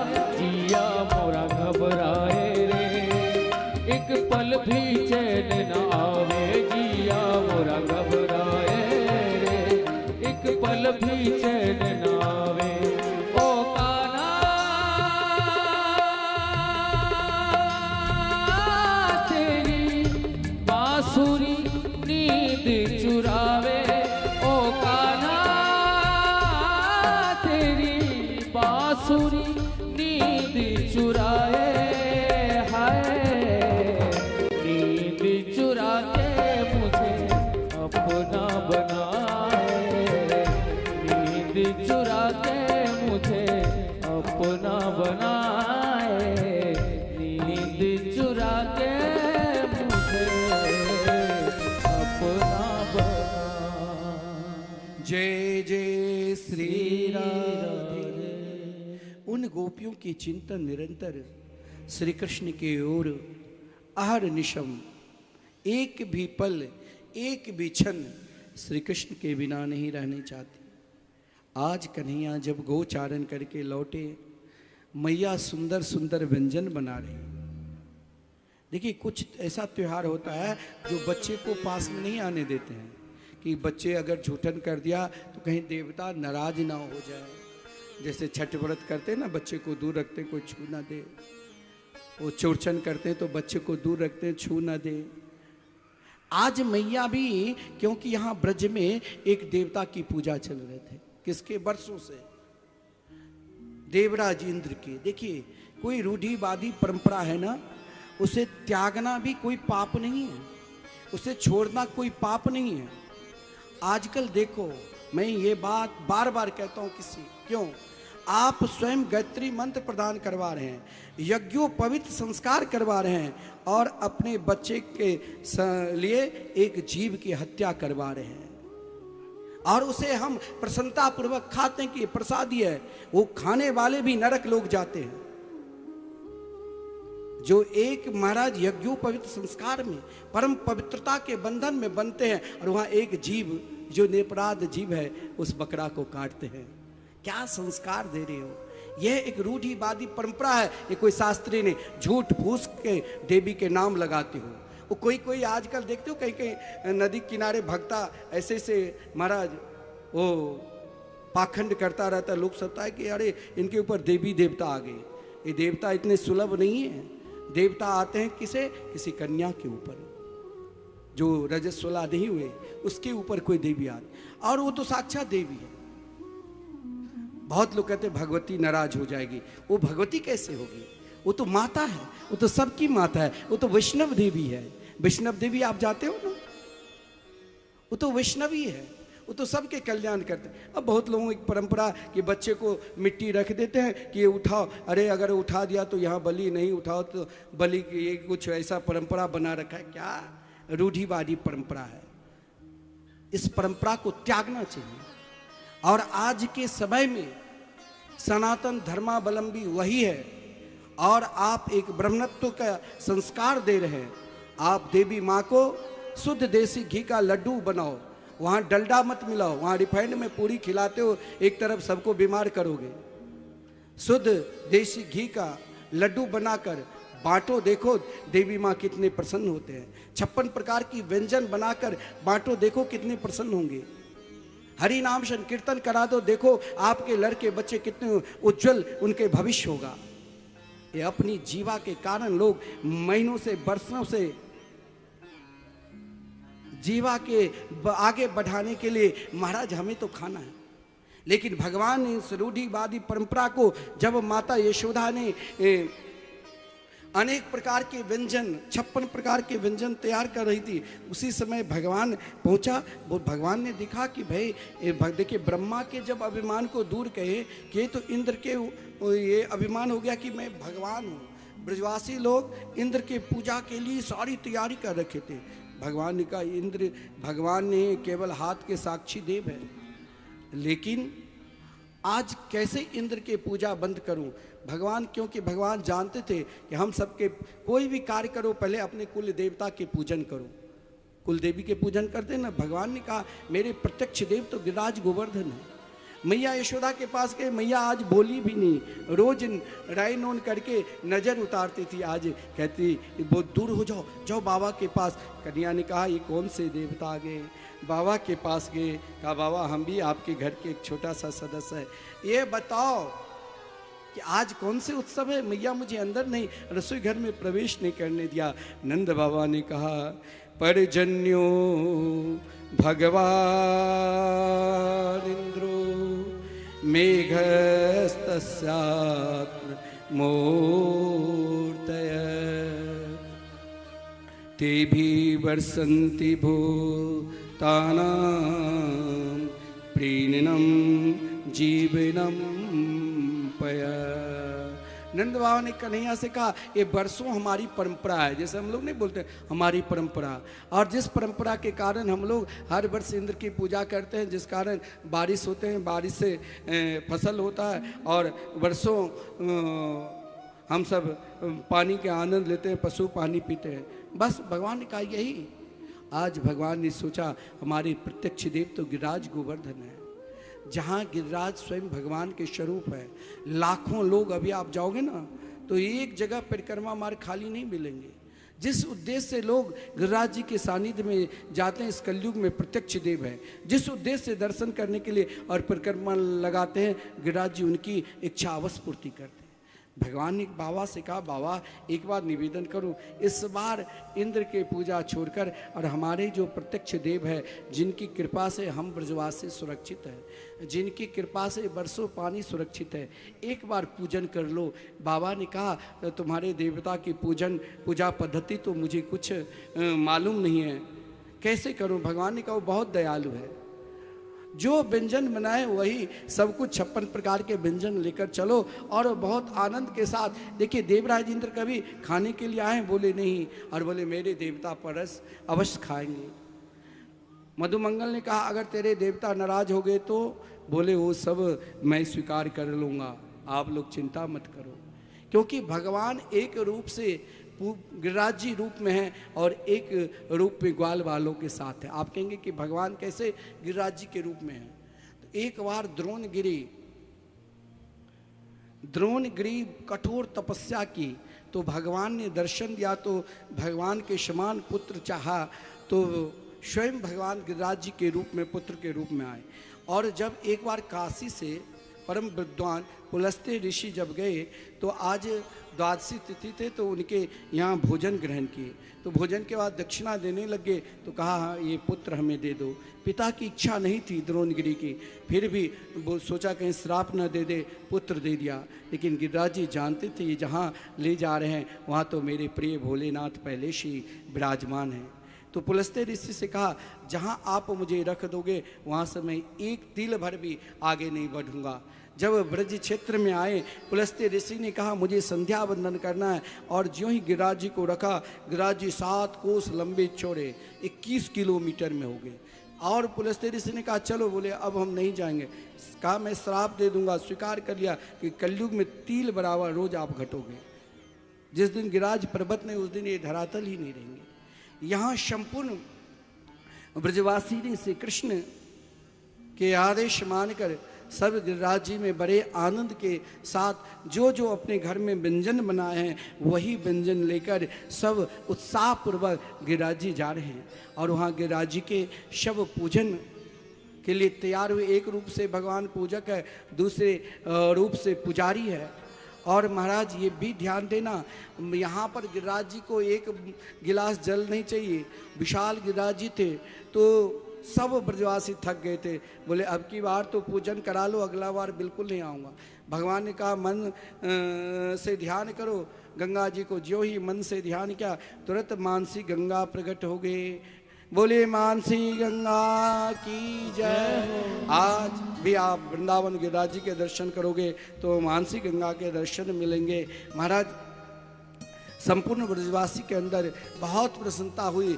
जो नहीं भी आए, देखिए देवराज जी के इंद्र के अभिमान को दूर करने के लिए समय हो चुका है।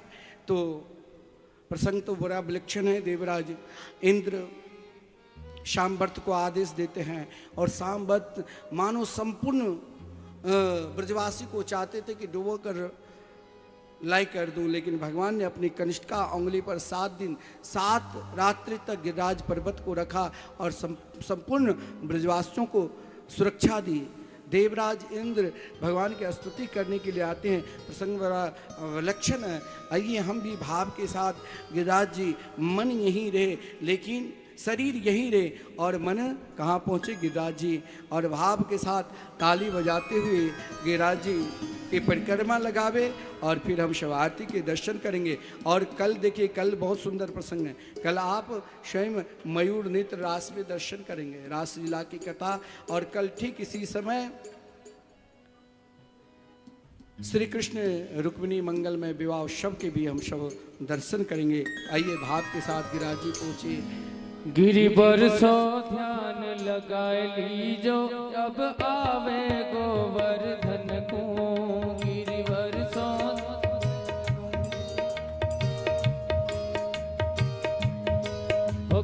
सेवा करते रहिए और भाव के साथ पुकारिए। गिरिवर सो ध्यान लगाए लीजो, जब आवे गोवर्धन को। गिरवर सो ध्यान लगाए लीजो, जब आवे गोवर्धन को। जब आवे गोवर्धन को, जब आवे गोवर्धन को। जब आवे गोवर्धन को, जब आवे गोवर्धन को। गिरिवर सो ध्यान लगा लीजो, जब आवे गोवर्धन को। गिरवर सो ध्यान लगाए लीजो, जब आवे गोवर्धन को।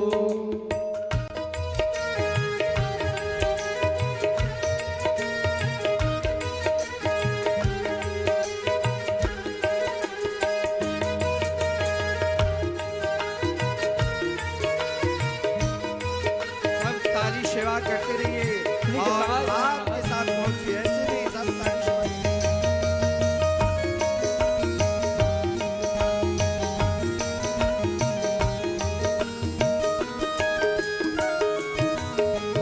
दर्शन दान घाटी के करके। दर्शन दान दही के करके। दर्शन दान घाटी के करके। दर्शन दान घाट के करके। प्रभु के चरण कमल चित धर के। प्रभु के चरण कमल चित धर के। ओ दर्शन दान घाटी के करके। दर्शन दान घाटी के करके। ओ प्रभु के चरण कमल चित धर के। प्रभु के चरण कमल चित धर के। फिर मानसी गंगा नहाय लीजो, जब आवे गोवर्धन को। फिर मानसी गंगा नहाय लीजो, जब आवे गोवर्धन को। ओ गिरिवर सो ध्यान लगाए लीजो, जब आवे गोवर्धन को। गिरिवर सो ध्यान लगाए लीजो, जब आवे गोवर्धन को।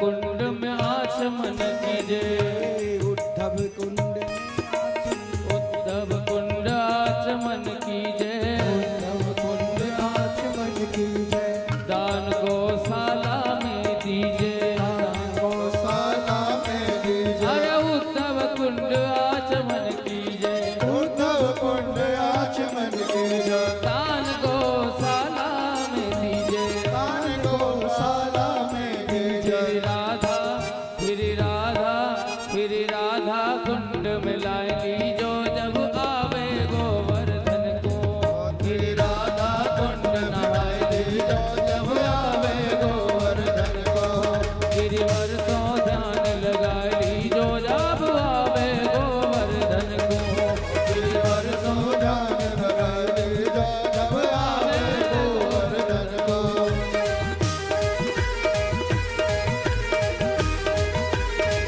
राधन की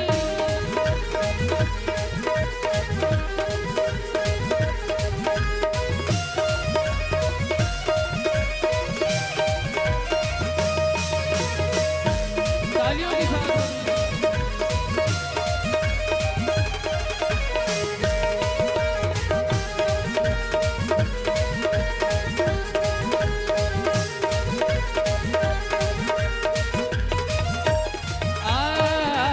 कुसुम सरोवर आदि बिसर के, सरोवर आत्मज करके, कुसुम सरोवर आदि बिसर के, सरोवर आत्मज करके, नारद कुंड के दर्शन करके, नारद कुंड के दर्शन करके, हे कुसुम सरोवर आदि बिसर के, सरोवर आत्मज करके, हे नारद कुंड के दर्शन करके, नारद कुंड के दर्शन करके, वहाँ दाल और चूरमा खाई जो जब आवे गोवर्धन को, वहाँ दाल और चूरमा खाई जो जब आवे गोवर्धन को, गिरिवर सो ध्यान लगाई जो जब आवे गोवर्धन को, गिरिवर सो ध्यान लगाई जब आवे गोवर्धन को, जब आवे गोवर्धन को, जब आवे गोवर्धन को। बोले गिरिराज धरन की जय। आइए अब हम जय श्री राधे। दर्शन करेंगे उससे पूर्व श्री शंभुनाथ मिश्रा जी अपनी धर्मपत्नी सहित मंच में आए, महाराज श्री से आशीर्वाद लें। श्री मुखिया जी वो भी मंच में आए, शीघ्रता शीघ्र आए और मसा महाराज श्री से आशीर्वाद लें। इसके पश्चात फिर आरती। और देखिए कल बहुत दिव्य प्रसंग है, रुक्मणी मंगल और रहस्य पंचाध्यायी, तो अधिक से अधिक संख्या में आएंगे। और जो काल रुक्मणी मंगल में यहाँ भेंट करेंगे वो महाराज श्री की गौशाला में जाता है, गौ सेवा में। महाराज श्री ने बताया है जैसा, तो गौ सेवा में जाता है, तो अधिक से अधिक संख्या में आएंगे और आकर यहाँ पर लाभ उठाएं। जय श्री राधे। श्री राम मुदगार यादव जी वो भी मंच में आए।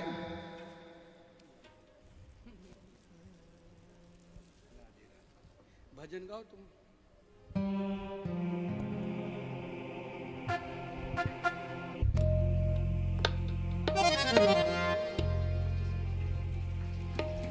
जरा राधे राधे बोल के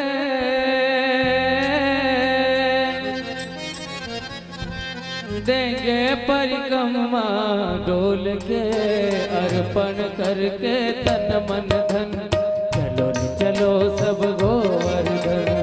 अर्पण करके तन मन धन, चलो चले सब गोवर्धन। हे अर्पण करके तन मन धन, चलो न चलो सब गोवर्धन। अर्पण करके तन मन धन, चलो चले सब गोवर्धन। राधे राधे बोल के जरा राधे राधे बोल के देंगे परिक्रमा डोल के, अर्पण करके तन मन धन, चलो रे चलो सब गोवर्धन। अर्पण करके तन मन धन, चलो चले सब गोवर्धन।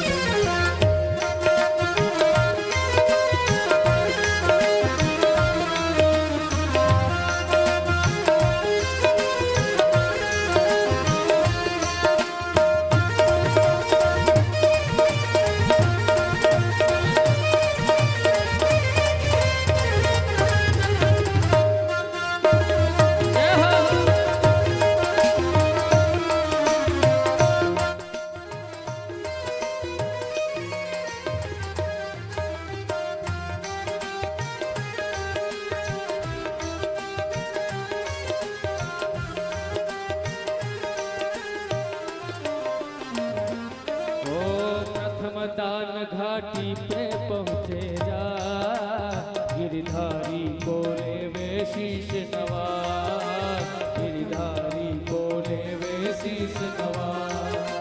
प्रथम दान घाटी पे पहुँचे जा, गिरधारी को लेवे शीश नवा, गिरधारी को देंगे शीश नवा। हो दंडोति कर मन में न डर, परिक्रमा की तैयारी कर, सब दान पुण्य दिल खोल के, सब दान करे दिल खोल के, देंगे परिक्रमा डोल के, अर्पण करके तन मन धन, चलो रे चलो सब गोवर्धन। अर्पण करके तन मन धन, चलो रे चले सब गोवर्धन। अर्पण करके तन मन धन, चलो सब गोवर्धन। अर्पण करके गोवर्धन, चलो चले सब गोवर्धन। अर्पण करके तन मन धन, चलो चले सब गोवर्धन। बोल गिरिराज महाराज की जय। सभी आरती के लिए खड़े हो जाएंगे। ओम चंद्रमा मनसो जात चचोः सूर्यो अजायता, श्रोत्रात्माय च प्राण च मुखादग्निरजायता। सभी अपने अपने स्थान पर खड़े रहिए, आगे नहीं बढ़िए, वहीं से अपने स्थान से खड़े होकर के आरती करेंगे। मन में बसाकर तेरी मूर्ति, उतारूं मैं गिरधर तेरी आरती। मन में बसाकर तेरी मूर्ति, उतारूं मैं गिरधर तेरी आरती। मन में बसाकर तेरी मूर्ति, उतारूं मैं गिरधर तेरी आरती। मन में बसाकर तेरी मूर्ति, उतारूं मैं गिरधर तेरी आरती। ओ तेरी आरती कान्हा, तेरी आरती हाँ तेरी आरती, तेरी आरती हाँ तेरी आरती। उतारूं मैं गिरधर तेरी आरती। मन में बसाकर तेरी मूर्ति, उतारूं मैं गिरधर तेरी आरती।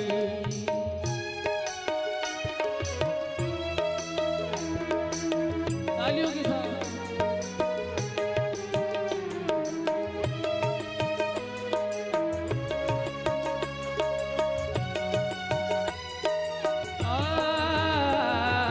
करुणा करो कष्ट हरो, ज्ञान दो भगवन, भव में फंसी नाव मेरी तार दो भगवन। करुणा करो कष्ट हरो, ज्ञान दो भगवन, हो में फंसी नाव लो तार दे भगवन। है दर्द की दवा तुम्हारे पास है, दर्द की दवा तुम्हारे पास है, जिंदगी दया की है भीख मांगती। मन में बसाकर तेरी मूर्ति, उतारूं मैं गिरधर तेरी आरती। मन में बसाकर तेरी मूर्ति, उतारूं मैं गिरधर तेरी आरती।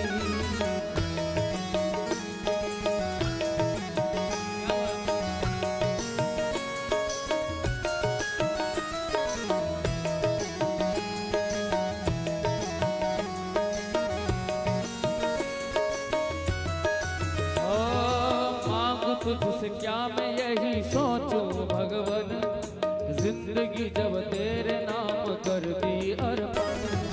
मांग तुझसे क्या मैं यही सोचूं भगवन, जिंदगी जब तेरे नाम कर दी अर्पण। सब कुछ तेरा कुछ नहीं मेरा, सब कुछ तेरा कुछ नहीं मेरा। है चिंता है तुझको प्रभु संसार की। मन में बसाकर तेरी मूर्ति, उतारूं मैं गिरधर तेरी आरती। मन में बसाकर तेरी मूर्ति, उतारूं मैं गिरधर तेरी आरती।